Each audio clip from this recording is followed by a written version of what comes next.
Well, hello there, everybody. Welcome to my massive birthday bash. We've got a couple of decent people with us today, so we're all happy about that. I'd just like to take the time for this just to say thank you very much for everybody that's actually given me support over this last, well, year-ish. So I'd like to say thank you for everybody on that. That includes obviously the Ogre and a lot of other people as well. And obviously every single one of my subscriber base and people that have helped me in general. So now I've got that out of the way, let's kind of party. It is time to party. Oh, I had to cough there. I just want to say very quickly, the super chat does work, and we won't discourage anybody from giving a super chat tonight. But if you do, and I may say this once or twice throughout the night, please bear with me. I guess I'm the fundraiser jackass ex-preacher of the group. But if you do that tonight, they will go to Common Sense Guy's pocket. So there will be no promise of saving for a computer tonight. They will go to Common Sense Guy's pocket. I strongly suggest that you look in the low bar right there and you notice that there is a PayPal account. If you want to do more than say happy birthday, in Common Sense, I'm not going to embarrass you with this all night, maybe one more time. If you want to do more than just say happy birthday, swing by there. I'm going to do it later tonight. I won't disclose the amount, but swing by there, hit the button, give him a few quid. It will make you feel good. It'll make Common Sense feel good. And you never know, when it's your birthday, he might return the favor. So that's it. That's all I got today, boys. What I'm going to do is I'm going to start it out this way on my part. Common Sense Guy. I don't know why I bought this shit other than this is your favorite whiskey. So I bought it. And this one, my friend, as we like to say, us Jews like to say, Annuit Coeptus. Cheers to you. Good life. All right. What's up? We got Nazi Free. We got Jensen Quinn. We got the Manic Idiot. We're going to have a good time. I would like to talk about the best and worst things of 2017. But instead of being an overbearing, ogreish prick like my nature is, I really, really, really just want to I want to tell you something, Common Sense. We'll start this way. In my strange 1 year long adventure here on this thing called the internet, because I was an anonymous troll. I had 17 freaking sock accounts. I would go in and I was just an anonymous troll. Cruise 4chan. I still cruise 4chan. Go to poll, do shit, just have fun, go troll people, make people cry, make people laugh, have a good time. And since I have come out of my troll closet, get myself a name, let people see my face, had to start actually thinking about the consequences of my actions.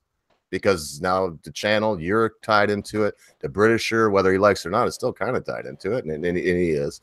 And I mean, all these things. You, sir, I say this without reservation and not trying to kiss your ass. I'm just going to tell you. You are the easiest person that I've ever worked with. You're one of the smartest people that I've ever worked with. That, in my mind, I don't think you believe you are. And I think that's one of the things that allows your wisdom to shine through. I've grown accustomed to seeing your videos every day. And when it's a day like today, when I see the number isn't 25 or 20 to 30 minutes long, like the usual, I'm like, damn it. And then to capture the video is no video today. And so these things, I want to say it for me and for everyone else. Maybe you're not the biggest channel right now, but I think you'll grow. But you've grown very important to me. Your wisdom is deep. Your friendship is priceless. And I'm just going to stop right now before I start crying. So one more. And in case you're wondering, Annuit Coeptus is Latin, and it means our enterprise is crowned with glorious success. So to you, brother, Annuit Coeptus. Thank you very much. Cheers. Now, who else wants to kiss my ass? No. Yeah, come on, man. Keep going. I'm assuming it's pretty hairy, dude. So I'll just wish you a happy birthday. How about that? Yeah, that's fine. That's perfect. I'll shave it for you. You know I will. Oh, sure you will. Wax it, please. Wax it. Okay, I'll wax it. I'm not waxing in between though. That shit hurts. That's nice and smooth. Some crack. Oh. Yeah, no, I'm not doing that. Yeah, waxing makes it like glass, though, boy. That's so good. I'd probably lick your butthole, guy. I mean, that's so nice and smooth. You already have. I'm still wet, sir. And I'll tell you, what is better than a little butthole? If you tell me right now, that when you're down there hitting the poon really hard and you get down deep and you get a little taste, the little coppery taste of the butthole? Who doesn't like that? I mean, there's nothing wrong with it. Moving on.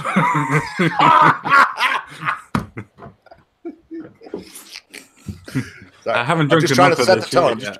I'm just setting the tone. That's all. Yeah, I haven't drunk enough of that shit yet. Give it an hour. No, I'm putting a fucking cap on it right now. I'm gonna put the cap on it, put it out of my damn reach. All right, so well, I don't know, and I'm really not gonna prod. So I feel like I will just keep sucking the wind out of the room because this is an auspicious day for me. The whole day I was cutting wood and the wood seemed light. I was just doing my chores and everything seemed light because I knew I would be here with my bro. And as he said, his butthole is still wet. So instead of being inappropriate, Nachi, if no one else, because I think other than Quinn, I know Quinn wants to say happy birthday and we'll let him. When he's done, I wouldn't mind if you kicked us off because as much as I would like it to just be a shit show and us laugh and cut fart jokes, we probably should act like somebody is maybe watching. And maybe you could do that if you could kick us off with the best and worst thing. Before that, though, Jensen Quinn, did you want to say something where people could hear you, sir? Happy birthday, mate. Hope you've had a great time. Get pissed and have a good night. I should do, hopefully. I should do. I've got some good friends with us all today, so I should be all right today, I reckon. And I don't know. I don't think you even know it because you can't be bothered with Discord, but Mr. Quinn is Lord Quinn, and he is the administrator of your Discord. So what do you mean my Discord? You set that shit up. I did not set it up. I didn't set it up. Quinn did. I didn't set it up. No, he's the guy. He did it. It's just the ogre show, so that means you and Magic Bollocks. So it's whether you like it or not, he is the administrator of your Discord. No worries. Thank you very much, Quinn. Thank you very much for looking after me. Hey, I'm just trying to help. It's all I can do. It's fine. You're the designated driver for tonight. Oh, crap. Here's my keys. All right, let's get into the fun. This will make good conversation anyway. Let's if you're all right with it, common sense. Where the fuck is Magic Box? Did I not send him the link? I don't think I sent him the link. No, he's probably watching this right now going, you motherfuckers. I'm gonna send the link right now. Holy shit. Sorry, Magic Bollocks, if I did. There were so many, and I'm a derelict. This is why Common Sense Guy does all the booking, because I'm worthless when it comes to this. So why don't we do this? Let Nachi start us on some conversation on the best and worst, and then if you don't mind, like I said, Common Sense, we'll kick it off to Manic Idiot, because as far as I'm concerned, they're two of the most interesting people I've ever met in my life for different reasons. So let's do that and see what happens. Yeah, sure. I don't know. Right now, off the top of my head, I'm just thinking Charlottesville. And of course, I'm thinking that because of Richard Spencer. And last night, I don't know if you guys were listening, which I wish I'm glad I was when I was listening to the Andy Worski stream by any chance. You guys listening to that shit? Oh, yeah. Oh, yeah. There was a big listening party on Mad Dodge's stream. Yes. I listened. Yes. Oh my God, dude. It's made me realize, okay, maybe I need to find another rabbit hole on YouTube, because I think this whole thing with ethno states and stuff, and the reason and why anybody even takes this guy seriously is what I found hilarious. I'm surprised nobody started. Charisma. Huh? He's got charisma. That's why certain people take him seriously. He didn't convince me of anything, but the only thing that was bumming me out was Sargon was not doing well, which is not good, because if you can't argue with Richard Spencer and be able to argue his ideas, what the hell's going on with you? That motherfucker threw him off. He threw him off right off the bat. Okay, listen. I'm pissed. I am upset because motherfucker, he did take the bait. But this is the problem. Two things happened that really upset me. Okay, number one, Sargon is a great guy. He's not a pundit. He's not a professional debater. He's just a guy that has a lot of followers on YouTube. So maybe you can, I'll just shut up because maybe you can explain it better, Manic Idiot. But he took the bait, and unfortunately, Styx Hexenhammer last night was the shining example. Oh yeah, of what you do when that shit's going down. And I'm starting to like the guy, and I did not like him until recently. But the more I watch him, the more I see this guy is no fool. And oh man, go ahead. No, he will. He knows how to talk. he knows how to have a conversation. He knows how to present ideas. And he knows how to debate ideas. That's one of the reasons why I was actually glad Styx was there, because Styx knew how to fucking stay on track. Sargon, he got under his skin too early and he wouldn't let it go, and it was very obvious. And it was really too bad, because I'm a fan of Sargon, but I think he's better at presenting his ideas when he has like a script or it's his own thing. But when it comes to a live debate, he flopped.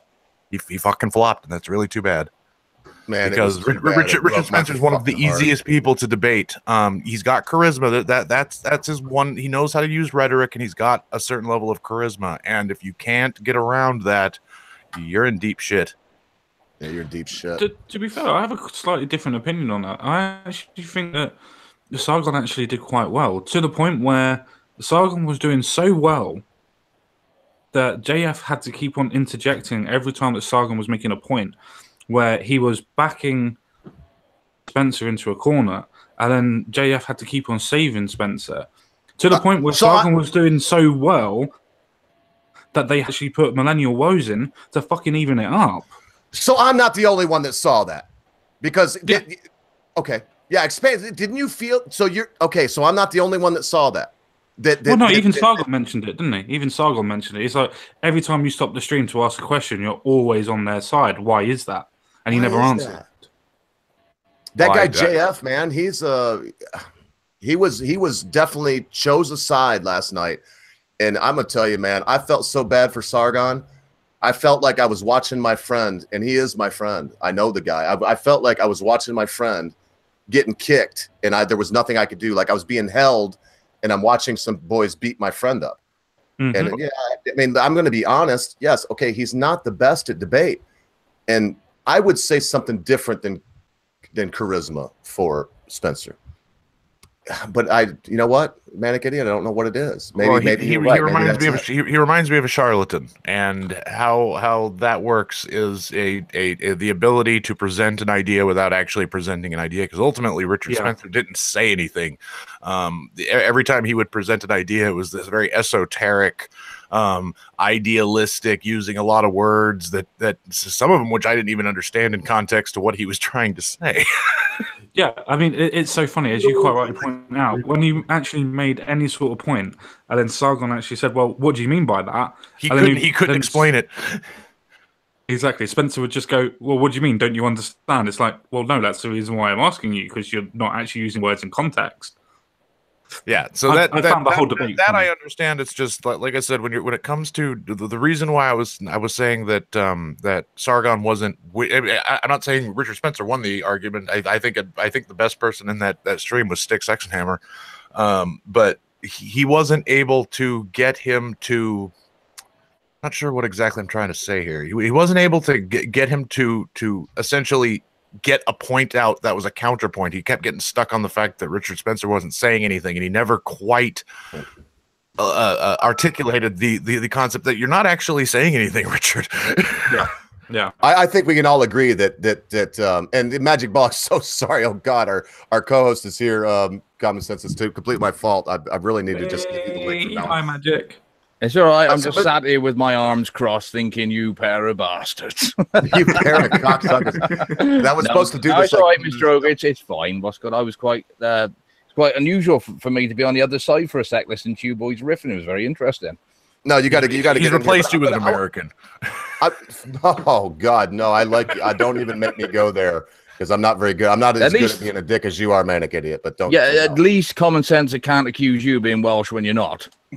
I can't even fake Welsh. let's keep shitting on this thing, because here's what I felt, okay? And I hate to use the word, but I don't know what else to say. All right, look, you have Spencer, a pseudo. Instead of going on this, let's just keep it going. Manic Idiot. I think that we could all agree that not only was Styx Hexenhammer last night the best there, but he was the best by a long chalk. And I love Worski, man. I kind of do anything though. Worski wasn't a very word in. God, man, when he was telling him, hang on, he should have just said, hang on, and went down the line and started muting motherfuckers, and then talked for at least 3 or 4 minutes till everybody calmed down, saying this is the way it's going. He did not have a handle on it. So as much as I want to say, okay, Sargon, He's not the practiced, charismatic debater that this fucking Nazi is. And this guy did this and Stex did. Well, in all reality, the onus lies on the shoulders of Mr. Worski. Yeah. For me, I thought, like I said, Sticks managed to keep it to the ideas, which is the most important thing. And more importantly, he actually presented why Richard Spencer's, I'm going to put quote unquote ideas, don't work, because ultimately they always get abused. And basically Richard Spencer's counter argument was like, yeah, well, there's always room for abuse. No. I was like, yeah, and some ideas have more room for abuse than others. But yeah, I ended up recutting that stream a little bit to put Steve Shives in there. I thought I made it better. So to be fair, I like most people, I love Worski's channel. I used to love it when he used to do his anti-SJW videos. I used to love it doing his Franny videos and things like that. I even like the fact that he's starting to broaden out and starting to do like a chat show type thing. The thing is, he had way too many people on last night. That was his problem. He had Sticks and X and had on. He did. I've got to read this. He did, mate, but I've got to read this very quickly and then carry on. Comment says, because here, this says it the best. Binary Surfer says, he says, chat, Worski is a nice guy, but an intellectual lightweight with a weak personality. He couldn't control any of them even a little bit. And even though that may be a little strong, I wouldn't say he's an intellectual lightweight. I'm in agree with him. I'm actually in agreement with him. All right. I don't think Worski's an. Dude. Sorry. Go ahead, Margie. He doesn't think on his feet very well, and that's what I mean by. I know he knows his stuff, but when it comes to thinking on his feet, he kind of flounders. They can't do it. I wonder why nobody points out how effeminate Richard Spencer is, because I think I said it. I said it in the chat. I was saying it in the fucking. It's okay. I'm sorry to cut you off, but I said he's latent homosexual. That guy's not only effeminate, he's fucking queer. With all due respect, I don't follow the guy at all. I just know him, from the fucking current events and the fact that he got punched. To be honest, I heard that from AIU, from Devin Tracy one time. He pointed it out. And I was like, if he were sucking a little bit more dick, I think he'd be a little less white nationalist. I wish somebody would point that out to him. Like, is this whole ethno state thing some sort of cover up? Like, is he? It's code. It's a gay national. Yeah, I think it's I just want nothing but men and white men, because that's just who I like. I'm sorry. Yeah, it's what somebody said to it. He said to somebody, "How many dicks do I have to suck to get an ethno state?" And then he took it seriously. He started puffing. Oh, I said that last night, and you know what, Nachi? It was like silence. I'm on Mad Dodge Productions Discord. We're having a party for it.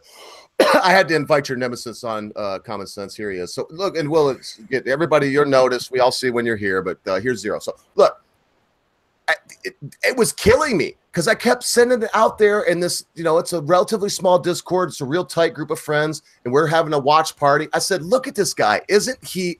Don't call me a jailbreaker. Like, oh, you're a Jew. You're a Jew. You hate him. You hate him. Yes, I'm a Jew. Yes, I fucking hate him. But that has nothing to do with me looking at this guy and going, homo. No, and he's effeminate as fuck.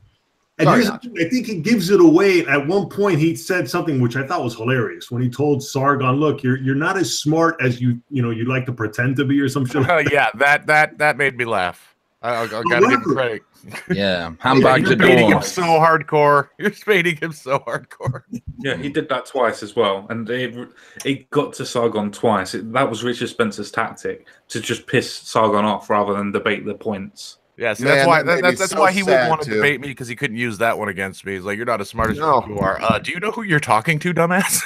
I can't believe it worked with Sargon, man. It really made me feel so bad, because I don't know what else to say, but I said it already. I mean, I'm not going to say it again, because I'm not downing Sargon. I'm not really. I don't want to down Spencer. Well, I think the difference is with Sargon. I think the difference is with Sargon is the fact that I would imagine that he would have been under so much pressure from everybody around him to debate highly with the points from the alt-right, because he's always associated with alt-right points from the left. Did you see the chat? The Socialist Party sent him $100, and they were like, the trolls were in the chat. Hey, look, really quickly. Salud. It's party time, folks. Salud. I raise my cup of coffee. I'm down in my glass of Jack Daniels. I'm the only one getting more sober as the stream goes on. That's why you're the designated driver. That's not true. I am totally sober all the time. Liar. Oh, well, I promise you one thing, Zero. I'm going to get drunk, but I'm not going to whip my fucking cock out and disgrace Common Sense on his birthday. Well, that's because Buttercup's not in here. Or, I'm sorry, Day is Dead is not in here. Easy. I wish you would have stuck with the first name. Now I'm in trouble. Hey, it's Prankster Locke. What up, little brother? Nothing much. What about you? Fuck all, man. We're going to have a rip up stream. Now, we do know that you're young man, so we invited you here. But you have to understand that you are basically right now in a bar. So we want you a bunch of old dudes. So if you get groped, that's just the way it goes. Have fun, but we want you to also remember that we're letting you in here because you seem much older than your actual age. And I'm not going to critique anybody. We're going to be ourselves. But Locke, are you mature enough to handle this, young man? Yes, sir. Thank you for inviting me, by the way. Mr. Ogre, that's the excuse. His pronouns are Z. That's the excuse a lot of locked up men have used, haven't they, before they were locked up, which is, well, they seemed young, they seemed old enough to me. Hey, easy, man. See, and that's the last time I threw somebody out of here. I won't throw you out, Bollocks, because it was anyway. Some dickhead was like I was saying anyway. I'm not going down that road. But we'll leave that one. Yes, tonight we let Prankster Locke on because him and Common Sense Guy have a good relationship. And don't nobody fuck with that, please, and be weird. If you want to, fine. I won't censor anybody. You're just a dick. But do they have a good relationship? They know each other. And it wouldn't be Common Sense Guy's birthday party without Prankster Locke here. I can't wait till you turn 18, Prankster. I mean it. I will fly to North Carolina. This time, Ogre, you just said dick, and I thought you weren't flinging it around anymore. Welcome to the bar, Locke. Welcome to the bar. This will be an interesting stream. It's racism and cocks. That's what we go with. Yeah, the more drink we get, the more racist we get. I mean, we're talking about Richard Spencer, so you you got to remember, I'm an old white guy. Apparently, I was born that way, even though, what the fuck do I know? Yeah. Wow, he's reminds me than I thought he was. Look, there's a lot of people here, but that does remind me. We were talking about Richard Spencer, so let's give it to Common Sense Guy. He's a birthday boy, and then let's keep it going because I do believe I was watching Irate Bear earlier today, and he had the stream on for Count Dankula, and I understand Dank, but holy shit, Dank, as much as I love you, did a video for you today. We're not going to dwell on that because there's nothing we can do about it until the verdict is in. Right now, they're making us all wait. No one feels the pressure from that waiting more than Count Dankula, but we're all waiting. So. Hey, come on, Common Sense. You did watch that stream last night? What did you think about it? In the end, what kind of insanity was that? Well, the whole fucking stream was just interesting to me. The two moderators that were supposed to be on the stream were just not even paying attention most of the time. And when one of them did pay attention, it was to cut people off. I don't know, the whole stream just seemed like it was a dogpiling exercise. It was a good thing that Styx was there, because otherwise Sargon would have been completely on his own, which is interesting considering that Warski is supposed to be the moderator and actually would be trying to make it fair. But yeah. Can I point out that I think that the other problem that Warski has is he doesn't have the tools to properly moderate. There's not a lot of tools useful on the Google Hangout situation. So there is that as well. Yeah, there is. You can mute people quite easy. You can mute people really, really easy. You can kick them if you want to as well. That would have been fun to watch fucking Richard Spencer get kicked out of the fucking stream. Yeah, but there's definitely enough tools to be able to stop people from shouting over people. You just mute a couple of people, then unmute them again. Even if that's fair. If you mute someone, there's definitely enough tools to be able to moderate. But well, he didn't use a single one of them. That was my thing. He didn't use a single one of his tools. He was just sitting there going, can I get in? I have something to say. Hey, it's my stream. Yeah, I think that was quite funny. I think Dave Rubin was really feeling a deja vu moment there. Ladies, come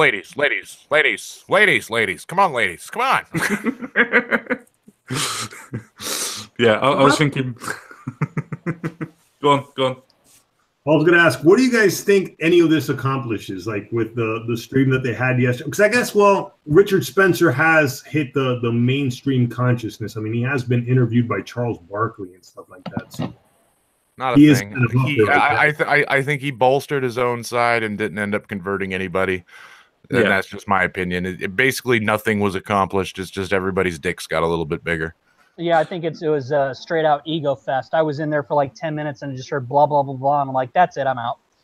And I can tolerate a lot of stuff, but this is just, this is just inflating egos left, right, and center. And I'm sorry. And I like Andy Warski, but he should have controlled it better.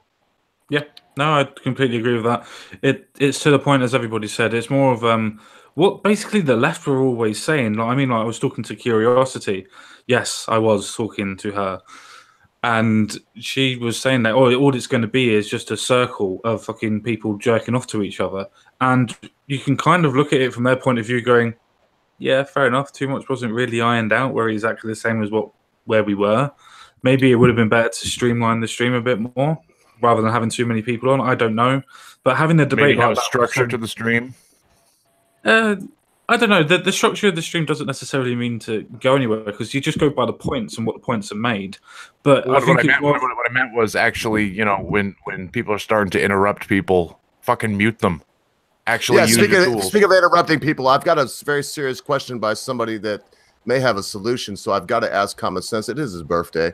And as much as we want to party here, no, I just donated $20 to my own chat that will go to Common Sense because, yes, part of today is also to show Common Sense Guy happy birthday. So the question from Binary Surfer on our Discord that you're not a part of, Common Sense, is, Oi, Ogre, how far is CSG from his laptop? And I'm not sure you're going for a laptop, maybe a desktop. But so the question is right now, how far away from your goal?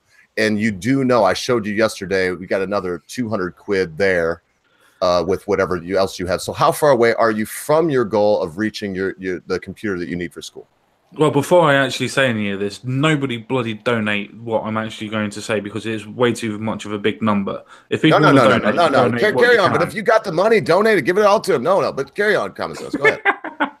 I would say that I'm probably around about 250 to 280 away, adding everything together when I get everything.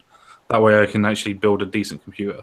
Yeah, and look, he's not even trying to build, the god awful fucking mega machine. He's going. We've actually, I think, Magic Bollocks. I'm not sure who he's talking to, but he's got some connections with parts. So there it is, about 300 quid. And no, Binary Surfer, we don't expect you to, but yes, anyone that is willing to help a brother out on his birthday, that is now sacrificing his life to go into a profession of servitude, to be a counselor and a psychologist that is there to help people with their problems. Anybody that has it, I'm not ashamed today for sure. Because I need to get to know him a little bit more. Sounds like he'd be a little bit of use to me. Oh man, this guy's great. I won't even lie. I'm not going to get deep, but Common Sense Guy in the last month has helped me. And I told him, Common Sense, tell him if I'm lying. I even told him, man, with the little conversations we had, and he's just knows what to say. And I told him flat out, I had to tell him, you're going to be a great counselor because he has counseled me. And coming from a guy that was a preacher, counsel's tough. Give me credit. That's right. All right. So look, I feel so weird now. That's it. It's 300 quid is what we're looking for. I'm sorry, Binary Surfer, that I didn't see this, but please message me on my direct message on either Twitter, but the best is Discord. I can't even spit it out. Look, man, it's got me so flabbergasted. So there you go. You got it. Get back on this. Common Sense, I think you were talking before I cut you off, or whoever it was. Pick it back up. Act like nothing happened. But first of all, thank you very much, Nachi. I appreciate the present. Thank you very, very much, sir. And I know it's not even going to get you a USB cable, but it's something. You're kidding? That's great. Every little helps, mate. Thank you very much. That's bloody great. Okay. And listen, Nazi and I just threw away like 16%. So what I'm going to do is, and let's carry on now, lads, please. I'll do this again in another hour. I know this is not, PBS telethon. So I'm going to right now send this out in the chat, a link to Common Sense Guy's PayPal. Now that'll save everybody money. So if you care to send a super chat, we're not going to stop you. We appreciate it. Right now, we're up to $30, 30 quid a day on super chat. But the best for everyone is if you send it to this link. So please, God, take over Common Sense, or I'll just keep doing the Jerry's Kid thing. Well, I suppose we can quite easily just swing back to this actual. I wouldn't call it a shit show of a stream, but I wouldn't say it was worth anything. The whole stream in itself, just as everybody's already said, it just went round and round in circles. And it was just a point of Sargon trying to get Richard Spencer to say, "What do you mean by white?" What do you mean by the word "is"? What's your definition for this? What do they mean by white, actually? Because I didn't get the thing with Uma Thurman. If somebody asked me, do you think Uma Thurman's white? I'd be like, yeah, even though she seems to have a slight Asian look to her or something like that. But isn't Uma Thurman white? Wouldn't have a clue, my friend. I know she's. I wasn't able to get a straight practical like diagnosis out of Richard Spencer. So maybe I was more impressed with his idea that you'll be able to get this, magical ethno state completely peacefully, and the amount of fucking idiots who are actually agreeing with him that they don't think jackboots and goose stepping won't be coming into fashion if they actually want to get this ideal, country that they think is possible. It's some point in the future. Well, hey, if you don't fight back, it all happens peacefully. Oh, of course. Oh, yeah. War is peace. I mean, we might do it by force, but if as long as you go along with the plan, it'll be peaceful. It'll be fine. I was just tell you what I found. Couldn't figure out that it would. Sorry to interrupt. I just couldn't believe you couldn't figure out enough to know that history repeats itself in some form or another to ever say, unless you completely just throw your hands up and surrender, which by then is a peaceful term or a peaceful way to solve things, which not the best though, but there wouldn't be, shots fired, blood in the streets and all that kind of violent behavior. I just can't believe he's just so delusional not to think how history doesn't repeat itself or does repeat itself every so often. This ain't going to happen the way he thinks. Yeah, realistically, history has proven, while the road, to use the phrase, the road to hell, is paved with good intentions, but there's usually a sacrifice of some type involved to get to that achieved goal. And they forget that America has a lot of guns, so you're dealing with a lot of people who, if they don't like your idea, there's a decent chance that they might actually defend themselves. Yeah. Just throwing that out there. Yeah, I guess they forget how pissed off we get really quick, just because it's kind of like, oh, you're going to do what we say. It's like, no. And then there you go. There's the problem. Yeah. Do you know what I found absolutely funny about Richard Spencer? Oh, I went to the Native American reservations and things like that, and then he's like, yeah, we should put them into the wild again. We should set them free. What happens if they want to come back? Rabbits? Yeah, exactly. And he's like, well, what happens if after you set them free that they decide that they're going to try and nick some stuff off of some fake transports going across the road or whatever? It's like, oh, we'll fight them. It's just like, well, that's fucking redundant then, isn't it, you idiot? Jeez, okay. All right, and Common Sense Guy, I sent a thing on the side, but send me a link that works. I keep sending this out, and you got people that actually do want to donate to you today. I want to reiterate, if you donate today and it's for the computer, please put a note there that says this is for the computer. Otherwise, the Common Sense Guy is going to assume that today is just because, look, we've been saving for the computer, and we appreciate all the donations. We really do. But Common Sense Guy and I were talking the other day, and hey, man, I'm not saying he needs it. He doesn't need it. But maybe it would be nice if he could put his hand to a couple quid right now. We're not going to give our information out or beg anybody or say that, anybody's hurting. Everybody's got food and warmth and everything else. But it might be nice. So if there is I'll show that later. So if there is something. Please don't.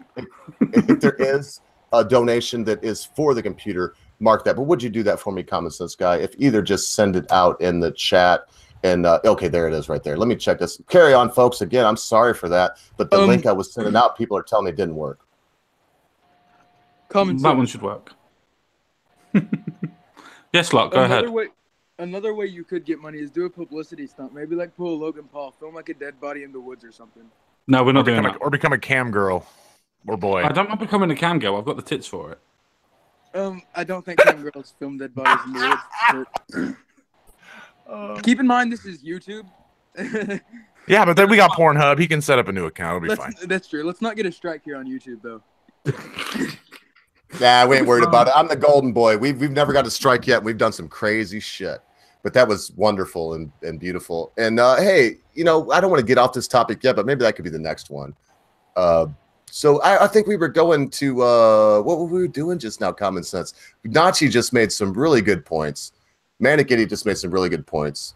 I mean, look, Richard Spencer can be charismatic or whatever. What he is well practiced.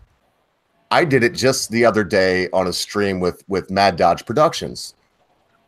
There was some moron wanted to start a fight with me. He came on. He cussed me out. Now, I just was silent and then said some things that were real once in a while. It's difficult to do that. Oh, yeah. When you're dealing with a troll like Richard Spencer or like Benny Hanna, which is who I was dealing with. It's hard to do that. Well, I wanted to get back to the one thing that I'd mentioned earlier. I just said it briefly. Is thank God get it. When it came to Sargon, I think his biggest problem was I don't think he was prepared enough for Richard Spencer. I think he had a few questions written down, but I think the reason he was taken so off guard was he was unprepared for the immediate trolling that Richard Spencer was going to bring upon him, and didn't know how to fight nonsense ideas, because he's good at doing it when it's on his channel, but when it comes to a live stream and you got the pressure and everything, if you don't have some kind of like notes or something that allows you to at least get back to the point, you kind of fucking tread water a little bit.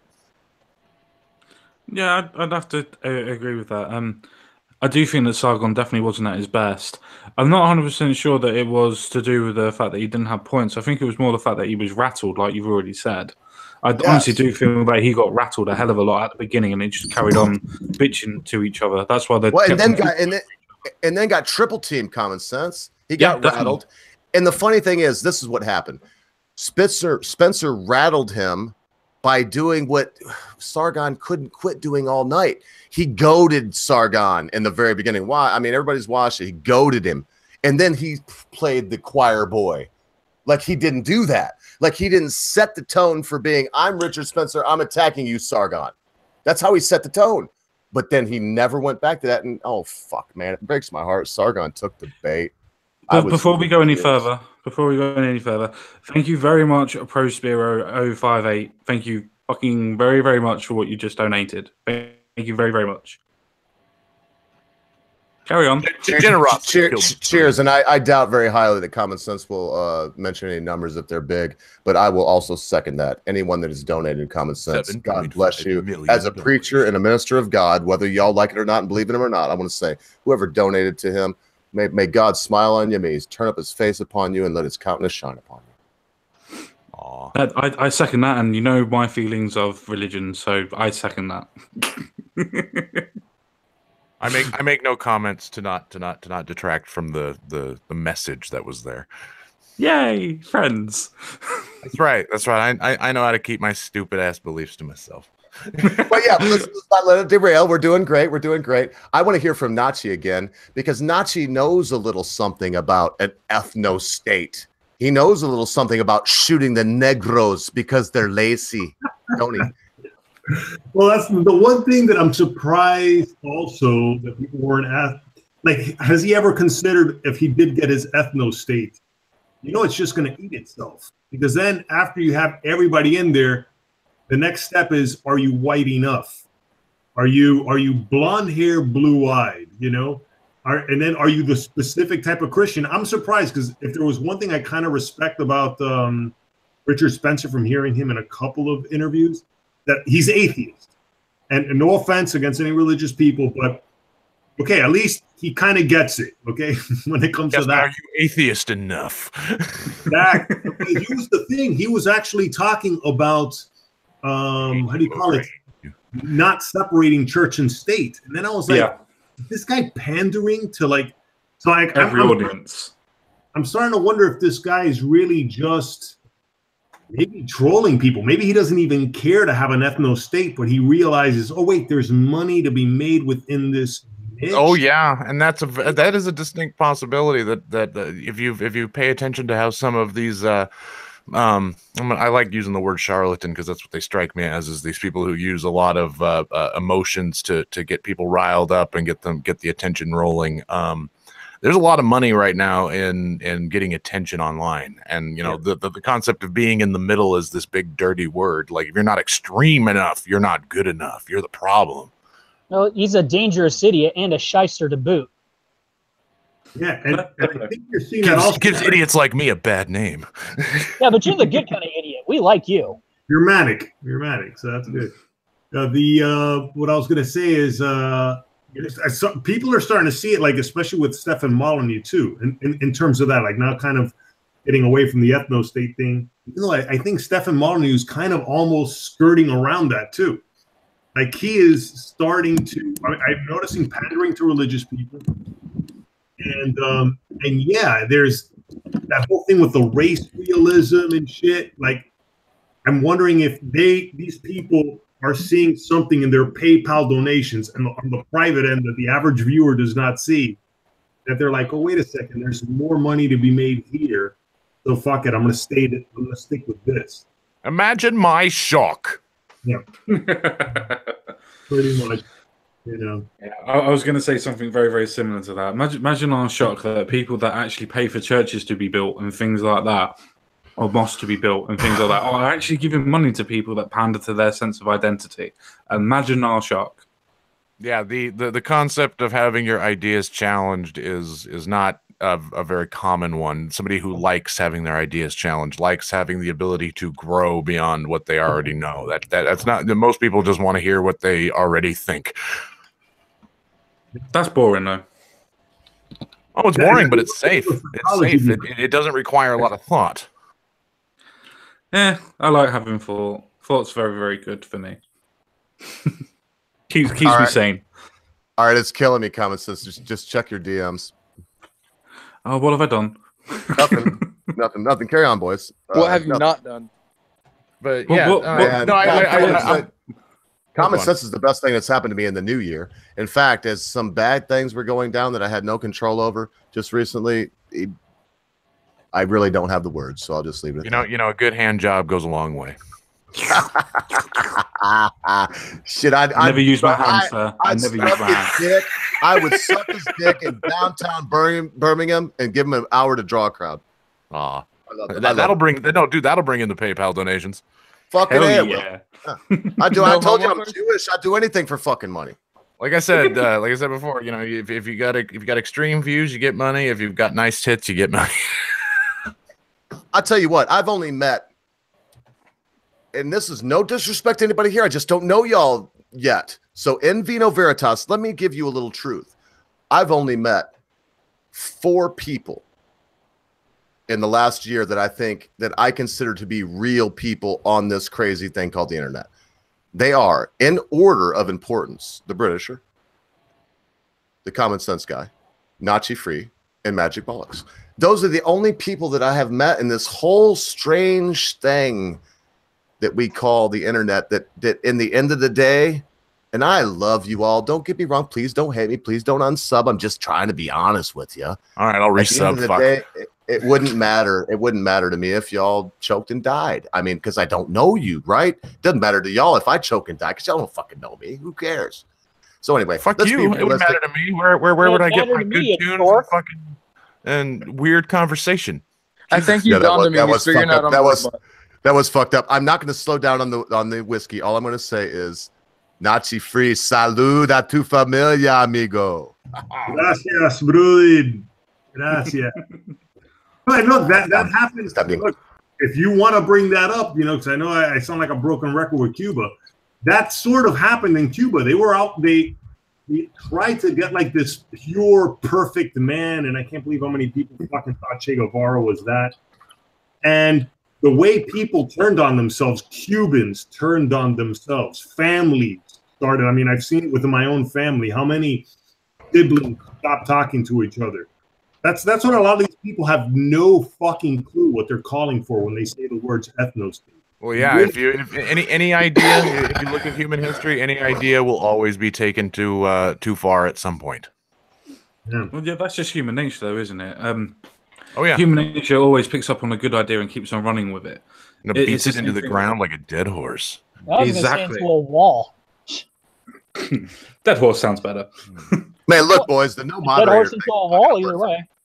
These people keep pulling my heartstrings, man. I love all these people. I keep seeing all these people. Look at this Common Sense. I just very quickly, boys, before we go on this topic or another one, I just want to say something very quickly, very as quickly as I possibly can. Ain't Jack, Semi-Liberal Merchant, Sardonic 7, Fives, Binary Surfer, Prankster Locke, you're here with us. I know that. Harry Balzac, Susie Monkey. What the heck? Look at all these people. AlphaGo, 058. I mean, listen. You have the biggest erection I've ever seen. I love you folks. Yes. Direction. I'm just going to go away. I'm going to go away. I'm going to drink more whiskey. And by the end of the show, I'll be weeping with my penis in my hand. I promise. That's The show will get nothing but better. Please don't. Is that weeping from excitement or a flesh wound? No, I weep when I'm happy, bollocks. I cry. And did you notice, bollocks, today, fuck, I will have to look it up. But on the video I did about Dank the other day, somebody said, what is Magic Bollocks? What's the guy's real name? It's on the telly. It's something on the telly. It's Roger Melly. Yeah, Roger Melly on the telly. So and I didn't mention you, except in the beginning. I guess maybe I said your name. I said, please sub, and I mentioned all of us. But somebody said in the comments below, they were like, Melly from the telly. I know, it's great. And they've tracked me down now. They're going to sue me to fuck. They're going to sue you, and you'll never, I'm going to tell you what, Melly, you'll never be on another TV show again. All the shit you pulled, you'll never make it on another one again. Yeah, definitely. Hey, my career died a long time ago, so it doesn't bother me in the slightest. Look, and we're going to keep on. We're going to keep on because the Cuba thing is a great tie-in, but I'm going to say this. I just got the number from Common Sense Guy. You could pull our fingernails out. The only other person, I'm going to send it to him right now, that will know what was donated will be Magic Bollocks. And in reality, it's not a huge number. It's not. And I'm not taking away from the person that donated Common Sense. It was big for me. It was very, very big but, for me. Right.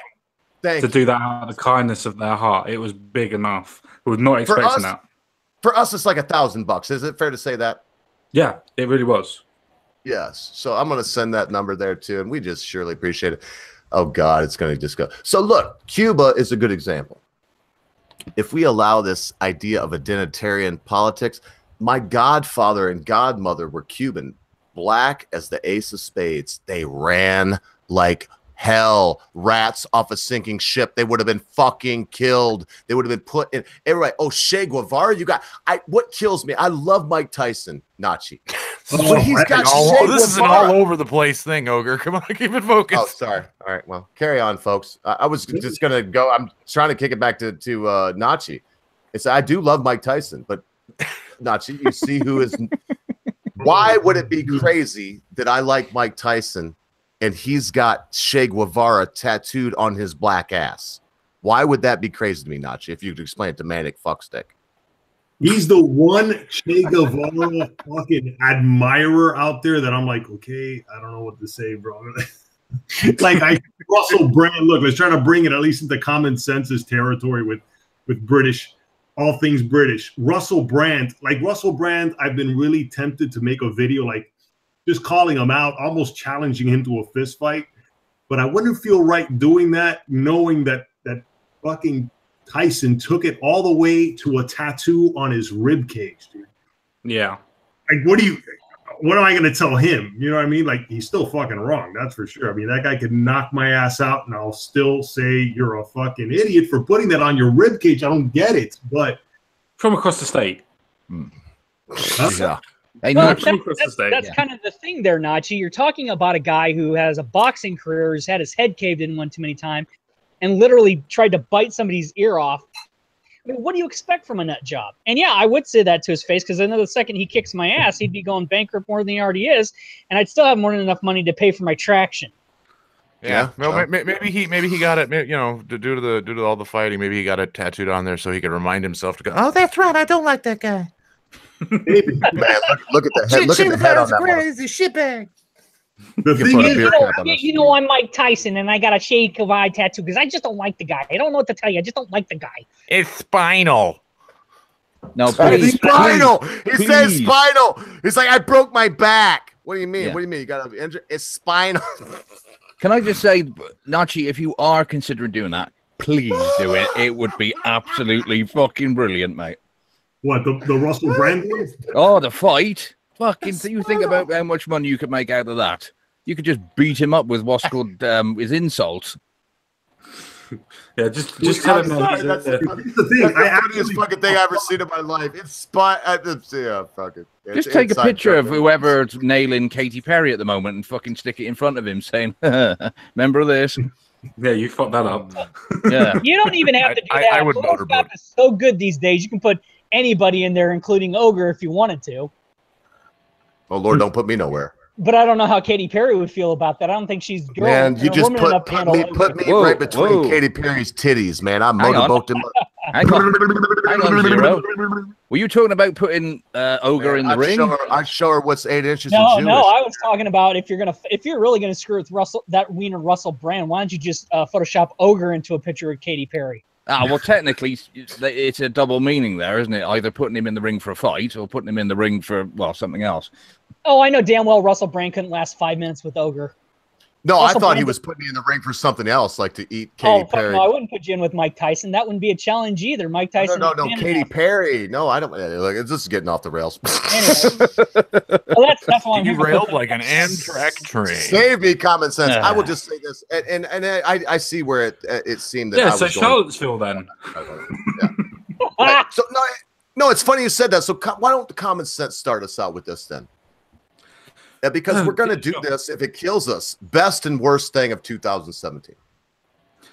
I would actually say that Charlottesville, apart from obviously what actually happened in Charlottesville, President Trump's response to it was probably one of the best responses I've ever seen from a president that's had any sort of nationalistic points that have actually happened on any country. To the point where he's like, I'm not going to condemn a single entity. You're all a bunch of idiots and you all need to be condemned. But yet Trump still got condemned from condemning everybody. And that's just ludicrously stupid to me. Even with the amount of alcohol I've consumed already, it's still stupid to me. I would say, I would never expect Trump to have, and I hate the word nuance, but I think that's where it is kind of necessary. It would have been nice if he could have really been a little more eloquent and I think, yeah, both sides are to blame, but you can't put them on the same moral plane. I'm the most humble guy you've ever met. In fact, I'm so humble you wouldn't even understand how humble I am. I love that video. Then he tweets all the time about him being humble, and it's just like it contradicts himself. Yeah, and I think he could. That was a moment where you could actually have brought the country together, and it seems like he just is clueless to how that's done, or he doesn't really give a shit, which is probably why he's clueless to how it can be done. But I thought he could have handled that better. Well, I imagine the timing was also a little off because at the exact same time Antifa was starting to actually get some media coverage. So I think he was pressured into trying to both sides. When really the biggest problem was you have a massive white nationalist push, and yeah, Antifa's bad, but let's focus on one issue at a time here, shall we? Oh no! I'm going to cut that one off. The white nationalists were a fucking great big problem. I'm not going to deny that. So before we go any further, yeah, white nationalists bad, but they got a permit. They were there on purpose to do a peaceful demonstration. Then you had Antifa come across to cause trouble. The only people that should be abolished and abhorred at that point are Antifa. Antifa. No. I'm totally in agreement. And that's a hard thing. And Trump was there saying both sides. He said both sides were bad, man. He didn't even mince words. I'm sorry, actually, Manic Eddie, I think it's hard for me with these earphones. If you were speaking, just carry on. I think I just cut you right off. No, it's all good. All I was saying was I think because of the way the people are more interested in the way things look and the way things appear to be. They were wanting nothing but just the white nationalists to be I forgot what the word I was trying to go be for. Killed, because it's okay to punch a Nazi. But I hate Richard Spencer, okay? I fucking hate him. I hate Che Guevara. My godmother and my godfather were, I can't even speak to this, and that's why I brought it up earlier. And I know it was awkward when I did it, Manic Idiot, but I can't even speak to it like Nachi can. My people come from Cuba in an indirect way. In other words, people I'm not related to that love my family.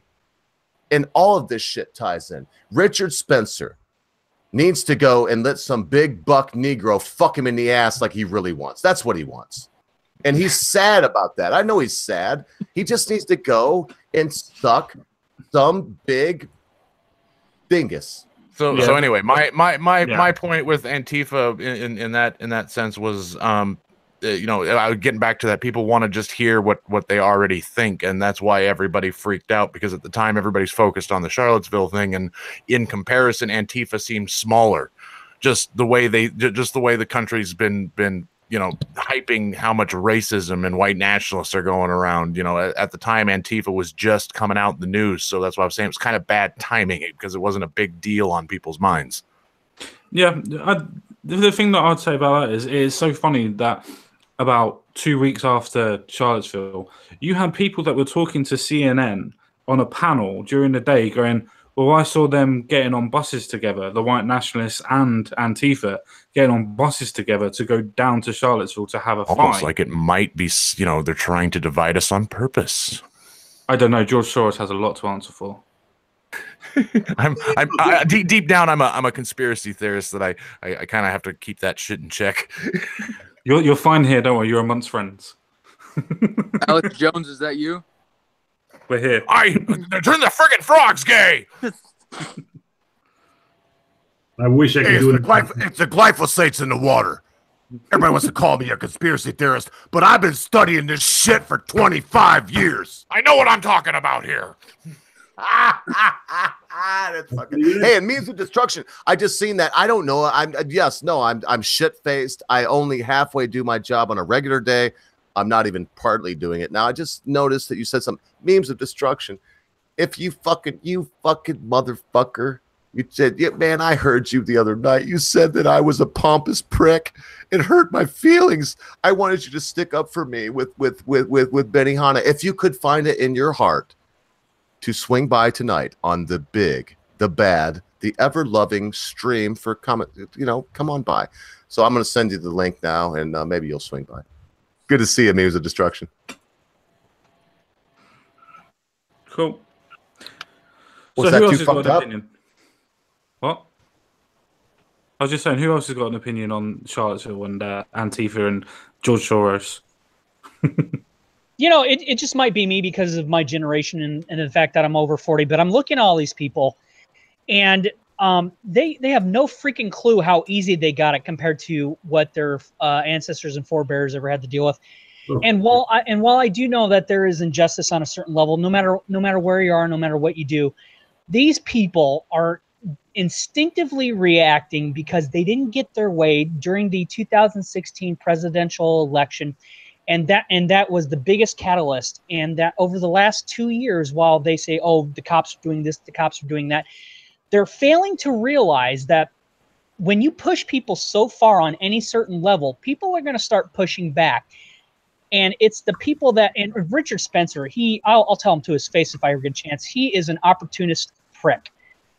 And he's just a juvenile delinquent that has no freaking clue what kind of game he's playing in the long run because of his attitude, to say the least. And that all these people that are in Antifa and doing all this other shit, and I don't see it necessarily because of people that are younger than me. I see people in Generation X, and I see it in the baby boomers. I'm like, you people are so bored with your goddamn lives that if you want to make this country better, go out and make it better. Don't be doing this shit that you did in the 1960s that either you were there for and too damn stoned to remember, or you weren't there for because you weren't born yet, because this isn't that time. Grow up. All right, I finally found it. I'm trying to Binary Surfer. My penis is so small that I can't put it all in my old lady. But the link is there for you, mate. I'm sorry that I'm a derelict tonight. Hopefully, Binary Surfer will join us. Carry on, lads. Yeah. I suppose. Go on. No, I was going to say what I find scary is how difficult it is for a lot of people to just get it. Like the fact that Donald Trump would even have to explain that to the nation, that, hey, both of these sides are wrong. Like, I would hope he wouldn't need to explain that. Like, I wish most people would get that, and they don't.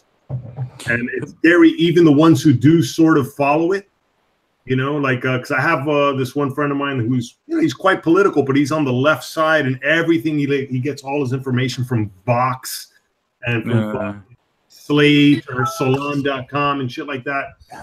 And I'm amazed. I'm like, I've learned not to argue with the guy anymore, but it's like, how do you not see not just both sides, but the full spectrum? You know what I mean? And just kind of realize where they're wrong and where they're right. And that's what's scary, because then you get these riots, you get these fucking, all this social unrest. That's Binary Surfer, well said too, Nazi. Please, everybody, you heard what he said. Don't fucking derail this shit because I'm doing this. Binary Surfer, so glad you're here.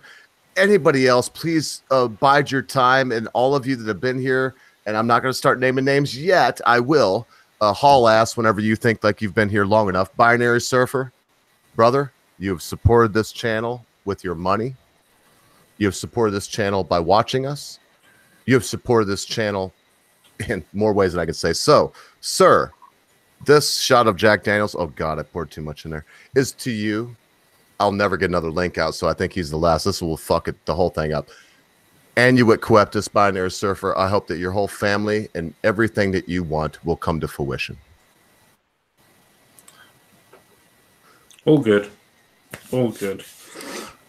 Oh, right. So, what else does people think is the worst or the best of 2017 then? Oh, I got the worst or the best, but I'm gonna wait till hopefully you and I, Common Sense, will wait till the end. So since I'm gonna put him on the spot too, he's mocking my penis. So many people like to mock my penis. It's on air. You can see my penis. It's cool. But since he did that, come on, Binary Surfer. I'm not sure if I've heard your voice before and forgot it. I beg your apology. I meet a lot of people, but you're very important to me. You're probably more important to me than you actually know. So with the best and the worst of 2017, sir. He muted himself. You son of... There he is. Come on. Yes. There we go. Not sure if this was working or not. What were you asking me? What was the best... And you don't have to do both, but the best and the worst thing of 2017. Because we've beat this shit. We've been talking about what we've been. So come on, train us in another direction. You've been around here long enough. We respect. I can't go Probably much longer. Our comments. Complete and utter disregard for the mainstream media. It's the electronic and verbal equivalent of a violent reaming every time he talks to them, and it's just hilarious. Worst is probably how much public support Antifa enjoy now. Which one would you like to talk about, sir? And your voice is so nice and mellow. Either one, if you would be so kind as to take a minute or two and to get us on our way on the conversation. So let's look at the Antifa support, I guess, because the Trump thing is more hilarious than problematic. It's amusing, and it's something they're doing to themselves a lot of the time.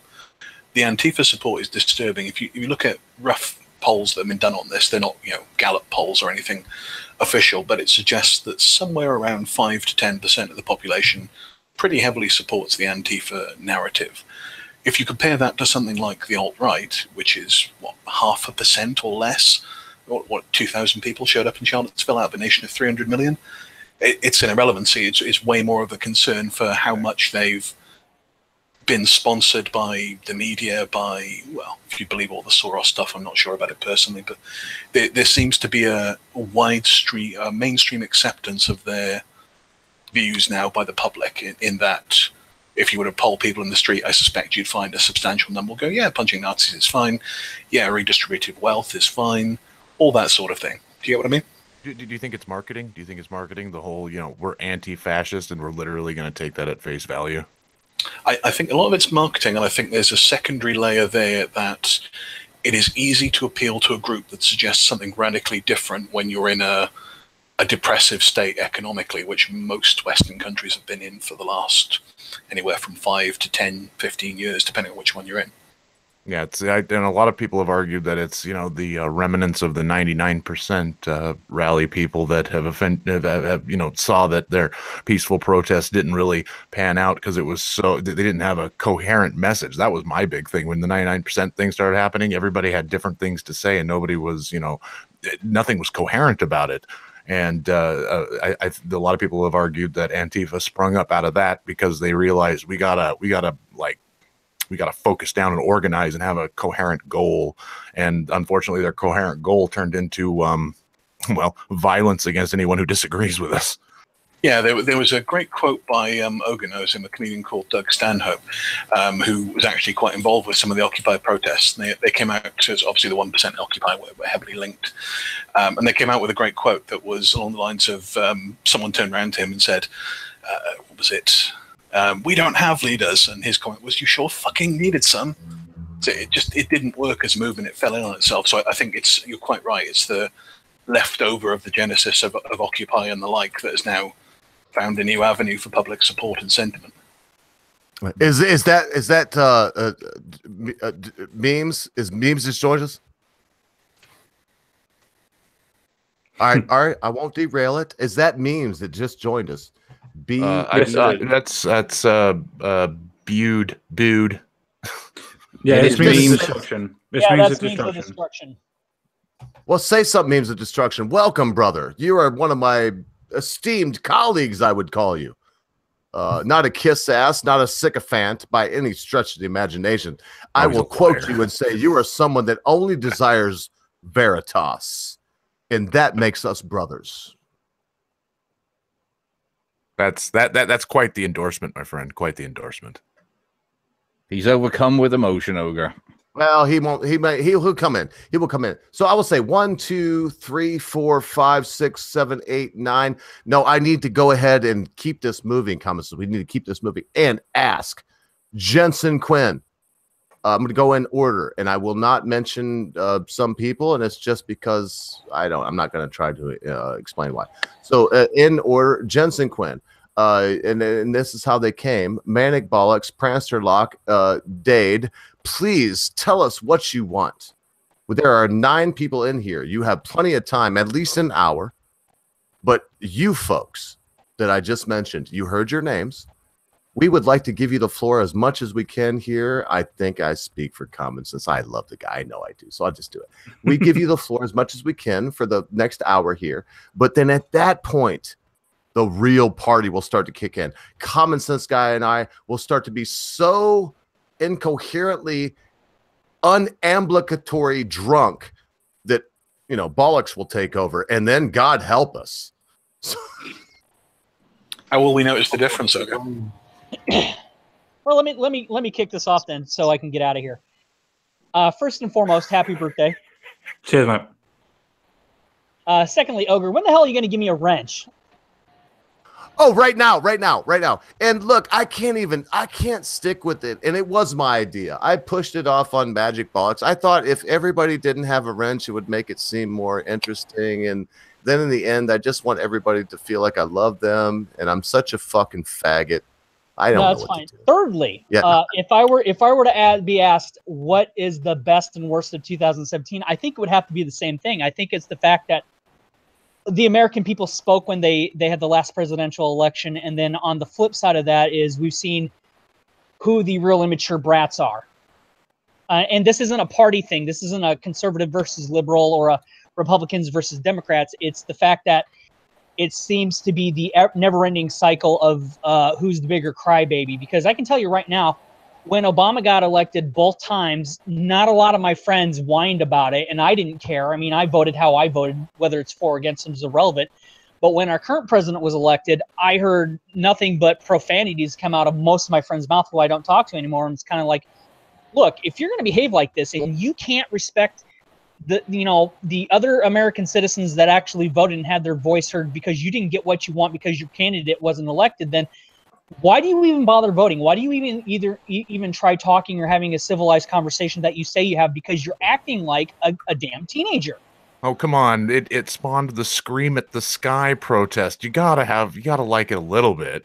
Manic. We're talking. My friends and I, we're all in our late 30s to early 50s. And I'm talking to people that I've known for 10, 15, 20 years.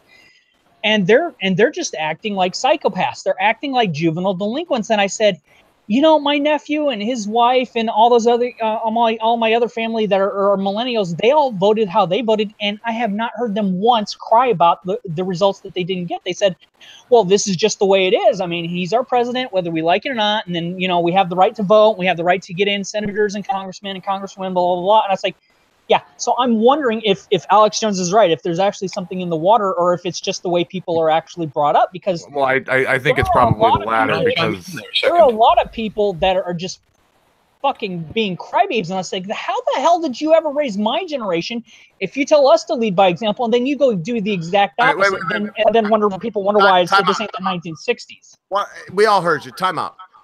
Common Sense Guy, can we go on this? This is it's Common Sense Guy's fucking birthday. Can we go on this? Can we look as I never censor anybody. I never censor anybody. No, so I know, never censor. But please, fuck, no, please carry on. Fuck Zero and fuck everybody. So what I'm saying is, can we? Do you want to talk about this on your? Because this is kind of some deep. Why not? Weird, okay, yeah. That's what I was saying. I think it's a generation that's not used to being told no. Yeah, squeaky wheel gets the grease.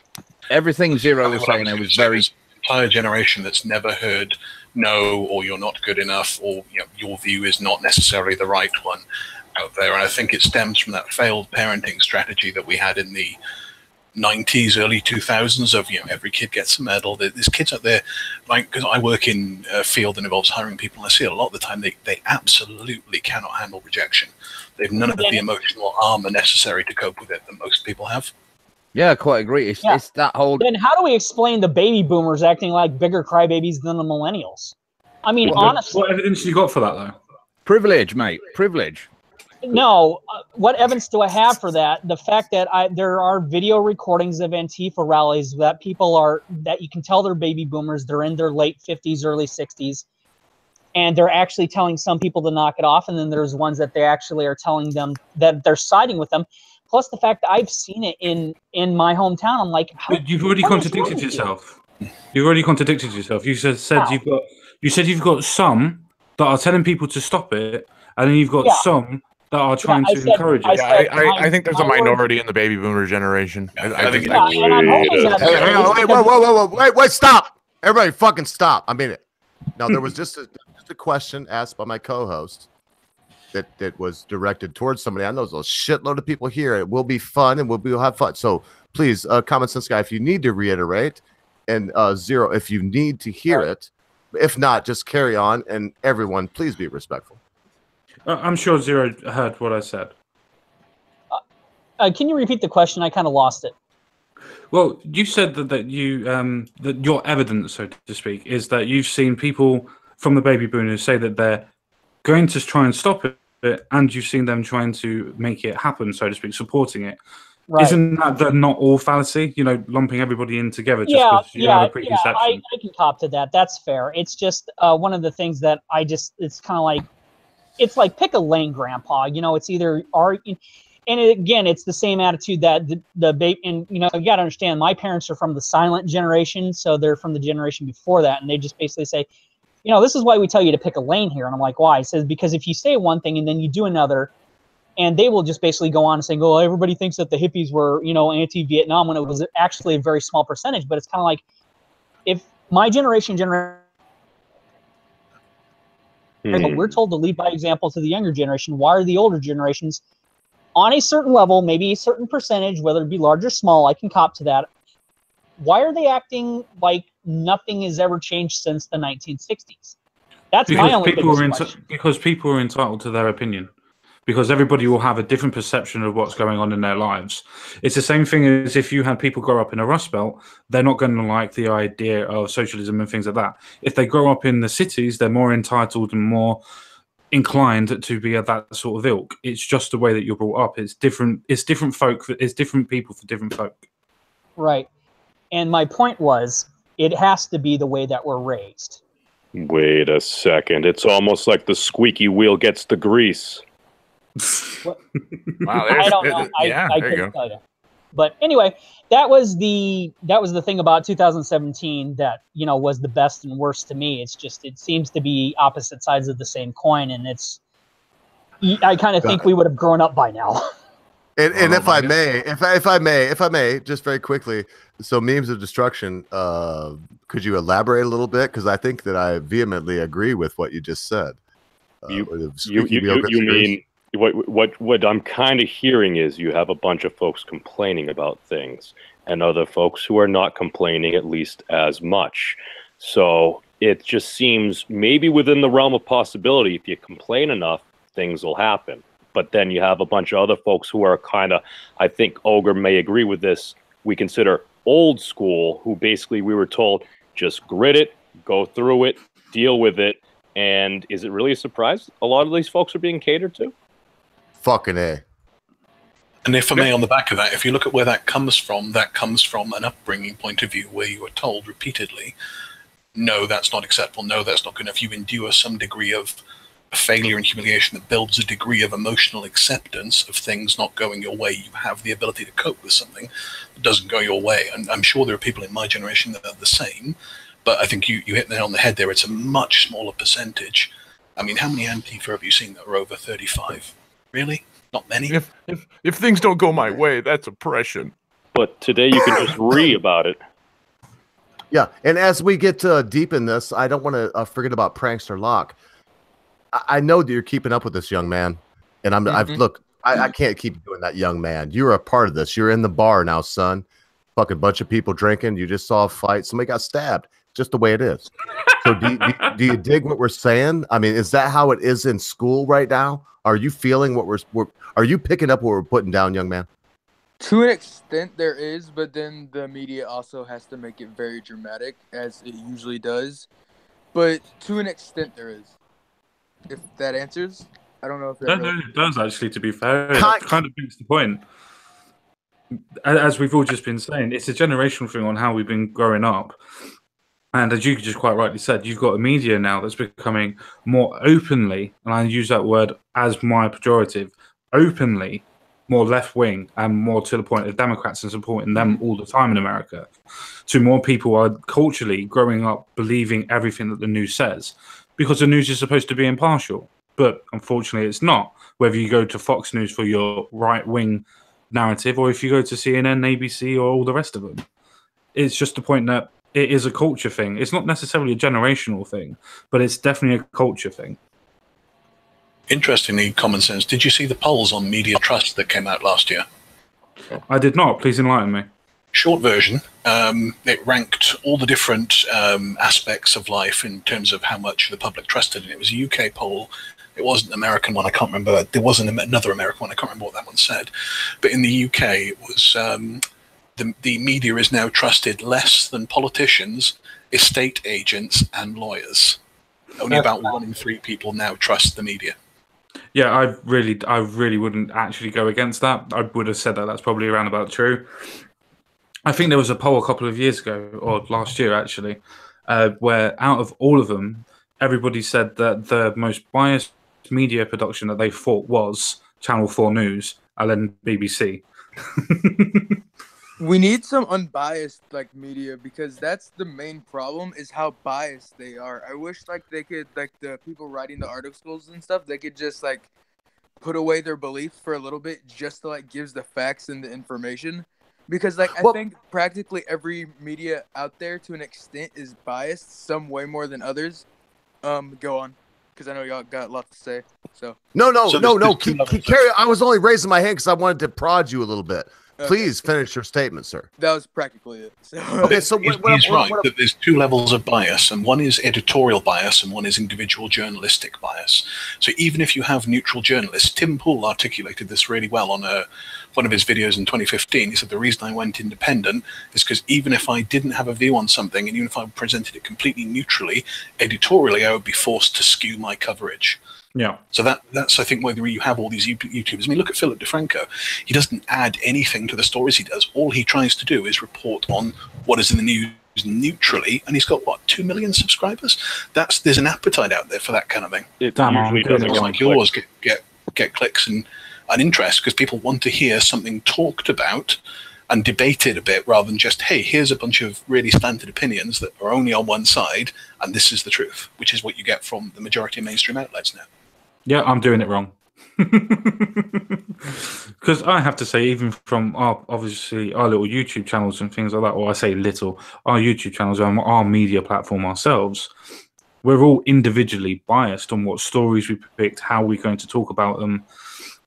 and things like that. Even to an extent, even what we're drawing, even what we're trying to do as a prank and things like that, we pick our targets. We decide what we're going to do. So everything comes with a bit of bias. But as everybody's already alluded to, it's the point of if you have an editor that's telling you to write in a particular way, then that bias is not necessarily yours anymore. It's a case of it's now being skewered to the point where it's blatantly obvious. Hello? Jim? Nice ringtone. Not too much. No, I got your message. So what is it? We're planning. So we're heading in. Nachi, your mic's on, mate. Oh, okay, that's fine. Yeah, we can do that. Your mic's on. Yeah, and if anyone's doing something stupid, just mute him. I think he's trolling you. I suspect he's trolling you. No, let him. Let him. We're trying to listen to this conversation. No, we don't want to hear people's personal shit, man. I've done that myself. I've come back to it from fucking like, holy shit, they just heard everything I said. So I don't know if someone is saying something that people shouldn't hear on this stream. Please, Nachi, everybody, fucking mute him like a gentleman. I got him covered. I got his back. All right. And I just want to say, Day is dead. Can I have common sense guy? May I have 30 seconds, please, sir? Yeah, sure. Go. All right. Day is dead. I meant no disrespect to you. There was a big thing, and we were all drunk, and that transsexual bitch, what's her name? Everybody knows her. She was supposed to be there. And yes, you did call for that thing that I did that apparently is now an epic thing that's happened. I don't even know. It was in the down low, and I would have done the same thing if you said, "Oh, whip tits," I'd have been like, tits. It's no big deal. In fact, I feel Day left is out. dead. I relax. Day is dead. I think I'm close to 30, if not over. So let me just quickly finish. Day is dead. I love you, girl. You'll always be my little sister. You're one of the few people that know that I would never be, I don't know, disrespectful to somebody that I love. And I love you, girl. Hope that all your dreams come true. What are we doing here? Isn't this a birthday stream that has nothing to do with me? Common sense. Could you please take back over? But yet you keep going on and on and on. On and on. Look, you motherfucker. Not only have I not gone on and on and on, anybody that knows me knows I've been relatively quiet on this stream. Yeah, but every time you pop in, it's either a PBS sounding situation or Day is dead. I love you and you're like my sister. I know. Hey, what is he saying? This guy sounds like he's talking through marbles. Are you retarded? But the ogre is the Jim Ross of YouTube. I'm sorry that you didn't graduate from high school. I am very sorry. But the fact of the matter is that you will grow if you try. Yes, common sense, take over. And anyway, let's go back to the fact that there's a bias in the media that we already knew that there was. Does anybody else think that there might be the bias in the media as well that might actually go to an academic level? I'll put that out there as a question. Yeah, I imagine that's probably the case with the way that the universities, at least in the U.S., are going. It is where they're starting to push the idea that if you're challenged on your ideas, it's a microaggression. So it's entirely possible that we're literally teaching our younger generation to not think critically, which is going to create a whole bunch of whiny fucking people. It's more than that, though. They've never been taught how to separate an individual and idea, and worse, the type of politics they follow, identity politics, tells you that the idea and the identity are the same thing. So an attack on one is an immediately attack on the other. And it's a deliberate thing. That's not an accident. That's a deliberate construction of the left. So the idea can never be questioned without effectively, in the mind of the person being questioned, having gone ad hominem. So you immediately link the two in a way that becomes inescapable. It's a very clever thing they've done in a horrible way. I wouldn't say it's a very clever thing. I would say it's already been used by the School of Frankfurt, or Frankfurt School, whatever way you want to put that as terminology or phrasing. That's been put there for a very, very long time. It's a case of always... Carry on. Can I jump in here for a quick second? I'm not going to rebuttal anything. I'm going to bow out. I just let other people in if they want. Again, very happy birthday. Thanks for letting me be on the live stream, and everybody have a great day. I'll be out in the chat hanging out with the animals and the roughnecks. Great talking to you, man. Cheers for coming by. And very quickly, for all of you that, and that's not us because we all hate Zero here, but you all hate my guts. We all do hate him. But for all of you all that hate him out there and have no reason to, Good God, look at what a gentleman he is. So cool of you, Zero. You know I love you, brother. I love it when I love when I have the haters because they don't know jack shit about me, but that's fine. This You know is I love you, brother. Birthday. You know I do. Everybody wish him a happy birthday. Hit that like and give Common Sense Guy a 1 for happy birthday, a 2 for a very happy birthday. And I will see you animals in the cage. Zero, don't go quite late yet. Hopefully the same connection I had with you before is still available. I've got something wrapped up. It's inconsequential, sir. I mean, it's a bunch of shit I got, and you and I have some of the same liking. So there will be something that will be put in the mail Monday. Is the same thing still cool to do the same thing before? Yeah, that's fine. She's more than happy to be the PO box. All right, everybody have a good time. Thanks for letting me have in, Elgar, again for the third and final time. Happy birthday, Common Sense Guy. Get the fuck out of here. Get the fuck out. I'm out. Somebody take over. I just love Manic Eddie. He's willing to call me an asshole and to cuss me out on my own stream. I love him. So y'all take over. I'm going to be quiet. I'm going to go radio silence for a little bit longer. Now listen, we only lost one, so no one, please, if you got the link, no one please join quite yet. Let Binary Surfer and Memes of Destruction and Jensen Quinn have their piece. And I know that I'm not being a dick, but these people are on the fringe, I would say. These are people that we've let in now on the fringe because the rest of us are either we got chance. It doesn't matter why. So, hey, boys, what the fuck were we talking about? The fact that the left have destroyed academia. Though I have to say that you've actually made an extremely important point, actually. As you said before, I mean, I was going to try and not refute it, but point out that it's been used before. It's an old tactic. But the tactic itself is amazingly, as you quite rightly said, amazingly effective because people put the two together. It's your opinion, so you have to protect yourself. No, it's an opinion, attack the opinion. And I think that's where everybody's going wrong, and that's where academia is going wrong, as you've already said. So I think that's an absolutely amazing topic and an amazing point to bring up. The only problem with that, man, is that it's so much more fun to hurl ad hominem nukes. It is too. It is. That's hard. It's hard to get away from that, isn't it?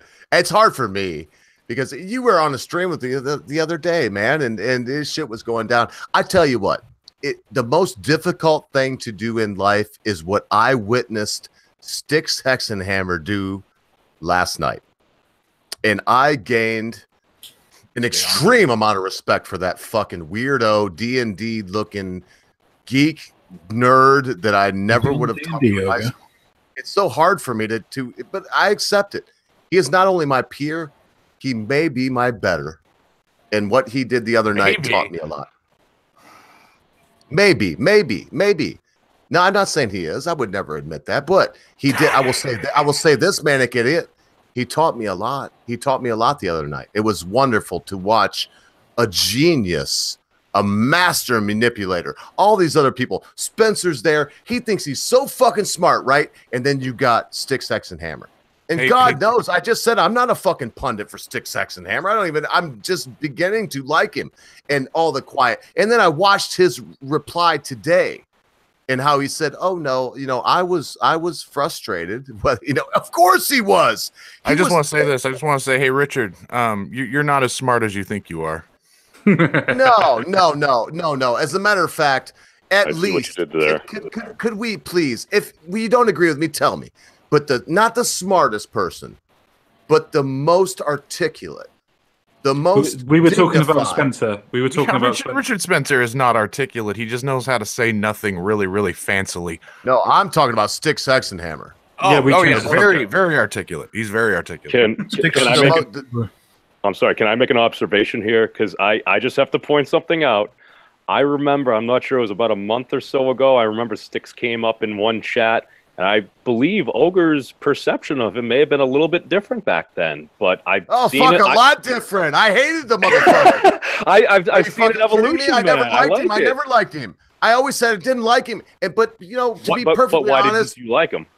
To be perfectly honest, Memes. To be perfectly honest, it's because of I thought he was trying to use Phalamic magic to his advantage. That's honest why I didn't like him. See, for me, I remember when he was first linked on was Sargon's channel before. I clicked on it real quick, and I'm like, Styx Hexenhammer 666. So my mind automatically goes to in my mind automatically goes to, I'm like, oh, this guy is a Satanist. I'm like, oh, okay, and then I click on it, and I'm like, oh, he's not wearing a shirt and stuff like that. And part of me was, ugh. So I didn't watch him for a while, and then he went on to what was it? I think it was the Western Front. It was the old Kraut and Naked Ape stream. And I listened to him verbally, and I actually listened to him, and I'm like, this guy's fucking brilliant. This guy's fucking brilliant. My inherent bias, if you could call it that. I would be amazed if he's not on the. No, and I just want to say very quickly, that's what happened to me. Memes is that I saw some shit and I seen a guy and I just automatically assumed that he was the D&D nerd moron from my youth. It's almost like we shouldn't judge a book by its cover. Right. Almost. Right. Thank you, memes. And I've got to say, the other day I sent you a thing on the Discord, but you know what I meant by that too.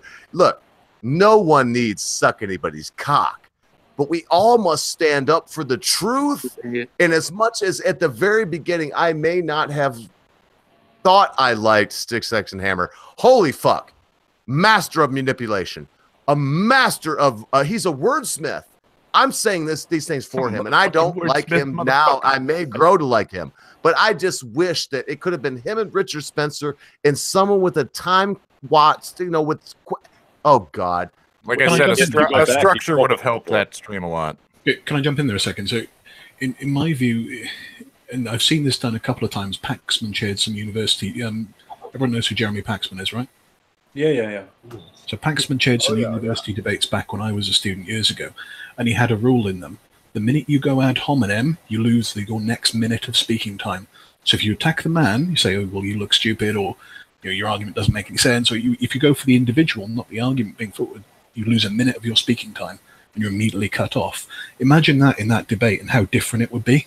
The minute you go for the man, only Styx Hexenhammer would have been talking if that were the case. Yeah, exactly. Only Styx would have fucking been talking. No, and I can't. You cannot overstate. Please, sir. I think that was Binary Surfer. You can't overstate what he just said. You can't overstate it. No, I definitely agree with all of those points. You can't really argue with that point. Sargon obviously reacted. As soon as Sargon reacted to Spencer with his add-on hominin, then Sargon added to it. I don't really know what JF was really doing. I mean, you couldn't say that he was a bloody moderator. Styx Hexenhammer was doing what he normally does best and just takes the arguments and destroys them. You can't really go against that. I think what JF was kind of doing, and I'll give him a more charitable view, is basically he kind of wanted to help frame the thing, because JF kind of seems like the type of person is he doesn't really seem to care as much as long as it's intellectual. I disagree with that. I completely disagree with that. The reason why I disagree with it is if he didn't care, why would he take the words that somebody says and then completely and utterly misrepresent what you've just said to put it into a form of not actually saying what you said, but close enough? Well, what in which point do you mean? For instance, JF likes to always go, well, you can't really talk about the culture of white people if you're not going to be able to do this or that. And it's like, no, Sargon didn't ask that. Sargon said, how do you define white? Because you're going to have different aspects of white people. And JF completely switched it on that question. And that's why the question took so fucking long to get answered, which never did. Okay. Well, see, what I kind of see is I believe there are a couple aspects to that, because at one point, I believe it was some point in the after stream, I didn't listen to all of it, but at one point he kind of said he was talking a bit from the genetic aspect, because I believe he's a geneticist or at least biologist that deals with that, as well as basically kind of like the cultural side, like kind of like what is whiteness. And I believe one of our good old pals may have done a video on that a little while back.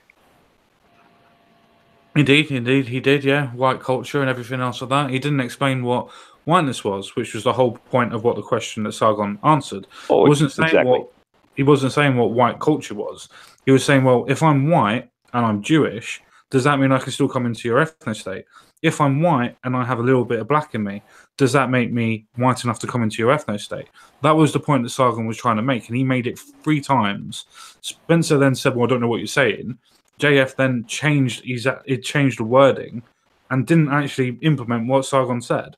It kind of sounded like he was trying to say what I believe one of the parties was actually trying to say. The problem is, like you point out earlier, CSG, was that basically what had happened is, I believe Spencer was the first that started using, oh, your autistic view, which basically an ad hom to Sargon, which he responded in kind, which it kind of escalated. And don't get me wrong, it made for an entertaining stream. It's just basically what ended up happening is you get questions, Spencer would start to answer, Sargon would then ask him another question, kind of throw him off, so he's kind of trying to answer multiple questions at multiple times, and it's kind of like Ogre was pointing out, Styx would just kind of sit back, and when he could interject, he'd make a just quick observation that, I mean, it really wasn't an attack. I think the one actual attack he made was like one of the corniest jokes in the world, and he even had to say, yeah, that's a joke, Spencer. Yeah. I remember that. I think you're absolutely right, Memes. He for the most part stuck to the ideas. He stuck to whatever Richard Spencer was actually trying to say. Like, he was trying to understand what Richard Spencer was saying, as opposed to Sargon, who kept asking for clarification rather than run off of what he said. Even if it doesn't make any sense, you can literally run with this. Well, I don't see how this makes any sense. It's just going to do this and this and this and this and this. And you end up arguing the points rather than essentially arguing the man. Well, we were arguing about a couple of different things. I think we were arguing, or at least they were arguing a little bit past each other. From what I took about is Sargon was basically being very principled, holding to a very specific guide of principles, thereby disproving Richard Spencer, whereas Richard Spencer was kind of going with a bit more of the ethos and some of the pathos there. Yeah, okay. Yeah, no, the way I'd sum it up is basically he was preaching make America great again, except as a white ethno-state. I also think what ended up happening in between Sargon and Richard Spencer that Styx didn't do was both of them weren't really listening to each other and waiting for their turn to speak. So it was literally that most of the time, it was hard to follow anyway, but they both seemed like they were just, essentially bloviating. Can I throw something on the back of what you just said? Absolutely. There's a good wider point there, and there is an easy way to tell if someone is genuinely listening to you and engaging with your points or not. It's the time between speaking, you're finishing speaking, and then responding. If it's within about 2 seconds they've been waiting to speak, they have not been listening to what you have to say. Yeah. And Mr. Spencer was doing that a hell of a lot, because as soon as Sargon was actually just trying to make a point before he even finished a point, Spencer was already trying to counter one of the points he made. And that's not the way that you debate or have a conversation. To be fair, you though, wait for the person to stop. Several times. To be fair, to be objective about it, and I don't like Spencer at all. But no, I meant at the beginning. They were doing it to each other. I meant at the beginning, my friend. I meant at the beginning. When Sargon was talking a lot, admittedly, it was quite heated. But then at that point, it started to switch, because whenever Sargon was starting to make points about, for instance, well, what do you define as white? What do you define as this? What do you define as that? Trying to get to the point of the actual argument, Spencer was going before Sargon even finished. Well, that doesn't make sense. That doesn't do this. No, this doesn't do that. He was weaseling, mate. You know he was. He was. I know. He was using tactics, and it's a shame, man. Because I'll tell you the truth, common sense guy. I believe if it was able, if we could have a debate, and I don't want it on our channel, God, I'm just saying, if we could have a debate with Spencer and Sargon of Akkad, it would be timed, questions asked. Sargon would rip him to pieces, but Sargon fell into his trap. My hope is that Sargon learned something from that debate. That is what I hope. I hope that he did. Walked away from that debate going, okay. And thank you so much. My magic. Look, keep that mannequin. You can carry on right now. So, salud to freedom. Come on, man. To freedom. Viva to freedom, Nachi. Let's drink. This is Jack Daniels. Let's drink. I think Nachi's still muted. No. Am I muted? No, nope, you're not. We can hear you. We can hear you. I mute myself from time to time just in case, so I don't fucking talk over it. Yeah, that was one of the frustrating things from that whole quote unquote debate. Is just people. It was like what's the term? It was just a fucking dick swinging party, a pseudo intellectual dick swinging party for the most part. Yeah. What was interesting is, if you remember, within about the first minute of the show, Andy Worski even said, "We're going to be having a chat. This is not a debate." And what did it devolve into? Yeah, a shit show. That's Well, because let he me- doesn't have the personality to control it at all. Doesn't have Well, the no. Well, there were some interesting points made, which we could always unpack later. But I just want to bring up the point that, let me ask you guys this. Had we not devolved into basically that quote-unquote shit show, or whatever the hell you want to call it, I prefer Slobberknocker, but would it have been the #1 trending stream on YouTube at one point? I know, of course it wouldn't. But I think it's more of the people that they had and the fact that how they were talking. And how well it was marketed. Well, yeah, everybody's going to be tweeting about it, aren't they? Everybody on every side. Spencer's got a big following. JF's got a biggish following on Twitter. Sargon hasn't got a following anymore, but he has on Facebook and so on and so forth. Wolski's got a big following as well. So yeah, I'd say definitely marketed very well. The whole conversation in itself, the actual idea of the conversation, is a very interesting conversation. The same as race realism is a very interesting conversation. Not that I want to get into that today. I am too drunk for that shit. Good. But Very good. but the idea of the conversation of having the ethno state and everything else like that is an interesting conversation, simply because how do people actually think that that's actually going to work without infringing on other people's liberties?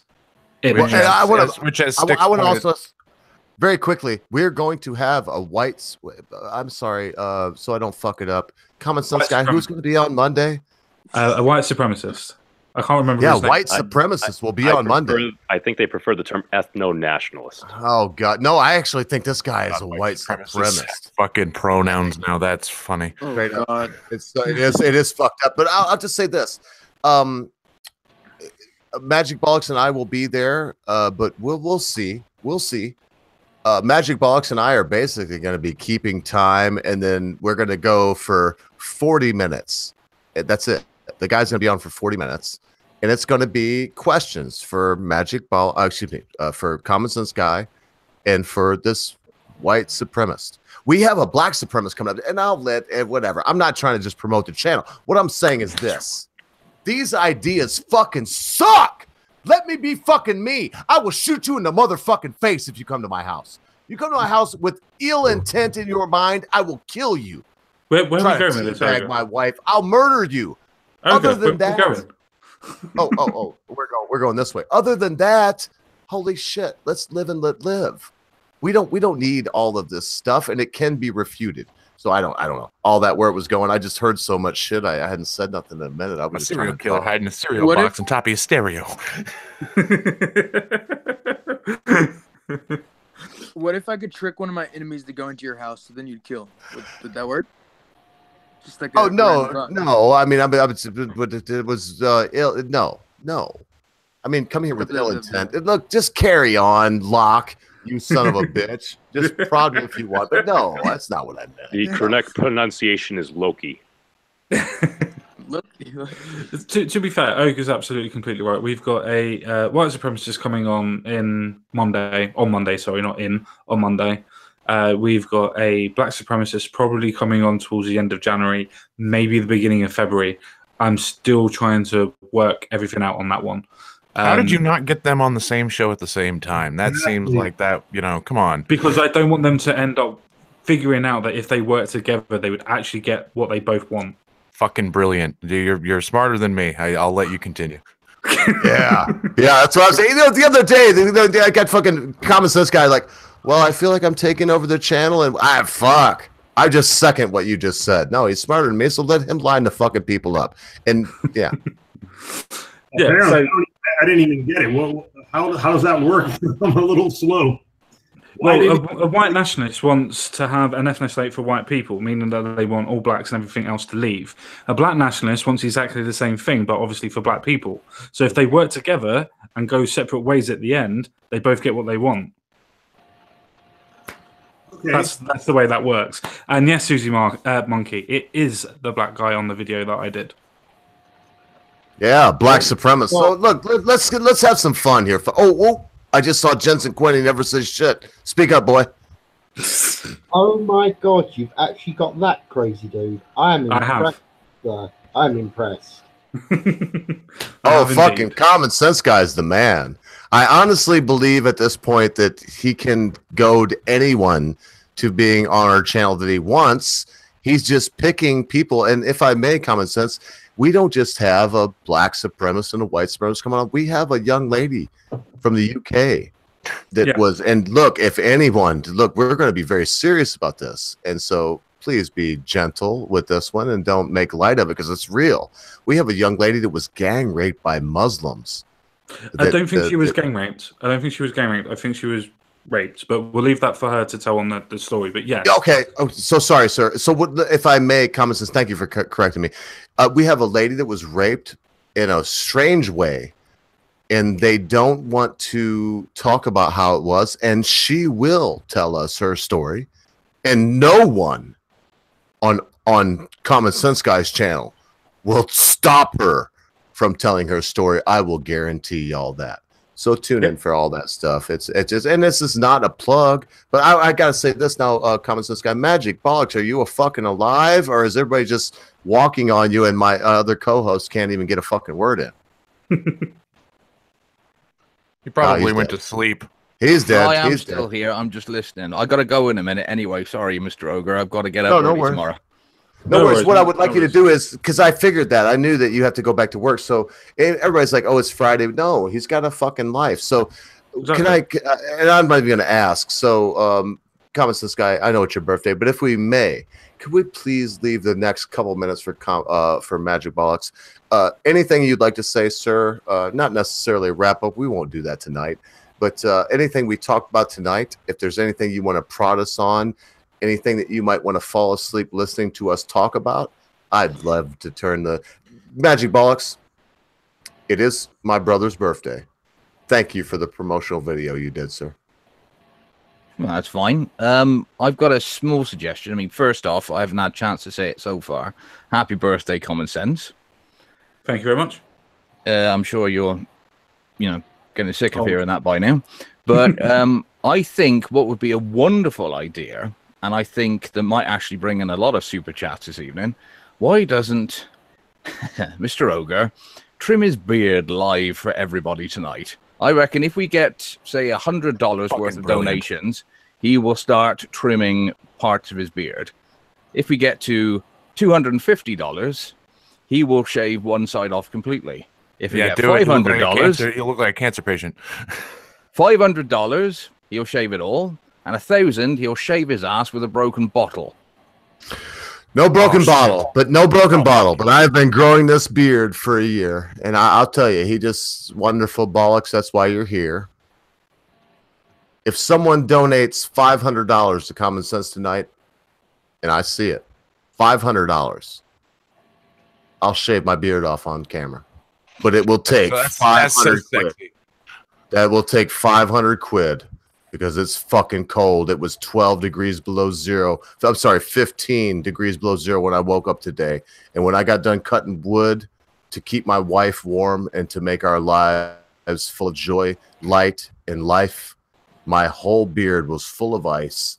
In fact, the next time I do it, if I don't have to shave it off tonight, I'll take a picture of it and show y'all what it looks like when my whole beard looks like Marty Moriarty from the Mountain Men on Netflix. I'll show y'all. But if someone would donate $500 and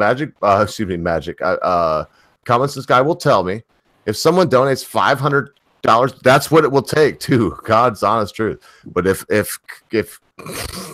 Common Sense Guy, and I don't think it's going to happen, that's why I'm saying it. I doubt you faggots even got the money. But if Common Sense Guy tells me somebody just donated 500 quid, I will immediately, instantly get up and get my electric razor. And on this camera, I will shave this beard that I've never grown a beard in my life. First one I've ever grown, and I'm very happy with it. It is growing on me. So enough said, right? Common Sense, enough said. If anyone wants me to shave my beard, Can I just make a quick point? I don't want anybody to donate money for anybody else to do anything. So please do not donate any money to. You're ruining it. Okay, all right, fine. Because I don't want to shave my beard, mate. I really would too. Look, this is why you should give him money, because my mate is so cool. He's so nice. He knows I don't want to shave my beard. You know it's true too, you motherfucker. You know it's true. Ignore common sense, guy. Fucking donate. Yeah, 500 quid. Hang on. I was just about to ask, how much is $500 in pounds? I want to work this out. That's 500 quid, I said. 500 pounds. No, you said dollars.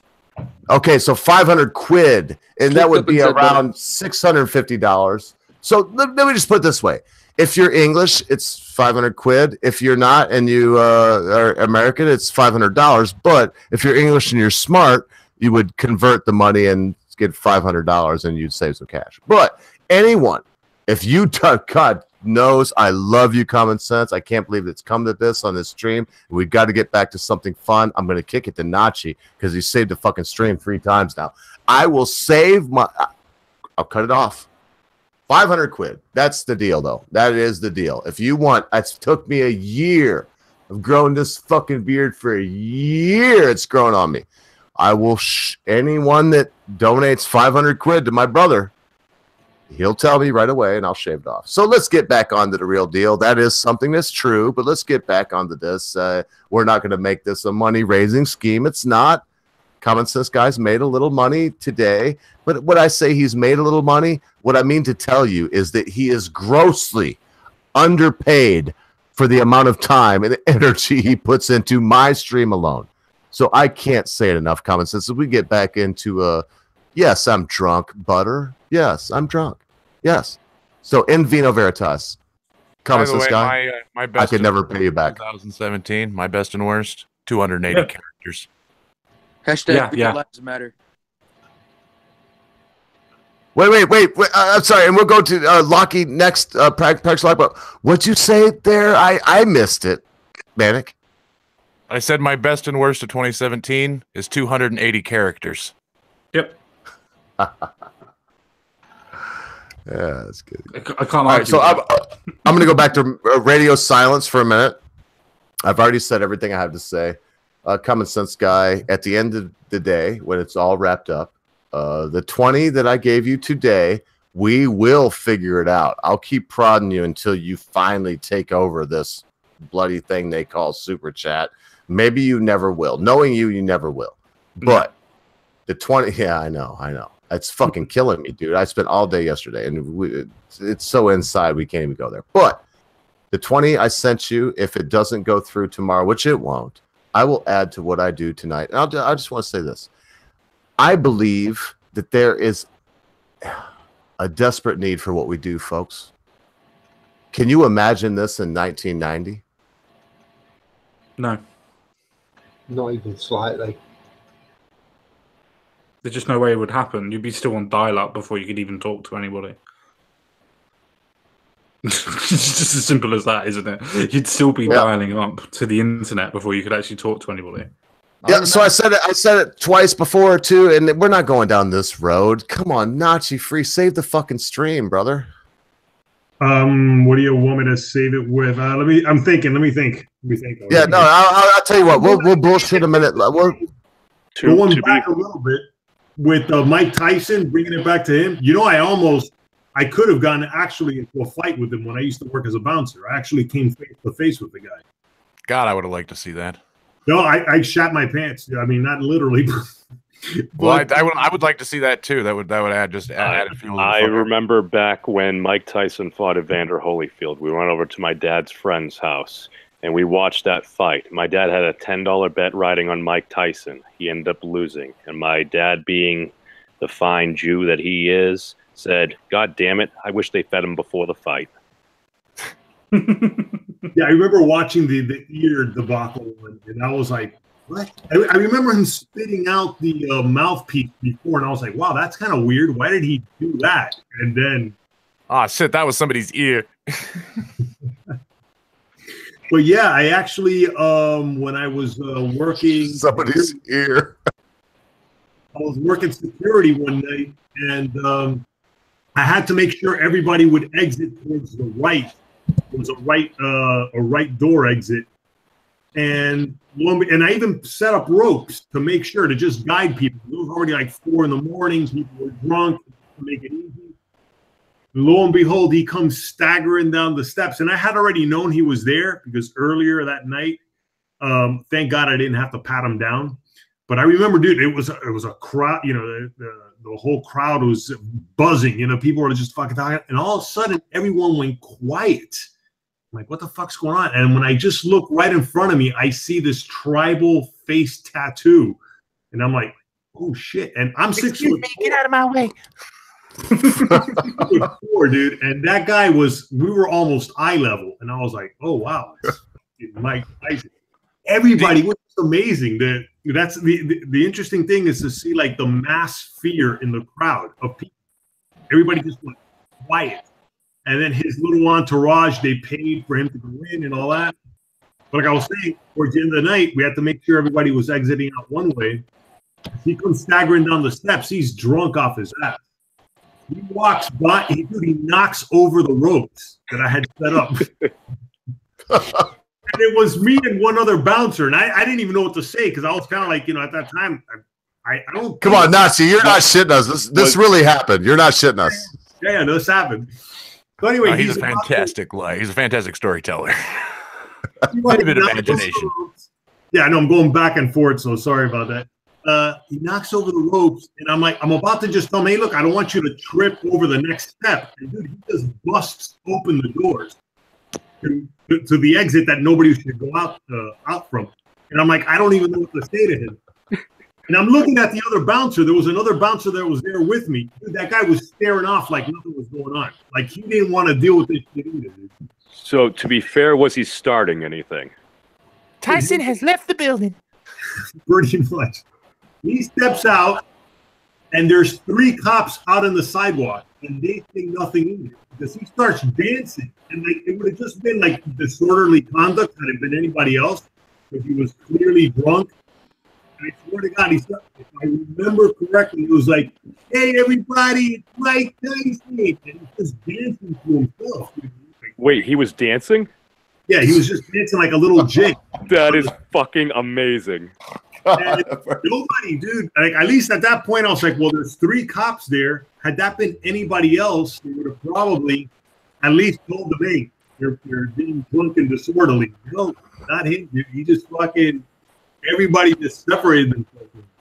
And here's how the story ends. 2 weeks afterwards, because I kept thinking to myself, man, what a coward I was. Had I been anybody else, I would have told them, hey, what the fuck? You're knocking over the ropes. I would have done something. 2 weeks later, I'm on the subway, and I'm reading a newspaper where it talks about how he ended up beating the crap out of 3 guys that were asking him for an autograph, but he didn't want to give him an autograph. And they told him, you can have your fist, but we have guns. But he still beat the shit out of those guys. The reason why it was in the paper, he constructed surgery to his face, but they couldn't sue him because that was one of the few times that Mike Tyson got into a fight out of self-defense. Well, to be fair, that's why you don't mess with the champ. Dude, Exactly. Listen. I very quickly. The funny stuff. We're gonna go on with it. Don't, God damn it, don't fuck the stream up. Stay where you're at. But Lockster, Prankster Lock, Jensen Quinn, Binary Surfer. Man, that's where I'm going right now. What we need to do is we need to make room for some other people. I'm not kicking Memes of Destruction out. I'm just not going to do it. Why? Because I'm a dick and I like him. That's why. So if you don't like it, I don't know what. I'm sorry. And I'm not picking favorites. He's my favorite. So we've got these to go. The youngest being Prankster Lock. So I feel like he's had a lot to say and wants to pipe it in. Let's keep on this conversation, and please bear in mind that I'm going to start kicking people out in that order, and I want them to have something to say before I do it. Hey, I was actually going to, leave the stream because I got some stuff to do. Bunch of old fucking faggots, right? Bunch of old fucking motherfuckers you don't even want to hang out with. Okay, fine. No worries, Doc. If you got stuff to do, mate, not a problem. Thank you for coming up, mate. I didn't actually intend to stay this long, but I'm glad I did. I enjoyed the stream. Of course, I didn't talk much, which I usually don't, and when I do, I completely stutter and mess it up, but I actually did pretty good this time. In my opinion, Happy birthday, Common Sense. Thank you for allowing me on the stream. Be sure to donate to him if you guys like have the extra money. And also check out my channel, Prankster Lock. Even though I didn't say much, if you enjoyed it, Please. Please Check out Prankster Lock. Oh my goodness. And Prankster, if you don't tweet it out in the thing, whatever this is called, you know what I mean. If you don't send it out in the actual chat here, Lord knows I will send it out 4 or 5 times. Check out Prankster Lock. And since he was man enough to haul ass, anyone else that's been here for a little while and you want to make room, please make room. We want to let some other people in. I'm not going to, I already said 3 names. So just go in that order. And I already said who I wouldn't kick out. Thank you so much. And Prankster, if before you leave, will you please, to save your drunk friend that is old and dawdling, I'm an old moron, to save me from trying to go through it, will you please send a link to your channel in the side chat here? Yes, thank you, sir. And I will send it out in that deal. I just got to ask one thing, Common Sense. Don't cry too much on your birthday. Just try to celebrate. Hopefully I'll try, mate. I'll try. will help you avoid crying. I don't know. Some people handle drinking differently. Maybe you'll cry more. I don't know. We'll see how that goes.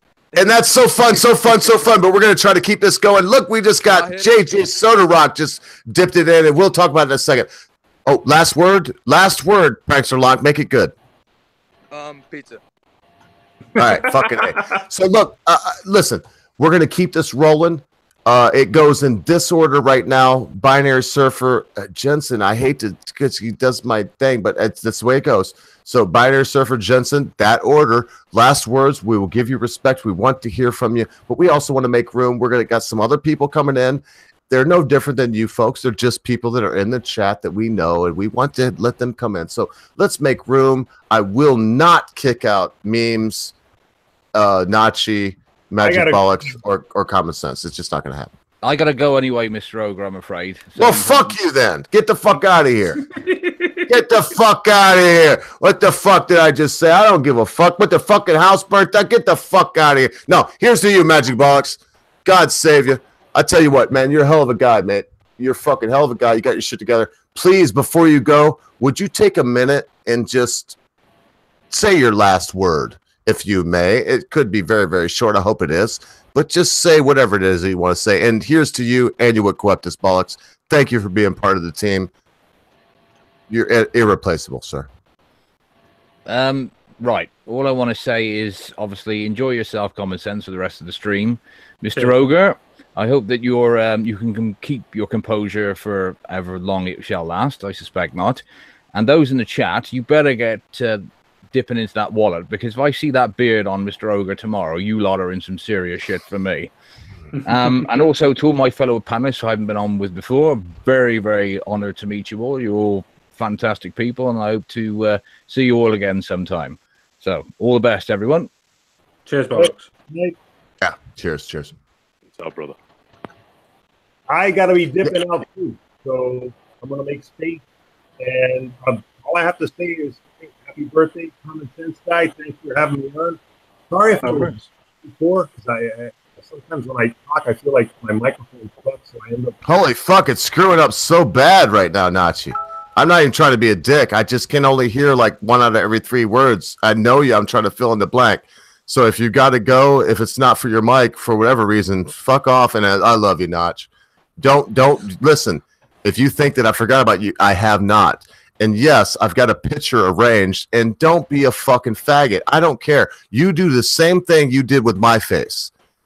Warts and all. Warts and all is what we say, Nachi. So when I send you the picture, I would like for a portrait of my beloved wife. Just make it warts and all. Don't worry about it. Don't try to make it beautiful. Just make it the picture that you see, and I know it will be fine. Please, Nachi, if you will, also, before you leave, to save me a little trouble, would you please send a link out to your T-shirt site? If you want some good art, you want to get a good T-shirt, if you would like somebody to design a good T-shirt for you, if you want someone to make a portrait for you. Hang on. Fuck y'all. Just give me 1 second. 1 second right here. Just 1 second. Just don't go away. I'm trying to fill time. If you want something so cool, so badass, that it's delivered to your house and you are happy to frame it, and for it, can you see this? That I'm not devil doing it. This is not the little thing that I got. These are actually pieces of art that I have received from Nachi Free. And on this this particular one that I did not pay nearly enough for, he actually sent me a wonderful message on the back. So, Nachi, if you can, before you go, if you will send a link out to your T-shirts or to any way that someone can get a link to get some wonderful art from you, that would make me very happy, sir. Put it on the side chat, and I'm going to put it into the comments right now. So thanks for the shout out, man. I appreciate it. We dip out while the dipping's good. Happy birthday once again, and we'll be talking, man. Cheers, mate. Thank you. Hey. God bless you. Salud a tu familia. What a great guy. All right, let's carry on like nothing happened. It's all in the chat there, like I said, and you can get that great art if you'd like it. Save the money, though, and before you get the great art, give 50 quid to Common Sense Guy. It is his bloody birthday. All right, no, carry on, lads. Carry on. Nothing happened.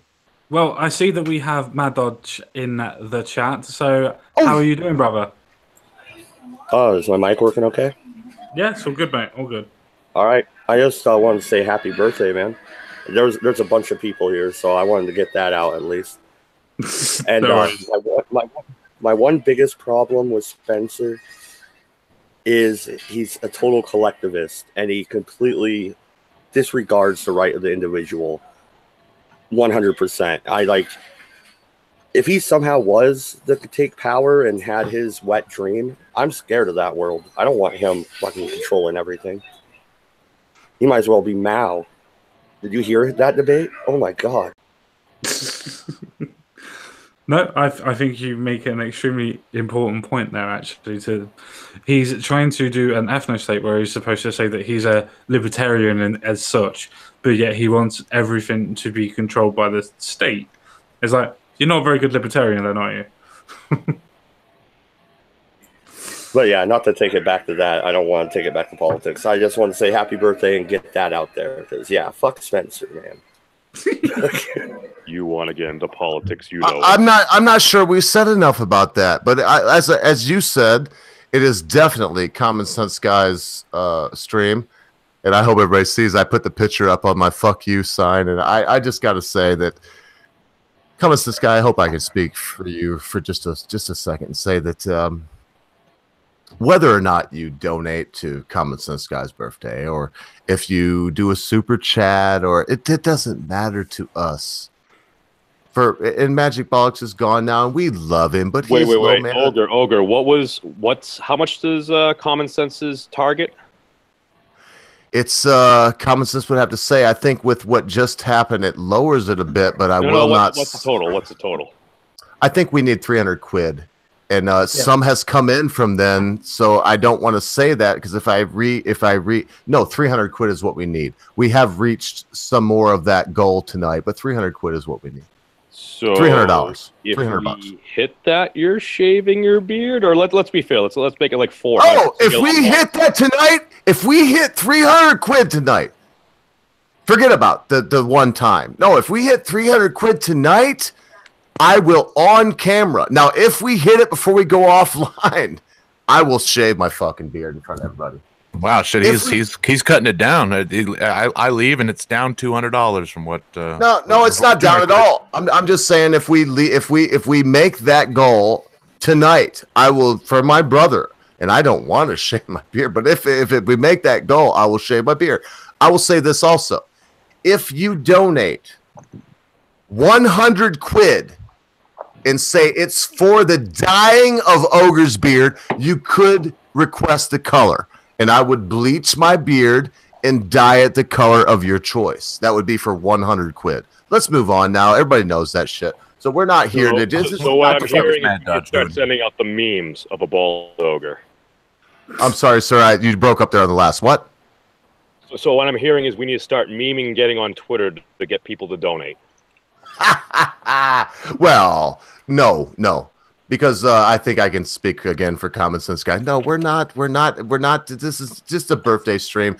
Common Sense Guy, please help me, man. Let's get back on track. Yes, if you want to spend some money, if someone would like to give some money, they can. But we're not here for some kind of Jerry's Kids or anything. We're just saying that, yes, Common Sense Guy needs a computer. Right. We're on our way. We've raised, I think, 200 quid. We need 300 quid more. Yes, I will cut my beard. Right off. Commute Ogre is growing. God, fucking mute it. Why didn't you already do it? I'm leaving. I mean, I'd mute Mad Dodge, but he's already muted himself, so it kind of takes the fun away. Mad Dodge always mutes himself. Now let's get back to the fun. Fuck the raising money. We'll figure it out. Memes, and I appreciate that, but we'll figure it out. Yeah. So, what does everybody actually want to talk about? Because I'm going to stay for another 20 minutes myself, and then I'm going to get into bed with the missus. Because you know what? Oh yeah. Well, before you go, happy exiting the womb day. Yay! I'm gonna keep going, brother, because I'm gonna tell you what. When you leave, it's going off the rails. I'm gonna play music. We're gonna fucking get crazy. So I it's can so tell. good. I can tell, Mr. Ogre. I can tell. But hey, everybody's got their fucking happy days. That's all that fucking matters, isn't it? So that's 2 minutes of your evening, Common Sense. What are you doing with the rest of it? Well, I've got a couple of seconds to kill, and then after that, I might go to sleep. It's not. You need to lie a little bit better. I got a couple hours to kill, and then I'm going to go to sleep. I'm not going to play with myself. I'm actually trying to do something. So no, I've got a couple of seconds, and then I'll be going to bed, turn over, and go to sleep.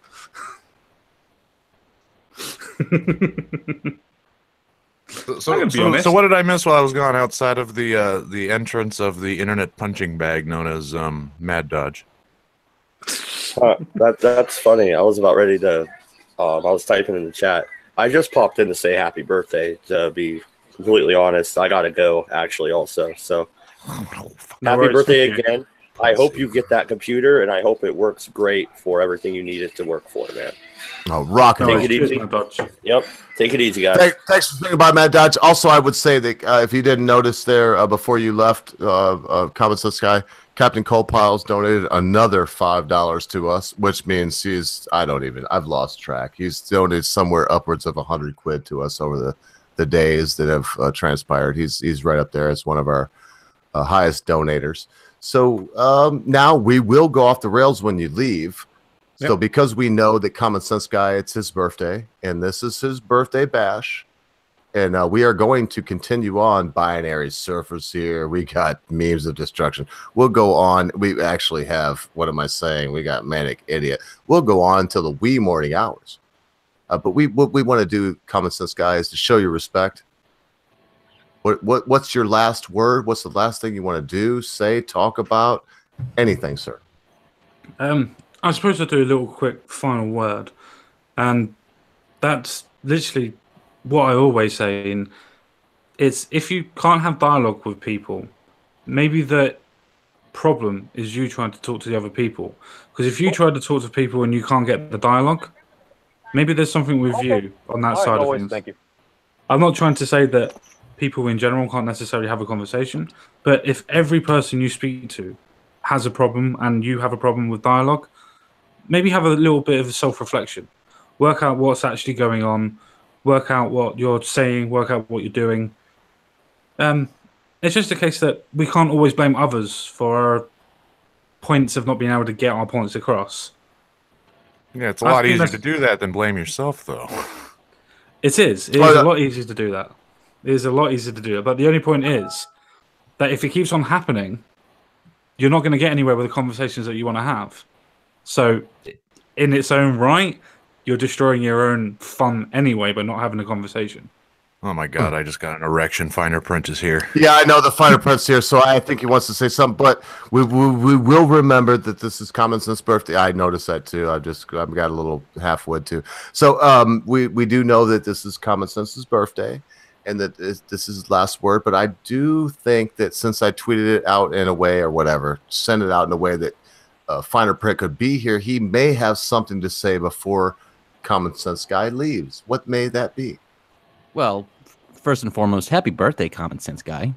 Cheers, Finer. Yeah, and I actually jumped on this stream just now. I was just listening to it just now. I was actually tuning into the Worski stream from last night and just listening to that, and I've got about halfway through, and yeah, I'm still powering through that. But yeah, if Manic got a hard on, at least Ogre got a chub. Totally happy to see you here, man. Totally haven't talked to you in a while. Yeah. Full on chub, brother. Full on.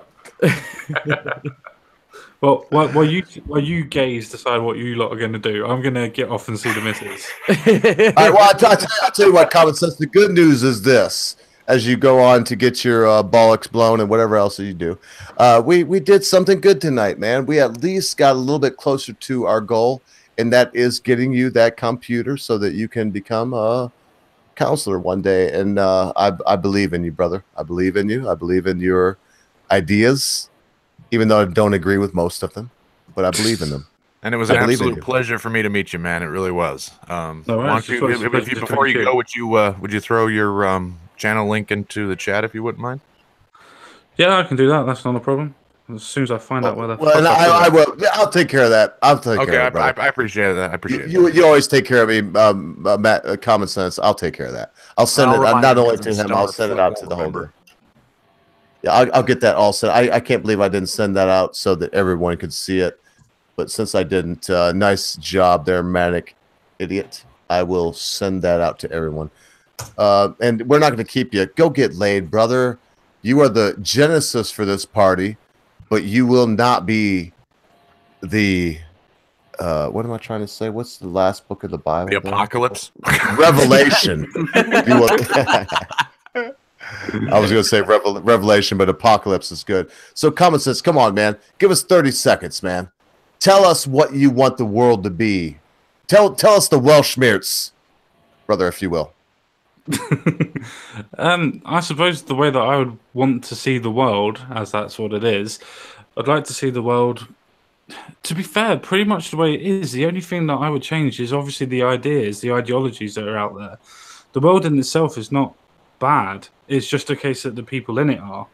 I think it says it best that the way that we populate and take in resources and things like that, the only other animal that comes close to the way that we act is a fucking cockroach.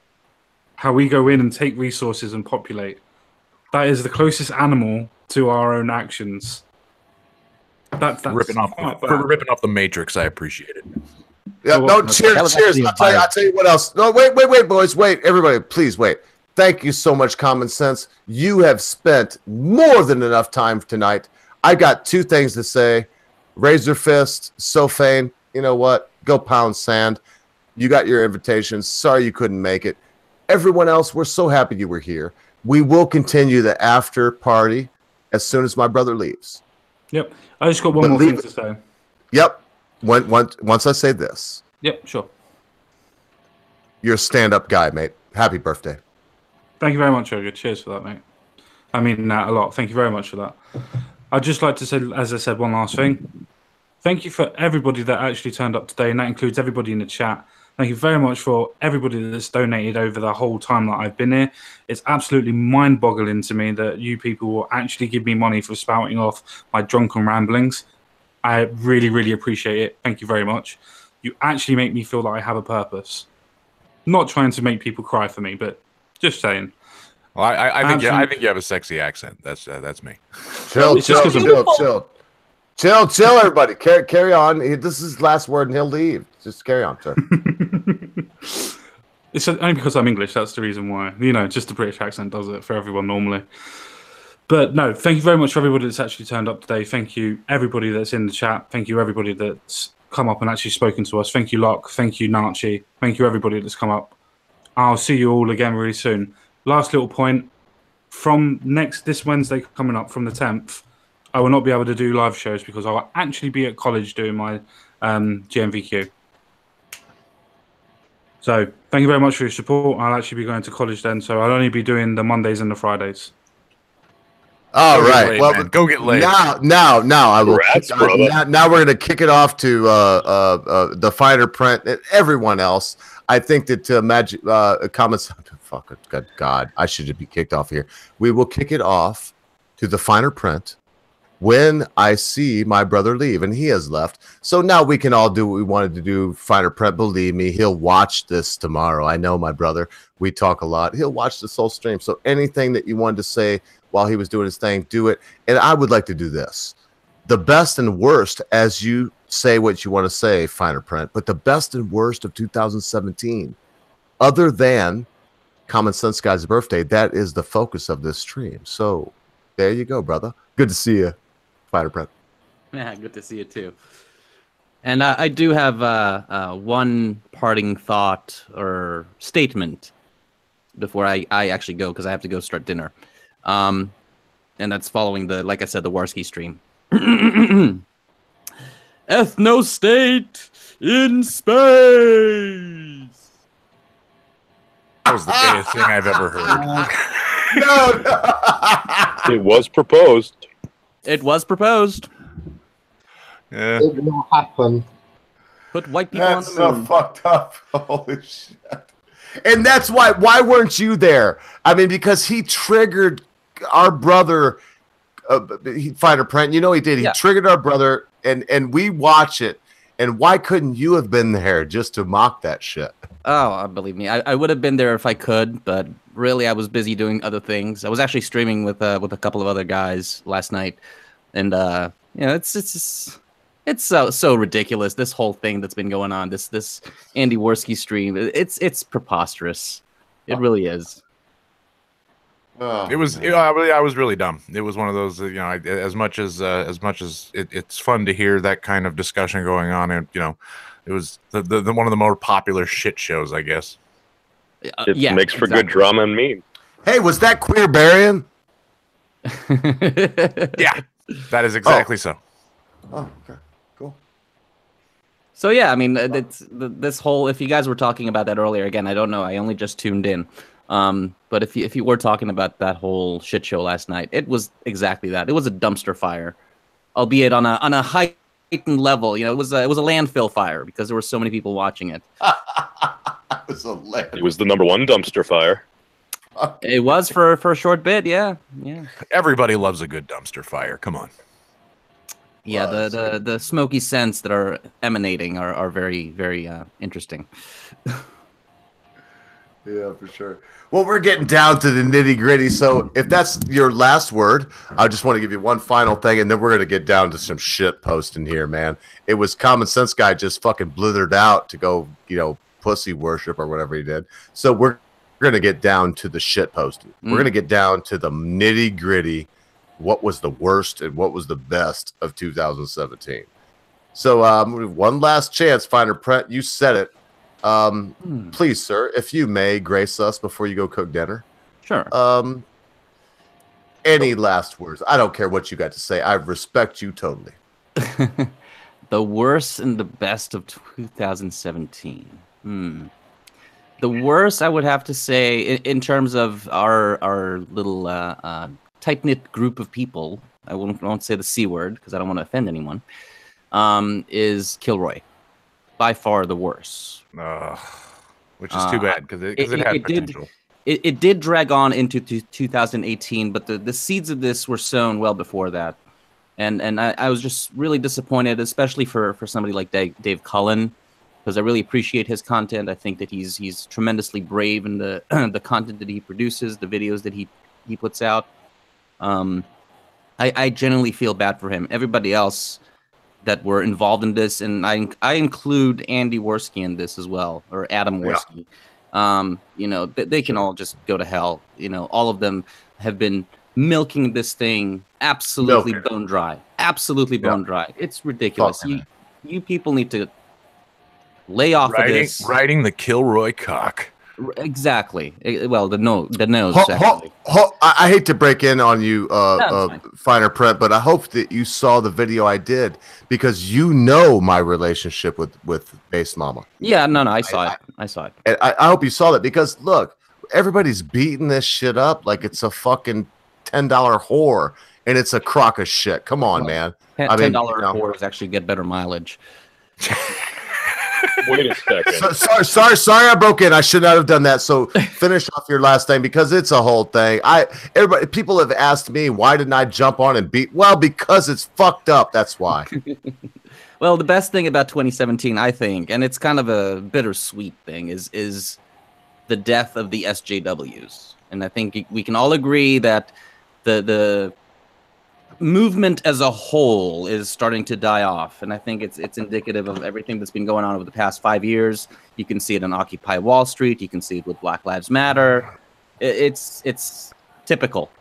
And you know, next year we're going to have something new to bitch about. I was not going to do this finer print, but this is train wreck. I am going to drink to the death of the SJW, sir. Hear, hear. And here's to the Jewish state. May Zionism live forever. May the Jews finally find a place where we may be at peace, and everyone will fuck off. God save run the media, I tell you, especially here. So, who's ever seen anybody throw up on a live stream? I have actually. Can't say that I have. No. Wait a second. Hold on. Here's my question. I didn't know Kilroy began with a C. Is there another event that I don't know about? No, I was talking about No, the C he word said as in community. Cunt. Oh, God. my apologies. I thought he meant cunt as in I thought he meant cunt as in base mama and sister No. danger. But Oh, I thought it was a he's place in much. the, No, Black this Belt. guy is so much. He's light years beyond my couthness. This is my Jewish brother that actually has a brain. So thanks for coming by and making it look like I have a brain too. If you're not sub to the finer print, go do it now. I mean, we You can't be fucking friends. better do it. We can't One be of the friends best- if you're not one sub of to the them. All right. For sure, one of the best channels. So come on, Finer Print, you just did it. Give us your last thing. I don't care what it is. Rebel Yell. Go fucking cook dinner. I love you, my Jewish brother. Shalom. Peace out, guys. Shalom. Fucking A. I tell you what, there goes one of the best fucking people on YouTube. And we've got him here tonight. So I'm going to be very quiet. Boys, I'm here as long as you all are, or if my internet goes off, which it hasn't yet. It actually seems like it's sped up. I think they fixed something that was fucked up with a tree fell down in the forest somewhere. So yeah, we've had some great people here. We've had some great people skip out tonight. We don't give a fuck. What we want to do now is we want to show deference to my brother, the Common Sense Guy. And what he would enjoy right now is he is gently pounding his old lady for his birthday. And, you know, he's so drunk. I know he is. What he would enjoy is if we would go off on a tangent that would hold up free speech, hold up the idea of individualism, and hold up the idea that we all make our own decisions, suffer for them, or revel in them as they may be. Whoever wants to start on that, that would be great. Whatever. Anybody. Fucking personal responsibility. What kind of old school idea is that? Nobody's interested in that anymore. I was saying, just it's personal responsibility. You know, when for free speech, part of it is you have to when it comes to online discourse and shit like that with Twitter and all the social media things, you don't have to deal with the consequences of your words in real life. So I think a lot of people are having that's where a lot of the discourse is getting lost, is they're not used to having to actually deal with somebody physically that they can't block or they can't mute or whatnot. Well, yeah, you're face to face, brother. That's the thing. It's like, I mean, hell, I used to be pretty much a corporate shill. I'll say it. And here's the thing. They used to say, it's like, all right, you send out 1,000 letters, you'll get one reply. You make 100 phone calls, you'll get one actual reply. You talk to 10 people face to face, you're going to get a sale. I mean, that's pretty much the metrics of it. Yeah.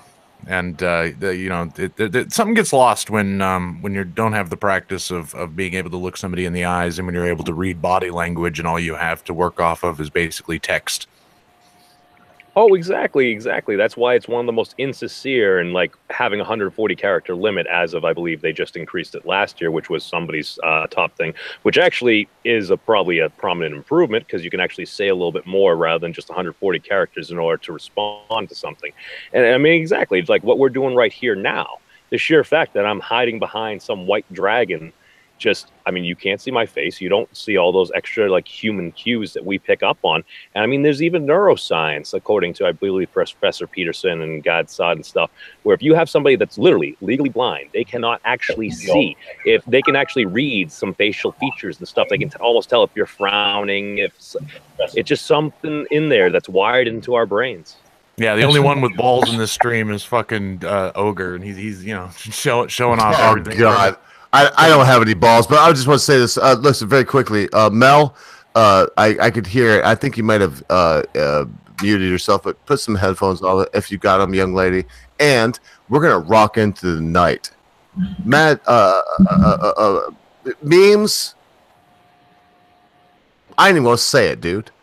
I can't.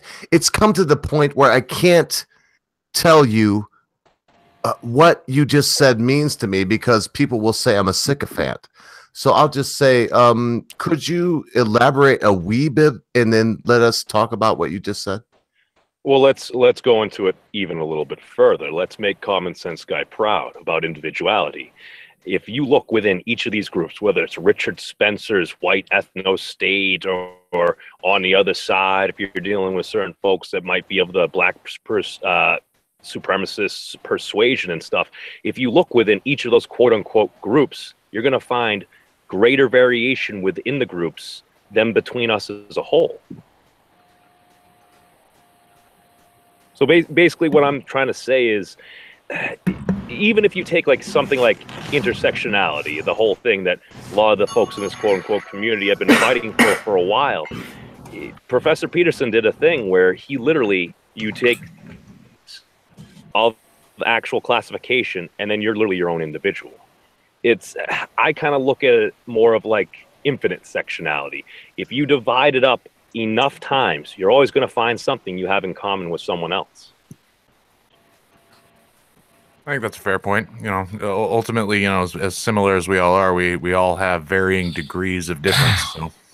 Oh, and that's the thing. We each have our own unique life experience. My life experience is different from yours, then different than Ogre's, then different than Common Sense Guy, than Magic Bollocks or Lord Bollocks, as he likes to be referred to now. He got a promotion. But that's the thing. We are our own individual with our own life experience. And I do have to kind of rag on Common Sense Guy just a little bit. I know it ain't fair that he's not here, but he says people are horrible. My number one universal truth is people ruin everything. But I still deep down believe most folks are good people.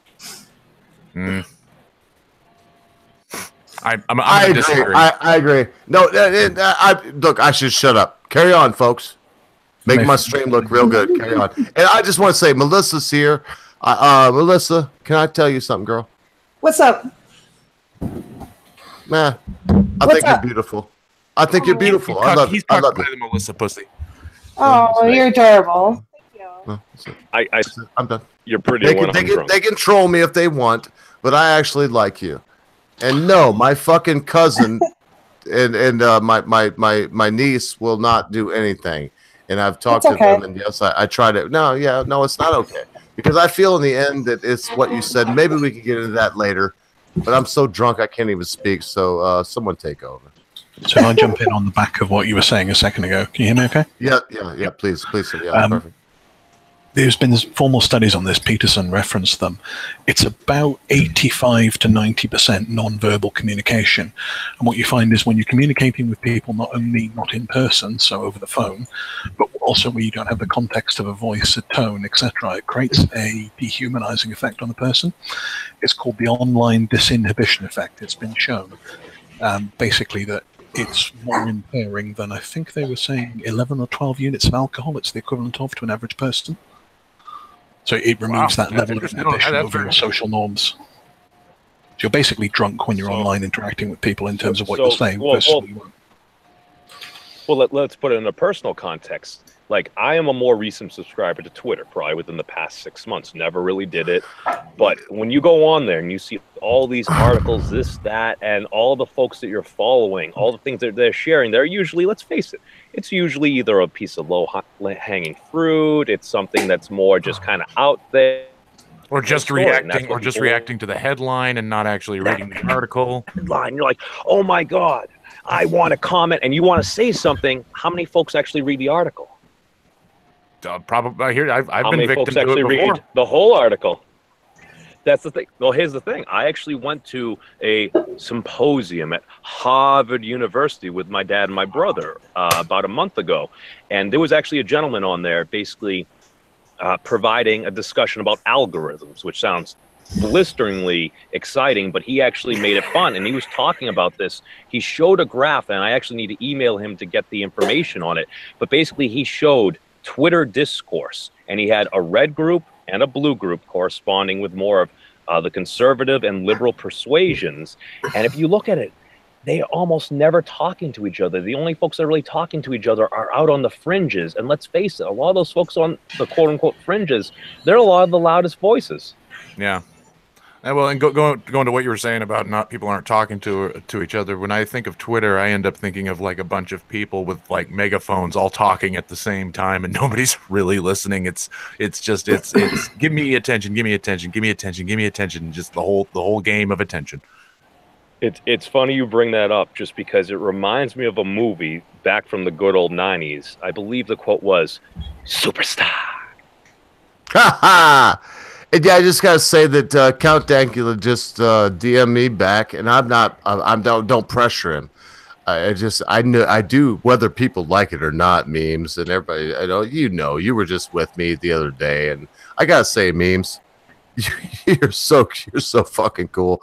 I don't really send people messages much, but I sent you one the other day, and you'll know what I mean by that.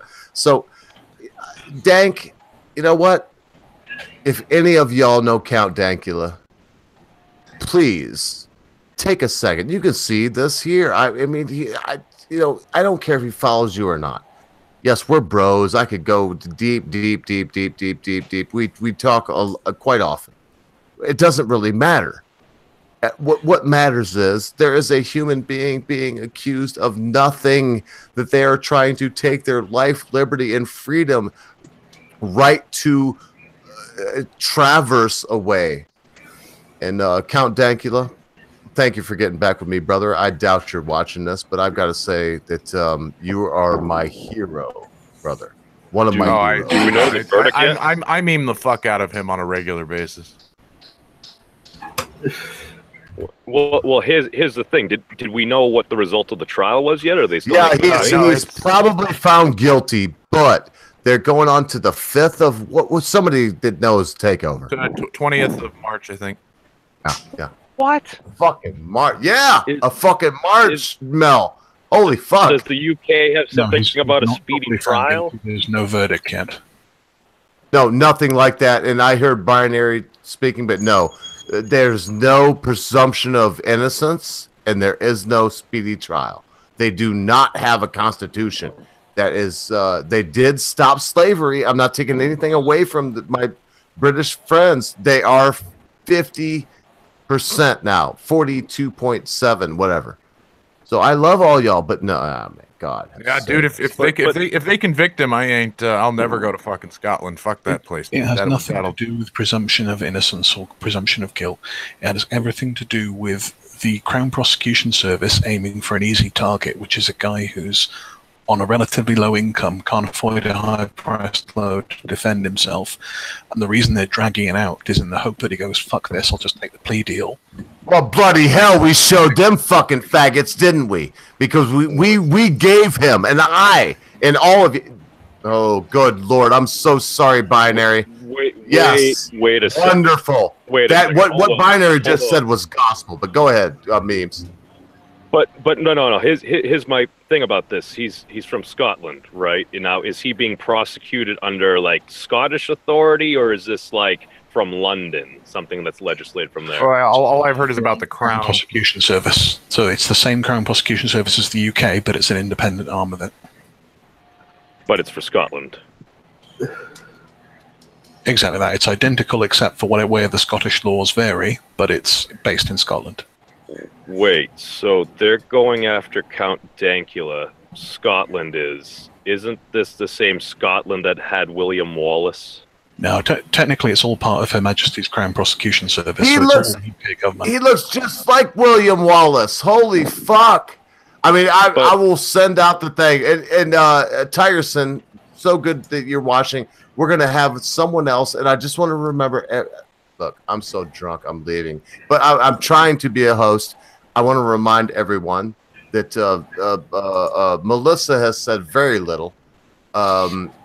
Jensen, you said fucking bloody fuck all. So anytime you want to speak up, you've stayed in here long enough to be here. And Tigerson, I'm sending you the link out right now. So please, boys and girls, I'm so drunk.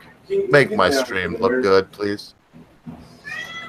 Well, the only thing I was going to add is, you said something along the lines of they're just looking for a low-class guy that can't really afford himself a nice lawyer. And in my head, I immediately said, surprise, surprise, classism in the UK. Yep, we invented Sounds it. like they're trying to make an example. Yeah, exactly. They've gone for an easy target. They haven't gone for a high-priced lawyer, someone with a high-priced lawyer like John Cleese or one of these others. They've gone for someone who deliberately is going to have to take a relatively affordable lawyer, and it's going to be pushed through the system accordingly. Just to answer your point for the Americans in the channel, unlike in the US where you have local prosecutors and federal or state prosecutors, there isn't that in the UK. There's just one level. It's just the Crown Prosecution Service who does all prosecutions. That's it.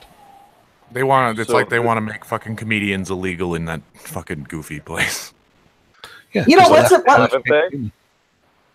upon a time, I hated the fact that our legal system was as fractured as it is. But after see what happens in like the UK and much of Europe, I'm glad we don't have a centralized legal system. It's just my point on all this thing is, I remember watching Braveheart from the 90s. I remember William Wallace dying like at the end of the movie, and the last thing he says is freedom. You may take my balls and my legs and my arms and my head, but you'll never take my freedom. Freedom! But what the hell is going on here? See, you have a guy, and here's the thing, like, I know, I get it. Yeah, he was doing something that was offensive. But here's the thing. He prefaces the whole thing is, my girlfriend thinks it's the cutest thing in the world. Hey, wait. If I may, on my own stream, anyone that saw the video I put up today, I'm not spamming. Look, it's my fucking... that's how I started out. He said, "Oh, look, I looked at the worst way that my wife." Yeah, okay, fuck you, fuck me up. No, it's all good. It's all good. I'm so drunk I can hardly stand up. And I'm going to tell you, the worst thing about this is that he started the whole thing with this. I tried to consider the worst way to piss my wife off. My girl, whatever. The least cute thing he could think of. The least cute thing he could think of, which was a Nazi. In other words, I'm going to be making fun of Nazis. Oh, he's making fun of the Holocaust. No, he's not. You fucking retards. No, he's pissing his old lady off. He fucking said it. It's not even that. It's not even those two. It's the thing again with the left where they can't allow humor because humor undermines the position. So you find this, they don't care what they're banning. They just don't want humor. Yeah, well, and it's like they don't want an element of healing, you know, because that's what humor does. Humor is a form of coping. It's a coping mechanism, and if you're coping with shit, you're not oppressed by shit. No, that's right. If we don't need jokes about rainbows and butterflies, we need jokes about concentration camps and rape, about my beloved friend Mel not being able to get a fucking job after 11 years of service in the fucking American Army. What we need jokes to help us deal with the reality of life. And yes, and the fun part about humor is it's subjective. So it's one of those things that it's why you don't prosecute it. It's why no joke has ever been universally accepted. So if you suddenly think like, oh, if it's offensive, it can't be joked about, then ultimately everything can be offensive. That's fucked. It's fun. I gotta say too, Tigerson's here. I'm so sorry. Look, Tigerson, I'm putting my hat on for you. I'm so sorry. I'm so drunk. And it's been a wonderful night. But Tigerson's here. Let's all say hi. Tig, what's up, brother? Do you have something that you want to spit into this conversation, or are you just here to say hi? Okay, just before we spin off, can I throw something in on the back that I think you'll find quite ridiculous? You may. Carry on. Crack on. So, in the US, for there to be a hate crime, what's the criteria? Because I guarantee they're not the same as here. That's what they're trying to charge him under, effectively a hate crime. We don't really. It's tough for someone else. Yeah. Physical violence is so good rule would be good rule in the US would be a white guy walks up to a black guy and says "you effing N-word" and hits him over the head with something. Yeah, that would be racial. Nah, but so in Melissa, the UK, violence due to a protected class. Yeah. So wait, everyone, just 1 second. So, I think that was Binary Surfer. Yes. Continue on your idea, and then when you're done, I would like to let Melissa give her idea because it's I just want to hear this. Carry on, Pioneer. In the UK at the moment, something is classed as a hate crime if someone says I was offended and I feel that was aimed at me. There needs to be no interaction between the two individuals. So I'll give you an example of something that has been charged as a hate crime in the UK. Someone did an offensive joke about Jews, and it was all very lighthearted. The comedian doing it was Jewish. Someone saw the material, watched it, said, I'm offended by that, I feel that's a hate crime. The Jewish comedian was charged, not prosecuted, they dropped it, with a hate crime. So it's all about the individual feeling offended, making it a crime in Scotland. If you're offended, you can turn it into a hate crime. That is what, for example, constitutes a racially motivated crime if you feel it was racially motivated. That's it. What they've done in Nottingham in England as well. They've now made misogyny a hate crime, and of course what defines misogyny is as subjective as what defines hate crime. Yes. Catch 22. Don't worry, catch 22. Isn't that why the first person's down?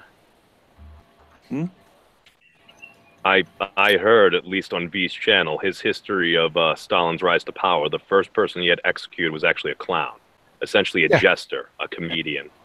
Because laughter is an uncontrollable thing. It breaks through. You can try to put on any persona, but if you see something so goddamn funny, you're going to start laughing. So it's uncontrollable. Laughter is bourgeois. I guess that's it. God, no. The thing is, your country depresses me sometimes. Can defeat. My country depresses me sometimes, and I fucking live there.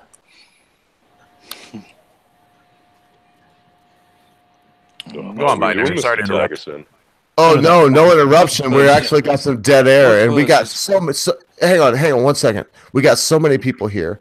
Let's not have any dead air like that again. And whoever was next, speak up. I just want to hear from Melissa eventually about this idea and why. Because I'm fucking not a transphobic, and I'm pandering to a trans girl that I want to have back on my channel. If that's what you want to believe, then suck my Jew cock.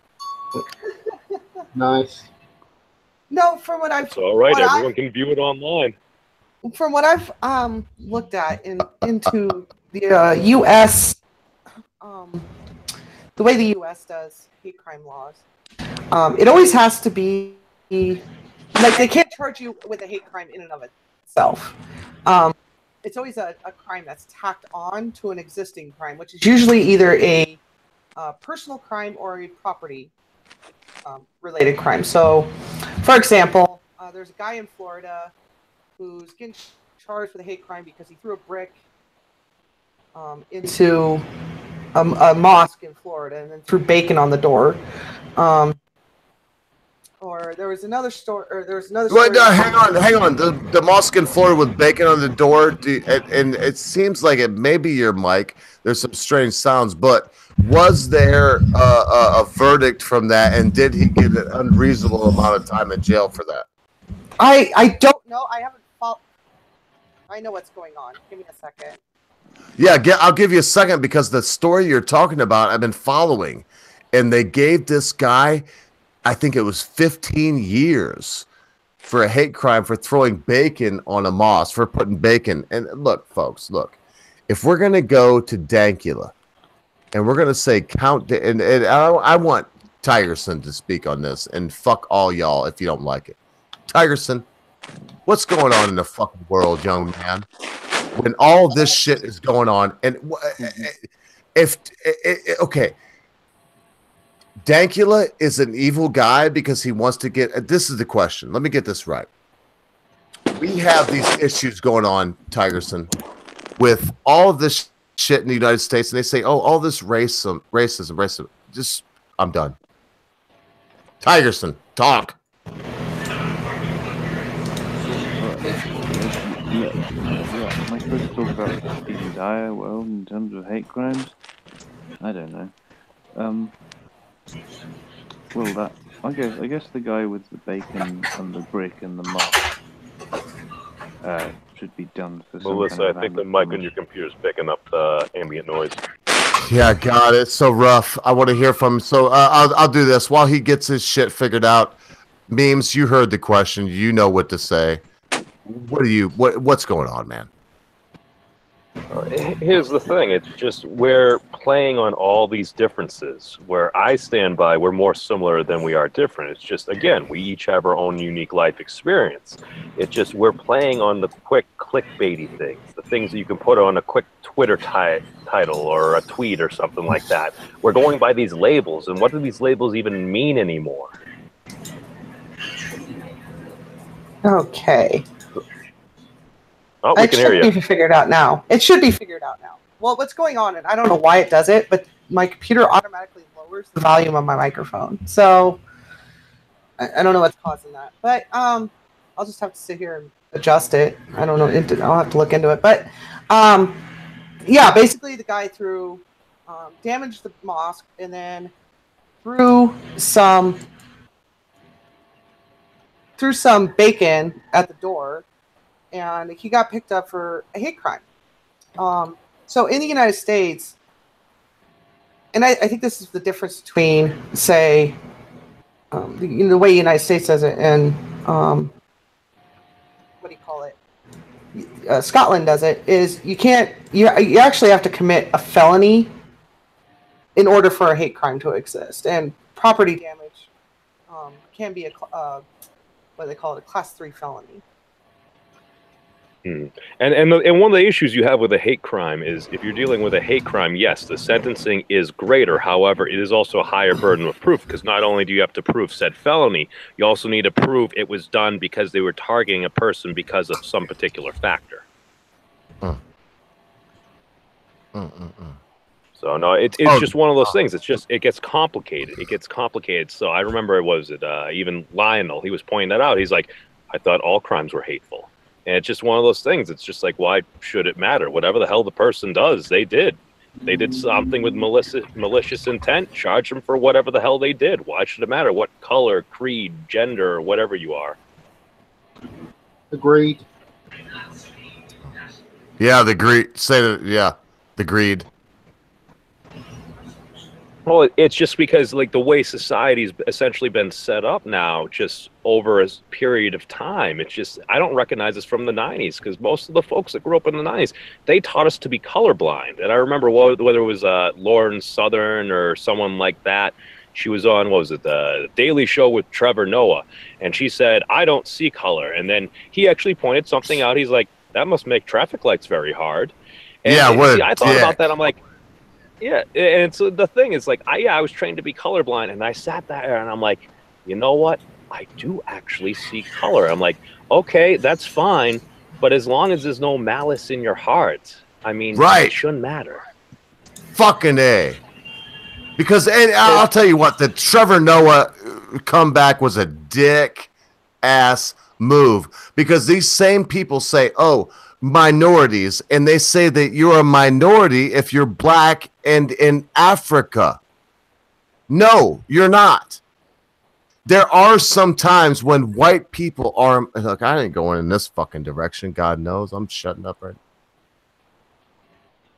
It's all right. I'm sure we've already been demonetized. But go ahead, Melissa. No, and see, my problem with hate speech laws or hate crime laws in general is it's a form of thought crime. Is basically what it is. And how do you differentiate someone who legitimately despises whatever kind of group, right? Versus somebody who, in the heat of the moment, says or does something that's irrational. We base it on convenience and whatever will suit somebody's best interest. But yeah, I get that, but if I'm just mad and I get in an argument with somebody, right, and I'm just emotional in the moment, and then I in a fit of rage, I call him a nigger and I beat the shit out of him, right? how do you differentiate that from somebody who has a methodological dislike? They were beating them because they were black. Yeah. And that's the thing. What you described there was pretty much, there was a big controversy over, what was it, PewDiePie on a live stream. All of a sudden, somebody got killed and was teabagging either him or one of his teammates, and he drops an N-bomb on a live stream, and folks go all out on him, make him out to be, again, the Nazi king and everything like that. Like, why are they doing that? I'm like, okay, you're dealing with a Swedish gentleman who just happens to maybe fit Hitler's description of the ideal race or whatever of Nordic giant descendants or some shit like that. And he has millions and millions of followers. So words are so dangerous. We gotta it's an easy police all of target, and it's a big target. Oh, they're trying to score virtue or achievement points. But that's the thing. To the hard left, words are very dangerous in their mind, because certain words and concepts can't be allowed because they undermine their position. Most extreme views, extreme left or right, can only exist in a situation where you control the narrative, and that's all this is. This is just another attempt to control the narrative, so you can be just as bad for disagreeing with someone about whether there are 32 genders, for example, as a Nazi who thinks that, you know, all Jews should be killed. For them, they don't want that gradation. They want everyone being as bad as each other, because it controls the thought involved. And the worst part is they end up fucking, you know, running it as, oh no, we just want everybody to be polite and nice to each other, and they're not polite or nice to anybody, so they don't even live up to their own goddamn ideals. That's the amazing thing. If you look at what they actually talk to, go on. Sorry. Well, basically, my point is, I think a lot of this came out of good intentions, but we all know where those go. Oh yeah. And the reason why I say this is, let's face it, we've all had microaggressions, if you want to call it that, or somebody did something that we took either offense or maybe we just didn't like it.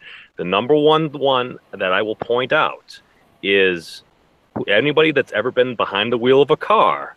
If you've ever been cut off, if you want to be technical, that's probably a microaggression, and I'm sure we've all taken it with a grain of salt. You cut me off because I'm white. There's a great phrase that was given by a comedian, I forget who it was now, and he said, offense cannot be given, offense can only be taken. That's not a comedian. That was actually, I can't believe you just said that. It sounds like you have an English accent. That was Winston Churchill.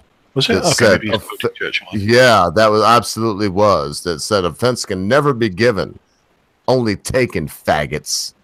He didn't say faggots. Well, you might have added on to that a little bit. He was just simply paraphrasing. But the reason why I bring that point up is because you can have certain folks that, like, everything might be fine. I'll give you an example. I had a friend. He's in the Air Force.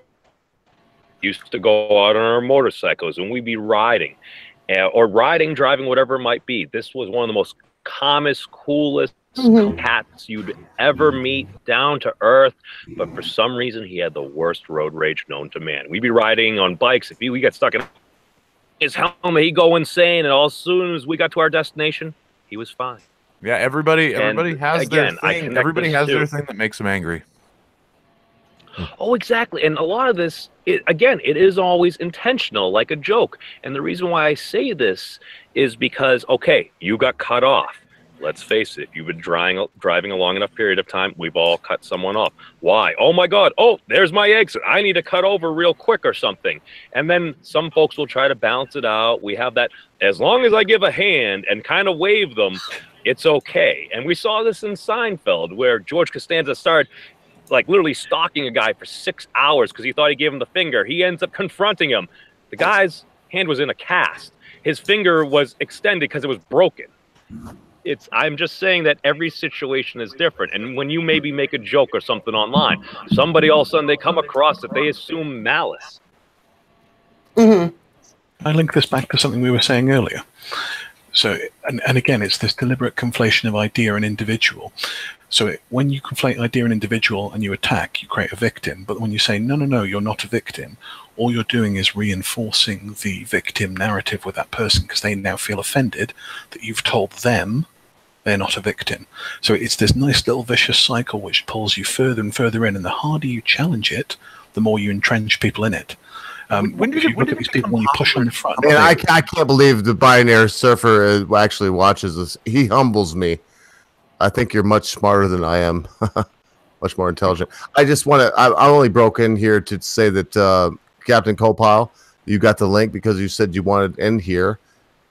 You heard what I just did, man. Pipe up, bro. I can't help you in this situation. You see everybody here. I love you. I respect you. Just pipe in when you can. A lot of big personalities here, man. A lot of big personalities. Well, Melissa was actually. I was getting in on the because you guys were talking about the hate crime legislation and stuff that went on here. Melissa actually brought up my point that I wanted to get in for. That if we can go back to that just for a second, it's all about thought crime. And Memes just said there a few minutes ago that he thinks that these things were put in place for good intention, and maybe in Europe, but I don't believe that those laws were put in place in the United States for good intention. It was an SJW pushed legislation that got put into our law system here in the United States, and that's really all. That's I wanted to jump in on that, and you guys had moved on a little bit, but to go back to that, that's all. That's what I wanted to say about that. It's Orwellian. That's good. It would actually take us back to a good conversation. So if y'all can jump on that, jump on it. So basically, all I got to say about that, and hey, good talking to you again, Cap. But but here's the thing, and I heard this, and again, my source was V on this, and I guess he was talking with some quote unquote SJWs, and what some of these folks said is they literally were almost trolling people. They were like, well, let's say this all of a sudden offends us, but then people started actually going along with it. So if it literally started as almost kind of trolling, like you start off, it's like, okay, we don't want folks to be pissed off. We want kind of folks to be a little bit more kosher, if you will. It's like, all right, that's all well and good. It's called being polite to a person. That's perfectly fine. But then you get maybe some quote unquote trolls within the group. They push the envelope. And if other folks are like, oh, well, that seems great. So all of a sudden it starts devolving into a purity spiral. And I believe earlier you guys were talking a little bit about Antifa and even fights in between them. Like some folks are saying, you're not pure enough. You're not going far enough. Could it just be that maybe like about 20% of the world is trolls? You're not using a heavy enough bike lock to hit people in the head. Antifa even had problems in their own community. That they had a big battle that some of the women in Antifa were complaining about the men being misogynist, and how the women were always in the house during planning these Antifa riots. The men were always in the house making bike lock weapons, and the girls were, or the women were. Let's say the women were in the house cooking dinner. The men were out in the yard practicing bike lock stuff. And there was a big article about that. So misogyny even exists in Antifa. It's male feminism. So I gotta say that was very funny, and I don't know why Cap is muffled, but that was very funny. The zinger you gave, but Cap's comeback. I mean, come on, man! Can't we all be realistic? Realistic? Is there anything realistic anymore? Everything we're living in a satire that has gone a little too far. Everything's just a meme. Well, I think it goes back. I think it goes back to the election. People were assuming that Hillary Clinton was going to be elected because no woman. And dude, that's what I thought. I thought she was. I went to sleep going, well, I guess we'll have yet another Clinton in office, and I woke up to Trump, and I went, really? That's interesting. America, fuck yeah! Well, yeah, because people in Detroit, Michigan, auto workers are out of work. Or coal miners where I live, or they're out of work. They don't give two fucks about women. I mean, that's not that they don't care, but people who can only be polite for so long. People can only they're sick and tired of being polite. No, coal miners being told you're going to be put out of business, Captain Copile. You got no right being here. We're going to put you out of business. Why the fuck would you vote for that? Exactly. To be fair to Secretary Clinton, a lot of that was taken out of context, and she did have some decent points about that. My big thing about that is just I respect you too much. Listen, memes, carry on. I will debate you on this later if you'd like. The only reason I say that is because basically right before the election, wasn't there a concert with about $1 billion worth of net worth performing there? And it didn't really make a difference because I guess most of the folks in that jam-packed arena, they weren't there to see the candidate; they were there to see celebrities. Thank you. Yeah, so it was just kind of an empty campaign. I'm sorry. Go ahead, Cap. That was in Philadelphia, yeah, and I think if you go back and look, she lost Pennsylvania. Yeah, I would go one step further in that those are people who are already on the left. So you look at socioeconomic status, and you tend to find it's polarizing, particularly in the US. You tend to find the people at the bottom and the top vote more independently. The people in the middle vote more in a fixed fashion. And the left certainly has a bigger voting base from the middle, the middle class at the moment. Yeah, true. So basically, what are we saying? Is voting based upon more of your status, like your socioeconomic status, or are we just kind of pandering to a few folks in the middle, or are we pandering to folks that can change their mind completely? Come on, memes. You're way too fucking smart. And please, before you let anyone else cut off on that, can I please ask you to answer that question in your opinion? In my opinion, I think, again, I got to harken back to common sense, guy. We're all individuals. And what I mean by that is we're all wearing masks. We all put on a facade. We go through the day. Somebody asks you, how you doing? You're like, good. Hey, your grandmother may have just passed away. It could be the worst day of your life. Why do we do that? Because society has taught us that's what we do. When was the last time you walked past somebody and they said, oh, how's it going? They're like, well, I just lost my job, my wife left me, and my car broke down. So yeah, I'm feeling like a complete whoever piece of crap. asks how I'm doing, that's what, because I'm terrible at small talk. When somebody asks, "Hey, how's it going?" I'm like, "Do you really want to know, or is this or is this just politeness for politeness' sake?" No, but let's look at it. If we may, please, excuse me, Manic Idiot, and I appreciate we got a lot of people here, so I want to try to be quiet as he brings up this very great point. So, if I may, memes of destruction, just to elaborate a little bit more to cut people like Manic Idiot loose. And I would say this, since Common Sense Guy is gone, I would say Manic Idiot will be the next one to speak on this. If you could just elaborate just a little bit more to get us, to primer us up here, brother. To elaborate, and this is only based upon my own personal experience. I've done a lot of in-home sales. I've been in some multi-million-dollar homes. I've been in some little quote-unquote shacks. And here's the thing. You talk to folks, and it's just, you'll find folks that are of more of a conservative persuasion up in multi-million-dollar homes. You'll find extremely liberal folks in those same million-dollar homes. And it just goes both ways. It's just, again, people put on a certain persona, and part of this is, I believe, one of the reasons why Donald Trump won the presidency, because a lot of folks, when they were being interviewed on the phone, the way they were being asked and everything is, do you support this person? Do you support this person? They're so conditioned to not wanting to say, well, I kind of support Trump, just because everyone was hating on him so much. And when they get into the voting booth, remember, that's private. Nobody else is looking. You can speak. So again, your before I cut everybody loose, so what's the middle ground? I'm listening to you. I'm digging it. I'm on. So what's the middle ground? I think that's what you're talking about, memes. Before one more chance, everyone. I know there's a lot of people here. Middle ground memes help us to get on this conversation that I think is so important. The middle ground is to tell the fucking truth, man. It's just, you got to be straight with folks. And I'll give you an example of kind of how I came to this. Back when I was a freshman studying business and stuff, I took a Politics 101 class.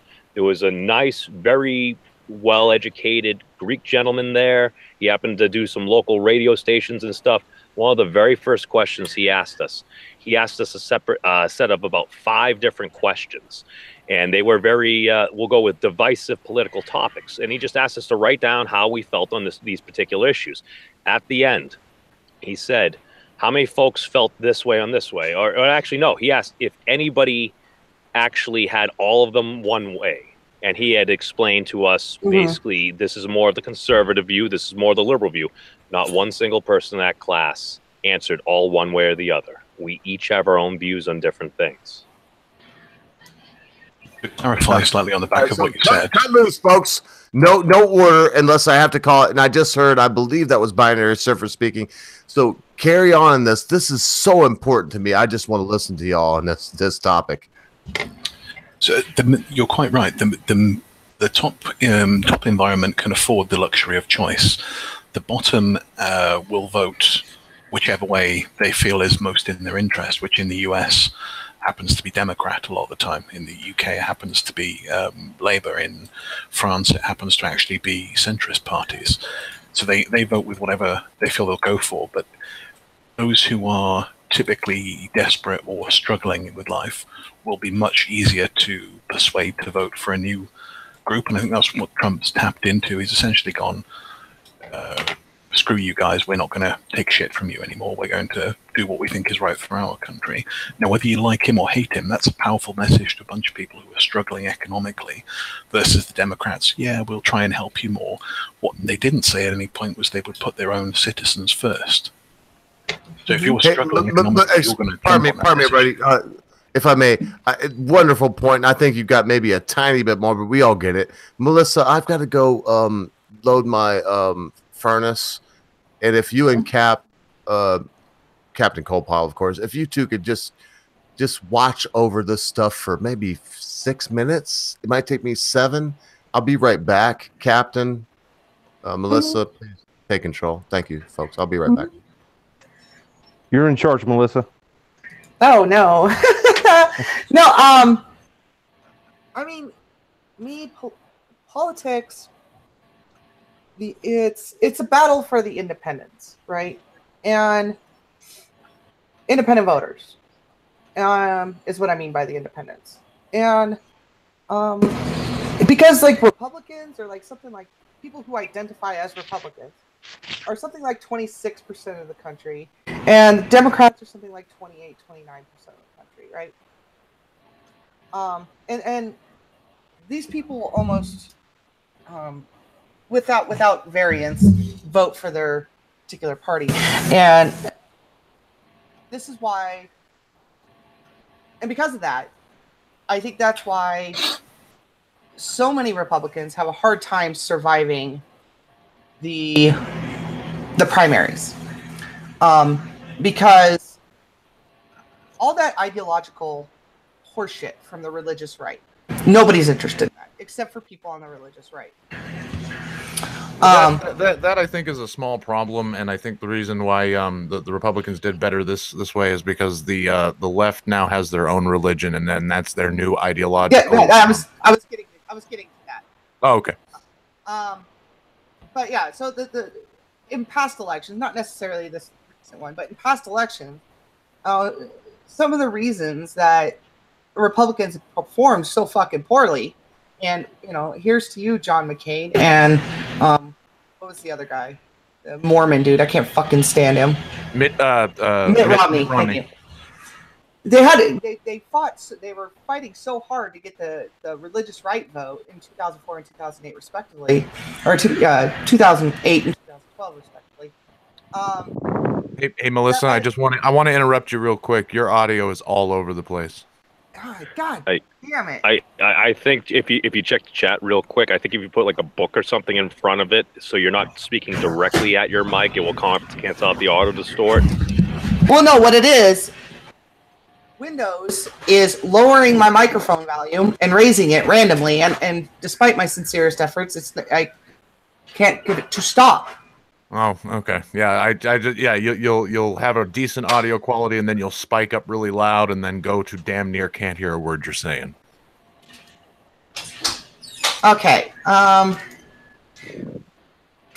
So anyway, while you fix that, I'll continue on with that concept. The thing with that I had noticed with especially the Republican Party is because Trump wasn't a highly. I mean, he's got his religious angle, but I think it's mostly to cater to the fucking religious right. I honestly don't think it's a big deal to him. The one thing that sticks has been hammering home, and why he's been so popular is that he's a money president. He's more focused on trying to get people back to work, trying to get people some economic freedom, some growth. And the problem with the current state of the Democrat Party is they're trying to keep everybody sucking on the tit of the government, and essentially kind of welfare servitude almost.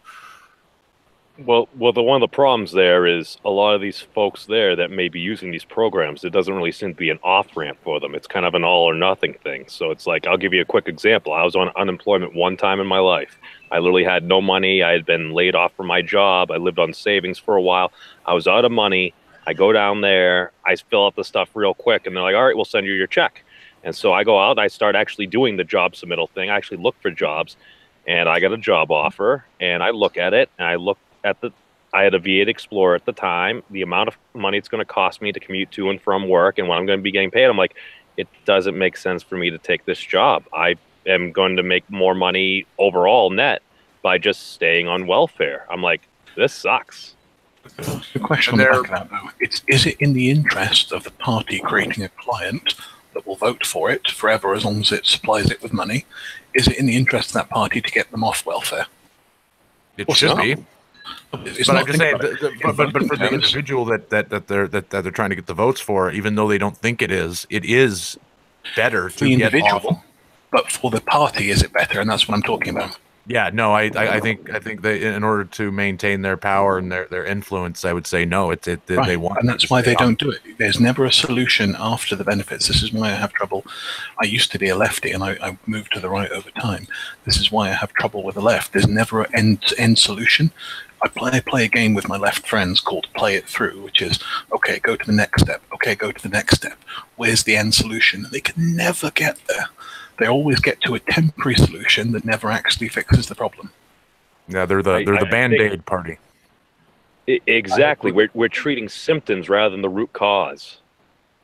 And not to suggest that the Republicans have all the right answers. It's just on certain key issues they're a little bit more pragmatic about it than the Republicans are at least trying for an answer. I don't even see the left trying for it a lot of the time. They try to solve the immediate problem, not to get the base point solved. And worse yet, they keep making up problems. Yeah, exactly. You need problems to rally folks to vote for you. And one of the problems is, and I think one of the reasons for this, and again, to not ascribe malice before stupidity, is it's simple. It's, what are you going to campaign on? We're going to increase spending to this program, so we're just going to throw more money at the problem and hope it solves itself. Whereas, again, you're treating the symptom, and you're continuing to perpetuate along this path that we're not actually solving any problems here. We're simply treating the symptoms. I mean, you look at Alzheimer's. We have millions and probably billions of dollars spent treating the disease. How much money actually goes towards looking for a cure? A fraction of that. Yeah, not nearly as much. And that's because the money is in the treatment, it's not in the cure, and that's always been the case, at least with diseases. Well, and the thing is, it's lazy. It's like you're not actually solving the problem. You're just pitching again to get more votes, and just lazy people are easy to control. And part of this is too probably. Oh, go ahead, Cap. I was just going to say, and it also backfires sometimes, and it backfired in 2016. The idea of the left was to keep as many people on the government tit as they can. Well, that backfired. They lost the entire Rust. They haven't lost the Rust Belt since 1988. They lost the whole Rust Belt because people are sick of living like this. People want hope. People want jobs. And who promised it to them? Yeah, and they want to also get out of this perpetual loop. Like I brought up earlier when we were talking about this need for victim culture. And when did it suddenly become a thing that we wanted to be victims? It used to be that the whole goal was to not be a victim, to prevent being a victim. Now everybody, it's about like it's like a game. It's like a sports game where you're trying to collect points. But it gives you power and attention. Now we've created a culture in which there is no higher status to be than a multiple victim. Which is backwards scoring virtue point. And that's the whole. That's one of the. That's the whole. Go ahead. I'm sorry. Oh no, go ahead, Kat. I was just gonna say that's the whole social justice program, right? Is to group every group into a subsect of groups. This victim, you belong in this victim group. You belong in this victim group. You belong in this victim group. What I love about Melissa is Melissa doesn't, from what I can tell, isn't a victim. That's what I love about her, and I think that's where the left is really in trouble, because it seems like a lot of people on this panel are right-minded, or at least right of center, and Melissa is in this conversation, and no, this isn't this. She couldn't be in this conversation 10 years, 15 years ago, or however far back. Am I right or wrong, Melissa? Well, I mean, no, you're right. You're right. I'm sorry. Well, I mean, and I think. Fuck you, microphone. Stop adjusting my goddamn volume. Oh. No, in fact, you got a good suggestion if you didn't use that. I thought you just did. It's... Carry on. I think it has everything to do with the fact that I was raised by a single father rather than a single mother. But I've always been fairly right-wing. Now, I will admit, like, when I was 18 years old, I was apolitical. Like, when I was 18, 19, I couldn't even tell you what a Republican or a Democrat was. And then 9/11 happened.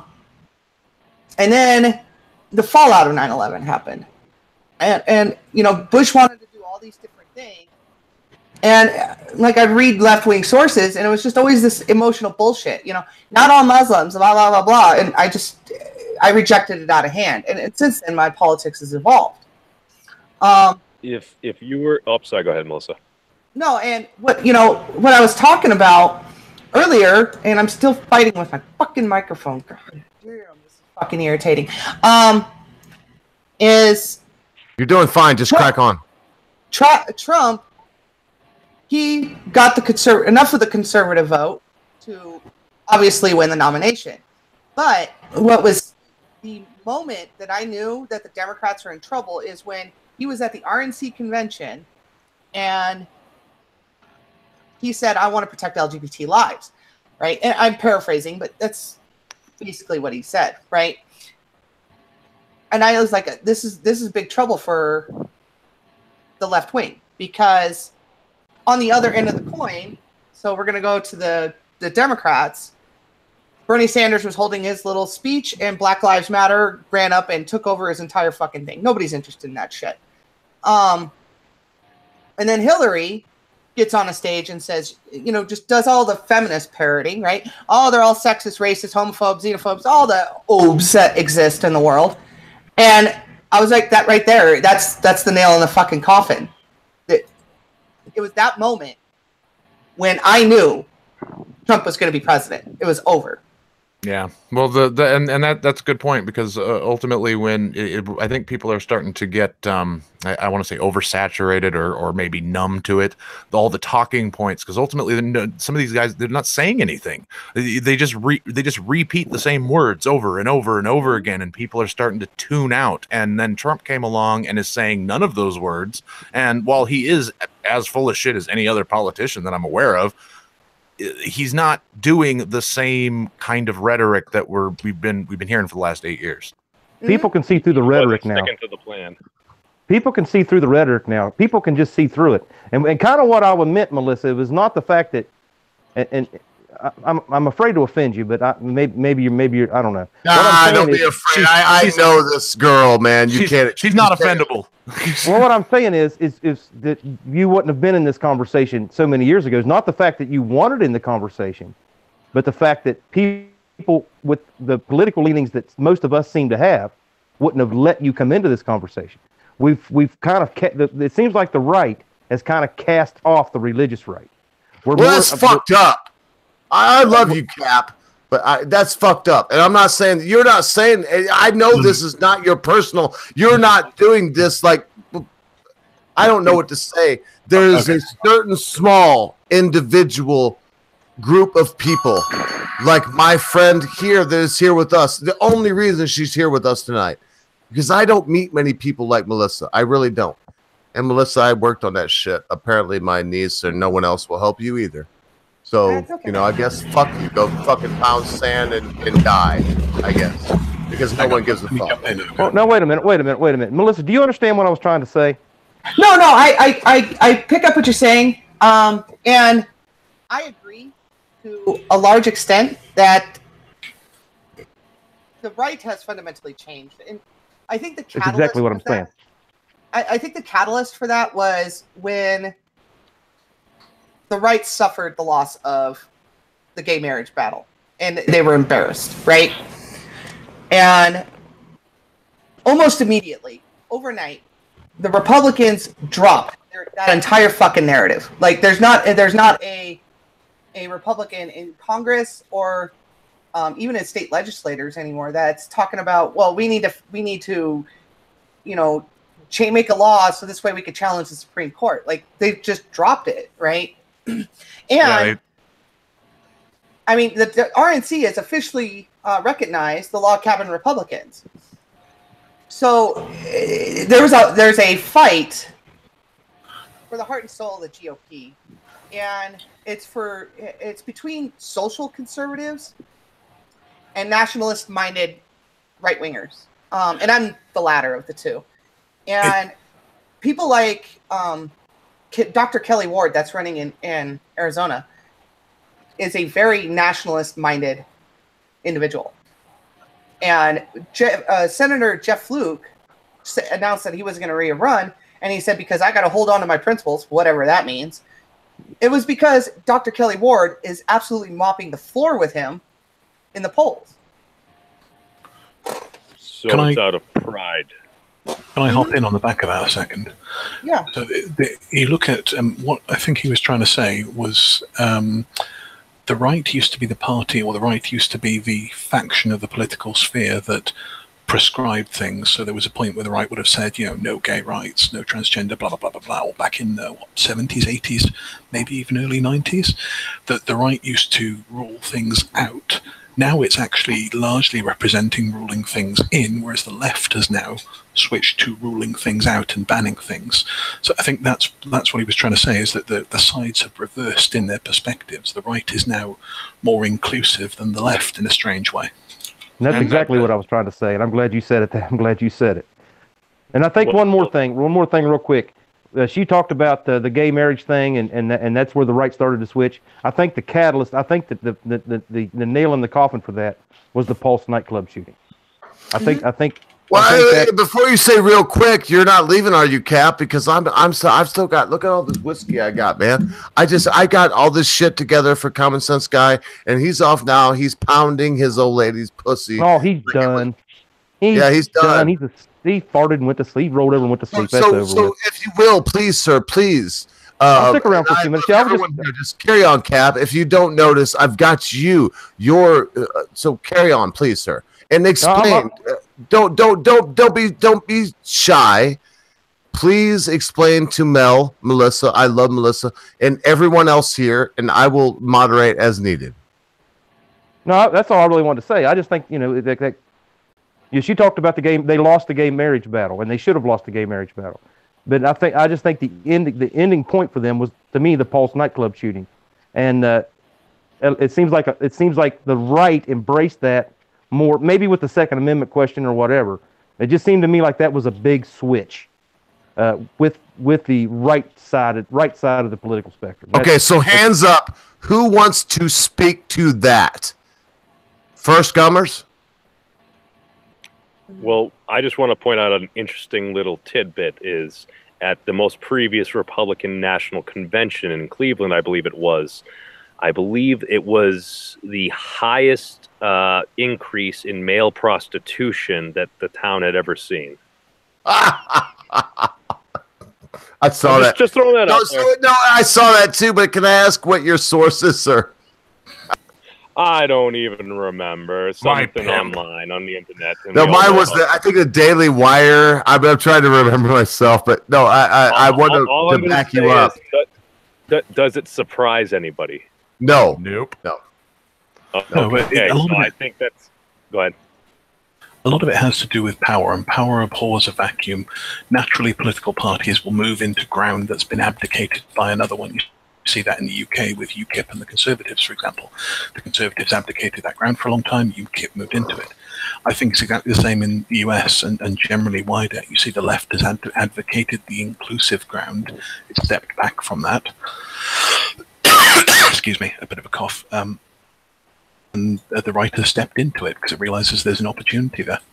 And here's the thing for me, my political viewpoint. I'm very basic when it comes to politics. I honestly don't really care about many of the social things. I mean, gay marriage I always thought should have been, states' rights, and eventually fucking 50 states would have had it.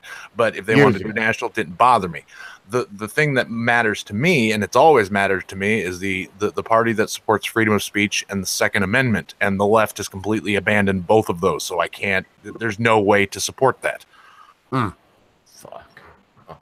They want to blame guns on every act of violence when you're essentially ignoring the person that was committing the violence. Yeah, but don't drift off too far, Manic. But they also blame like Melissa and everybody. I mean, come on, can you tie it in just a little bit for the dumb ogre that you're with here now? Sure. The other thing that going back to the freedom of speech is, Melissa, according to the left, she's the all-encompassing, thing that they would want, a strong female person, and yet she has the wrong think, so they can't support her. So ultimately, it's a party that eats itself because it can't be consistent. I'll go further than that. There's factions of that party that would absolutely despise her. And that is where I think the left is in real trouble. They're losing the social battle as well as the economic battle. Because absolutely. They say you need to listen to women and then accept unless you're saying things that we don't want to hear. But it ties into what we were saying a moment ago in that they're playing the division game, and the division game only works as long as you can keep playing it and keep dividing, because that's the exclusionary piece we just talked about. They're excluding. Well, it depends on that. It depends on continual dividing. I'm sorry. Carry on. Without that, they can't survive. So short term, they make gains. They consolidate their power by dividing another subgroup and another subgroup and another subgroup.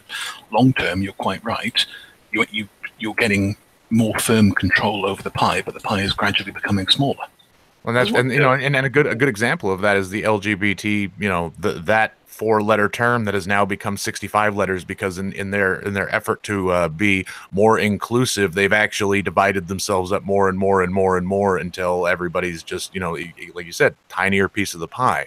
And eventually people are going to stop supporting that because, you're essentially carving out your own little niche that only you and people who think exactly like you are in, and you're essentially making a minority of yourself by not finding common ground with other people. Well, binary, to go on to that as well. What happens after you infinitely divide those folks into each more and more groups? Eventually, if you divide at an infinite rate, you're just going to, again, come down to the individual. Exactly, and that's what I mean by that. The left never thinks through to the end on the problem, as far as I can see. Anyone who'd spent a couple of hours sat down thinking about this, as some people have. I watched a stream with Shapiro a couple of weeks ago, Ben Shapiro, and he talks about this. It's very interesting. So the end game for them, they can't win. The best they can do is force a stalemate. That's their best case scenario, whereas the right is trying to have an end game where it can actually win. They've thought through to the end. The left hasn't now.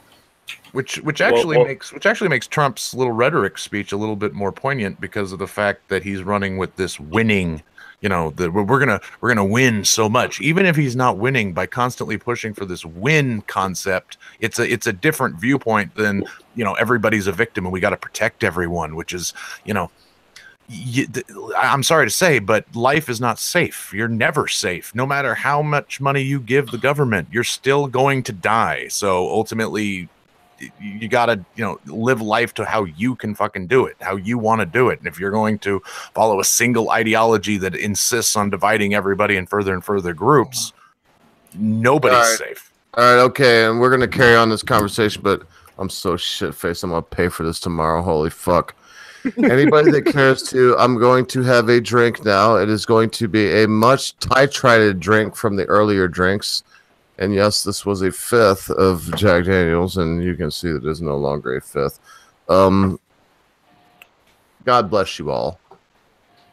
I hope that all of your aspirations, everything that you told yourself you would do this year that you have never done before, all of the things that you want to do, all of the things that you tell yourself I am capable of, here is to you, Anuit Coeptus, and whoever is making that horrible sound that will kill you. Oh my Anuit God! Coeptus. I swear to God, Ogre's that guy in the drunk that's like got his arm around you, going, "I love you, brother. I love you, man." Are you looking at me funny? You looking at me funny? Let's take this outside. I can't even find my feet. Fuck it. I'm sorry. I love you. He's the loving, belligerent drunk. But yeah, getting back to what he said, if he wants to know my New Year's resolution, mine's always the same, and I always no New Year's resolutions. Oh, fuck you, mine's the same. Fuck you. Shut up. I'll mute you. Yeah, fucking shut up. Listen, suck my. Anyway, my New Year's resolution was do not kill anyone, and I think that's pretty much the only thing I want to do in my life. So that's I would like to avoid that at all cost. Well, here's the thing, and I think the great Harvey Dent said it best. You either die a hero or you live long enough to see yourself become the villain. I'm muted. That was funny. Well, to be fair, that's what it's there for. If someone goes a little bit of drinking rat, sometimes you got to keep the host in check. No, but I will say this: Manic Idiot wins. Carry on, Manic. Where were you at? Just talking shit. It's all good. I'll let somebody else fucking take the reins. No, fuck that. You were on your way and we muted. No, we were on a good tangent there. Where were we at? If you guys want to delve into something else, let's bring up just that interaction we had right there. What did we have? We just had two folks that like each other dropping a whole bunch of profanity at each other in the most loving way possible. So let's talk about the profanity question here, because I think that's an interesting topic. When do we use profanity? My view is we do it to the folks that we love and the folks that we hate. How do we differentiate that over the internet? Well, that's an interesting question. Yeah, they're two sides of the same coin, in my opinion. If I say fuck you playfully and I say fuck you, there's a very different, and you can't hear that in a text or in a chat or whatever. And I think that's where a lot of this Twitter outrage comes from. They can't tell the difference between a playful fuck you and fuck you and die type. Yeah, and their solution is let's ban fuck you because we can't tell the difference. Well, how about you actually get into a conversation with somebody and learn a little bit of, God, what's that word that you hate? Nuance. Yes, exactly that. Why do they hate it? Because it doesn't allow for division. It's very hard to divide people when everything's nuance. And I'm not trying to cut you off, Binary, and we got a lot of people in here, so I just want to say that what just happened was wonderful. I don't know if I'll get through what I'm saying right now without being muted, but who can we depend on? Who can we look to? If I can't look to Manic Idiot to tell me, look, Mr. Ogre, fuck you, shut up. If I can't, who can we look to? We're in a strange place right now, folks. It's 2018. And I love you, brother. I love you. No, it's nothing like that. It's not like that. It's not. No, it really isn't. It really isn't. It actually goes to the other side of that, Manic Idiot. Okay, I hate you, brother. We are in a new age right now, and we need to fucking get tough. This is my channel. Yeah, I could bitch and let's somebody. No, I can't believe I'm not muted now, Manic. How? Why did you not? Why? Because you're fucking amusing the shit out of me, dude. You're going like all over the place. It's great. I love it. No, I'm not all over the. No. That I will. I will just say this. No, I'm not over the place. Look, I'm gonna drink some whiskey. Bye. I guess meme split, huh? I guess he got tired of Ogre being all over the place. That he's fucking meme split. Is that that's my fault? Don't make me feel bad. You chased him off, jackass. What the hell is wrong with you? Fuck, I'm leaving.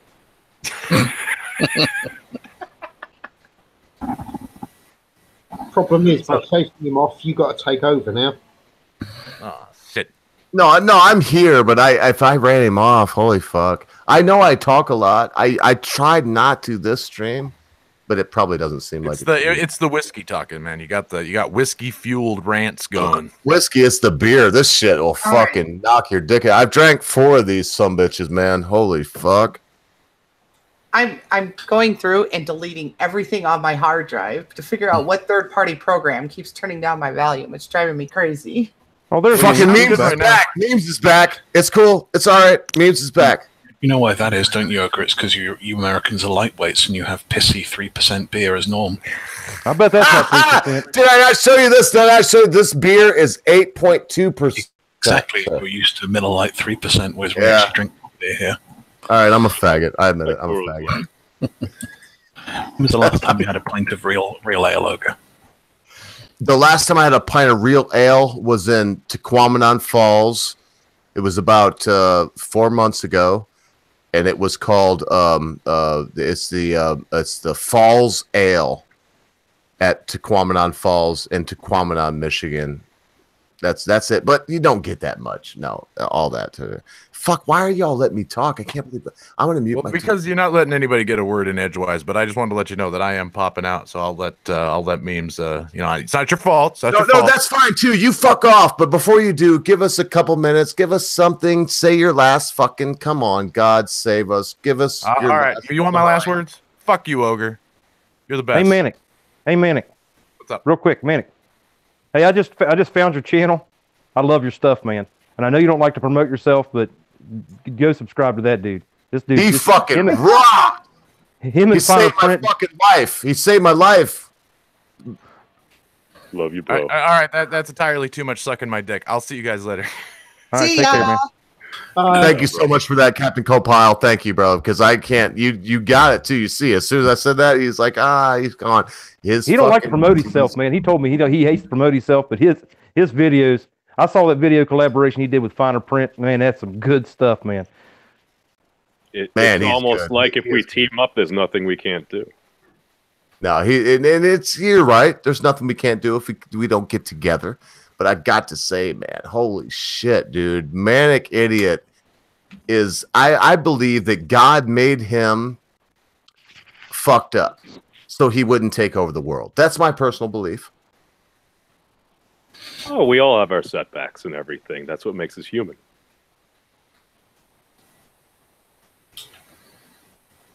What's happening with fucking memes? I heard part of that and you went away. Look, what we're going to do is we're going to do this because I love my brother. And I'm not Worski. I got a tiny channel here, but holy fuck, if I would, oh God. I wish I would have had the lot that he had on last night. I really do. And anybody that doubts me, I don't know. Eventually, I will stick in Mr. here. Ogre. Well, Mr. Ogre, you bring up an interesting point. The first time I ever came across your channel, you were hosting Sargon, and there were like 30 other people in here. And I see you with your hat, with your excellent white suit that you had there, and I'm like, oh my God, this is like having Colonel Sanders combined with a rabbi hosting like this big go around. I'm like, how have I never come across this guy? This is an amazing show. And personally, I think given your background and everything, you could actually have a pretty good sized rodeo, basically what Andy Worski's doing, except I'll go maybe in a bit more controlled fashion because it seems you have a little bit more experience. Because Andy, I think part of Andy's charm is you put on the channel and you're just waiting for him to go, yeah, bitches, like Jesse Pinkman.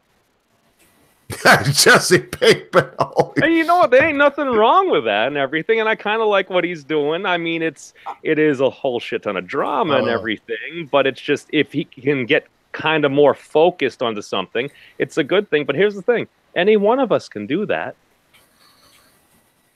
Yeah, well, it's true. It just takes a little bit of, I will take your advice, sir, and I'm working at it. There's just a fine line between, what Common Sense Guy and we do have Magic Bollocks. He's a new guy, but it is Common Sense Guy and it is the ghost of the Britisher that still remains.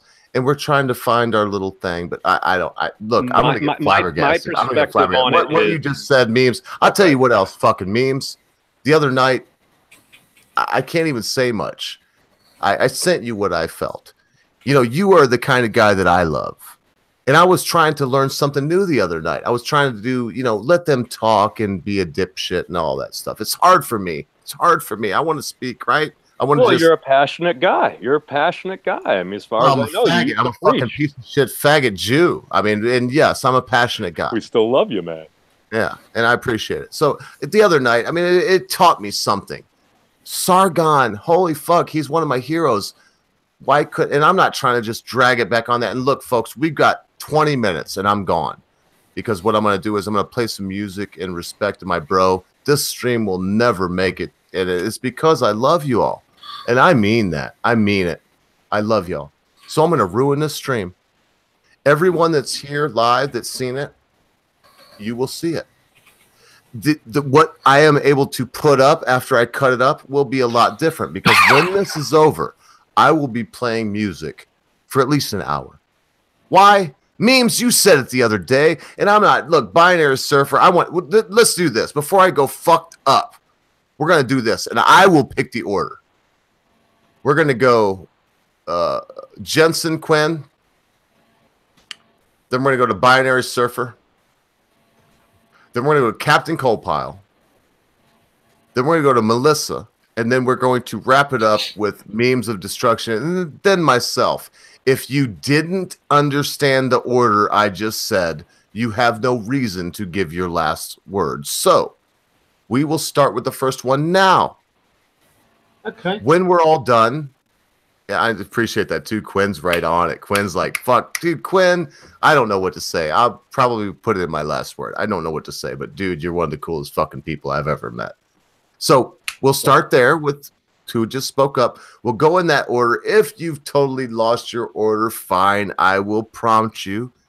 At the end of that, I will say my last word, and we will go on into music for the last hour. Why? PRTAY, because I got to. All right then, mate. My nobody throw up at this, but one thing I really enjoyed about 2017, I actually met you lot. I'd never actually thought I would ever speak on YouTube, but thanks to you lot, I've actually been given this chance, and thank you. And next year, who gives a shit? It's going to happen. You just have to live with it. Someone else's go.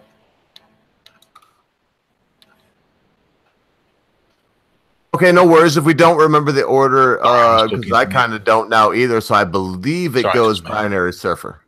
Yeah, sorry, I forgot to take myself off mute. I'm putting myself on mute because I've got a cough. My, I guess, final thought, for lack of a better word, to use Ogre's phrase, would be, you look at most of the YouTubers that do really well, whether it's in quality or number or whatever it might be with subscribers and a community, and it's generally because they're very authentic. There's not many of the ones outside of the Jake Pauls and the other, you know, shallow preening idiots of this world that do well because they are playing a character. They do it well. They do well, and people are interested in them because they're showing an authentic perspective or an authentic part of themselves, and that's what people want to see. They can turn on the TV and see fake, you know, TV programs on Netflix, the news, whatever it might be. What they're looking for is an authentic viewpoint or engagement, or someone's wanting to stand behind it. They might disagree with it, they might agree with it, but I think that's what a lot of people that watch your show, that watch the Sargons, the others of this world, they're looking for that authenticity. That's about it for me.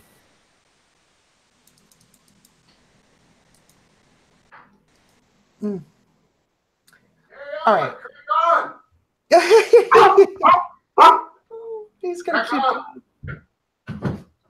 Hello? Okay. Can you guys hear me okay? Oh, yeah. Because look, well said, Binary Surfer. I was out getting a cold beer because I want to wrap this up like everyone else does. I'm going to go into music. I said it. I'm going to do it for an hour, too. So and Melissa, thank you so much for knowing your order. Hope everyone paid close attention to what Binary Surfer said, because I can't believe I jumped up right at the end of it and got a beer. But I hope everyone paid close attention. So, Melissa, and then we all know the order. It will be just like I said it. Thank you, sir. Thank you, man. So are we doing the wrap up? Is that what we're doing? Yeah, crack on. Okay. No, another thing I wanted to say, and because you guys are talking about it and I wasn't in here yet, was about the Richard Spencer debate. And one, when Richard Spencer said there'll be libertarians in the ethno state, I damn near fell out of my chair. Because to push an ethno state requires a level of government that no sensible libertarian would be okay with.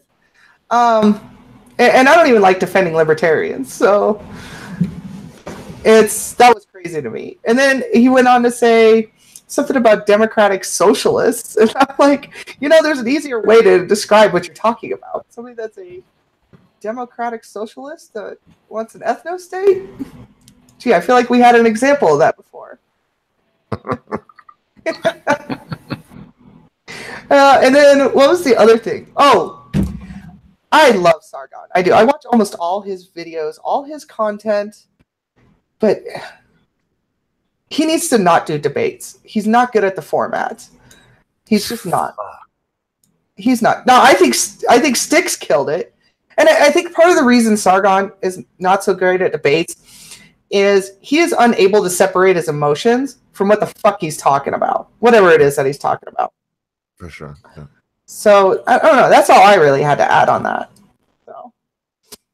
Oh, good Lord. Sorry, Melissa. You were actually hitting all the notes that I like so much. I think I was speaking while you wrap up. So, and look, folks, what I'll do is everyone that's here, if you go to my Discord at the end of this, I will send out a link to what's going to happen right after this. It's just going to be a wild thing where I'm all drunk playing music. So the first one, by the way, Captain Colepile, look out for it. It will be for you. So I think we're in the right order. Did I say who's going to have the, and I Captain Colepile, you have seniority, but if you are willing, may I please let Memes of Destruction have the final wrap up before I'm done?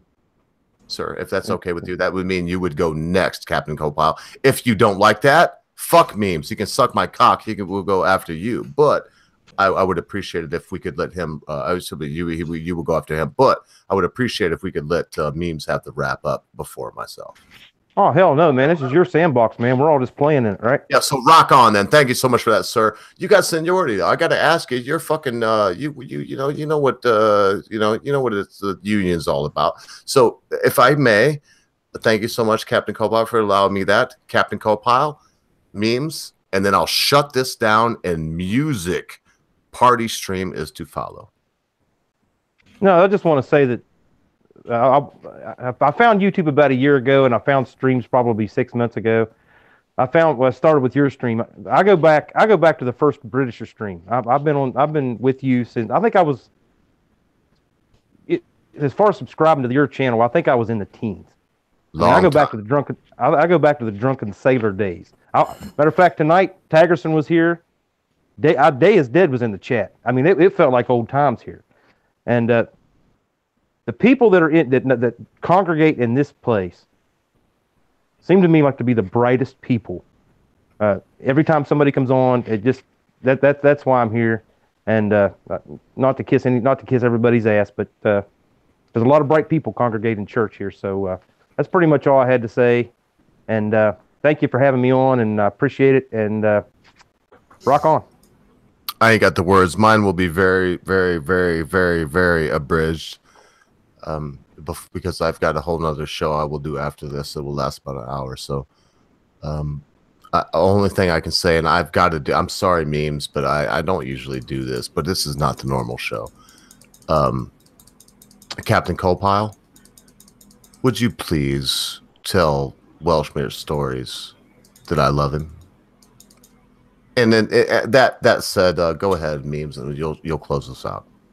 So basically, as far as the worst thing that I've seen in the previous year, it's basically just all the rise of this hatred and this divisiveness and just the things that we're arguing over. It's just we're arguing past each other. I kind of equate it to, if anyone's watched The Never-Ending Story, it's like the nothing there.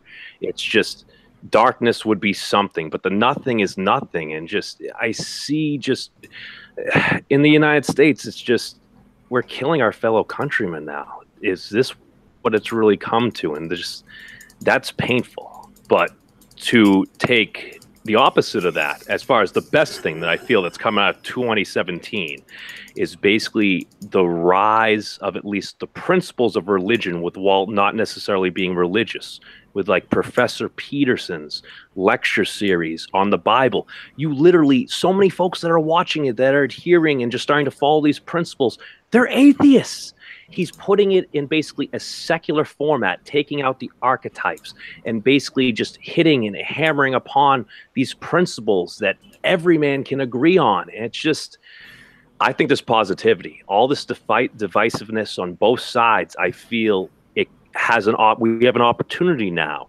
So the both sides pushing so hard against the center that I feel it could rise, and we can actually have some individuals just removing their masks and speaking the truth. Man, holy shit. I tell you what, we've got some comments here that I'm not gonna, I'm not gonna patronize you lot and act like everyone here in the chat. And when I mean say chat, I mean I should have said in the panel didn't see what was going on in the chat, and there was a lot of good things said. I want to say this though, as drunk as I am, and I am drunk. I got fucked up tonight. I will be the first one to say I'm wasted. I got wasted for my friend's birthday. It's okay. It's gonna be all right. I was on the wagon for a bit, and I'm gonna get back on the wagon. Not to dwell on that.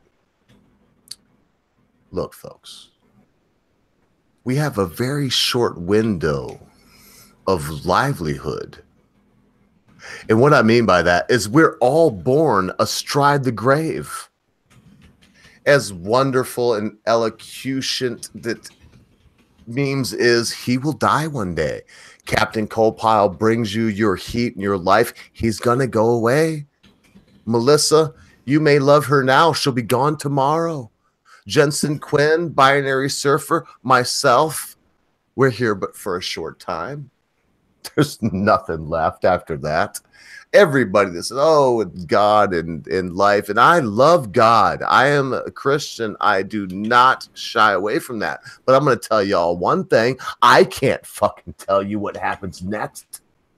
I can only tell you what I have faith in. My faith in $1.50 will get you a cup of coffee at 7-Eleven. It means nothing. Not in this present world. Thank you so much, Sticks, Hex, and Hammer. I don't know how else to say it. When I watched you last night, brother, you showed me what it is to be all of the wonderful things that Christians love to say that they are, yet you are a pagan. You showed me that life is a long song, and anyone that wishes to sing along in the chorus should open their eyes and open their hearts, open their minds. Don't be shut up. Don't be closed-hearted to my beloved sister Melissa. Don't try to make an adversary out of someone that could be a friend. Don't say that you're evil if you make $1 from scraping coal out of the ground. Listen, folks, in this new year, this brave new year of 2018, love one another. Enjoy one another. Know that all of the horrific problems we have now is nothing new. They all come and go. It's just like, oh, good Lord, I'm not going to get into it right at this moment as I'm wrapping it up. Climate change. It was 16 degrees below zero at noon where I live, and I live in Michigan. I don't live in the Arctic Circle. It's all weather, folks. It doesn't change. All this is weather. Please watch the stream with Worski. And I agree with Manic Idiot, and I think that Captain Colepile, a few other people said some things, and I agree with all y'all. Yes, Manic, Worski may not have been the person to be the moderator for that stream. So, but before I go too long, and look, I'm hiccuping. That was his third hiccup. I'm going to do this. I'm going to say this to you, Captain Copile. I love you, brother. I hope that your son not only graduated, but I hope that his life is sweet right now. Yes, I remember. Yes, I do. I do remember.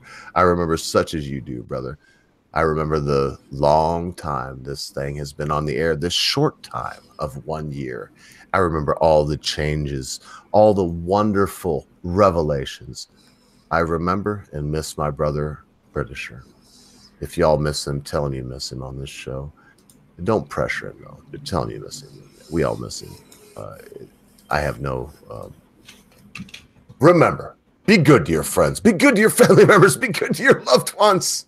Holy fuck. Be quick to say you're sorry. Be even quicker to accept an apology, especially when that thing your friend, your family member, your loved one has done seems to be so huge. You'll never be able to forget about it. Because I'm telling you, friends, at a time you think not, your friends, your family members, your loved ones, your life, your cause, and everything you know will vanish like a fart in a noisemaker.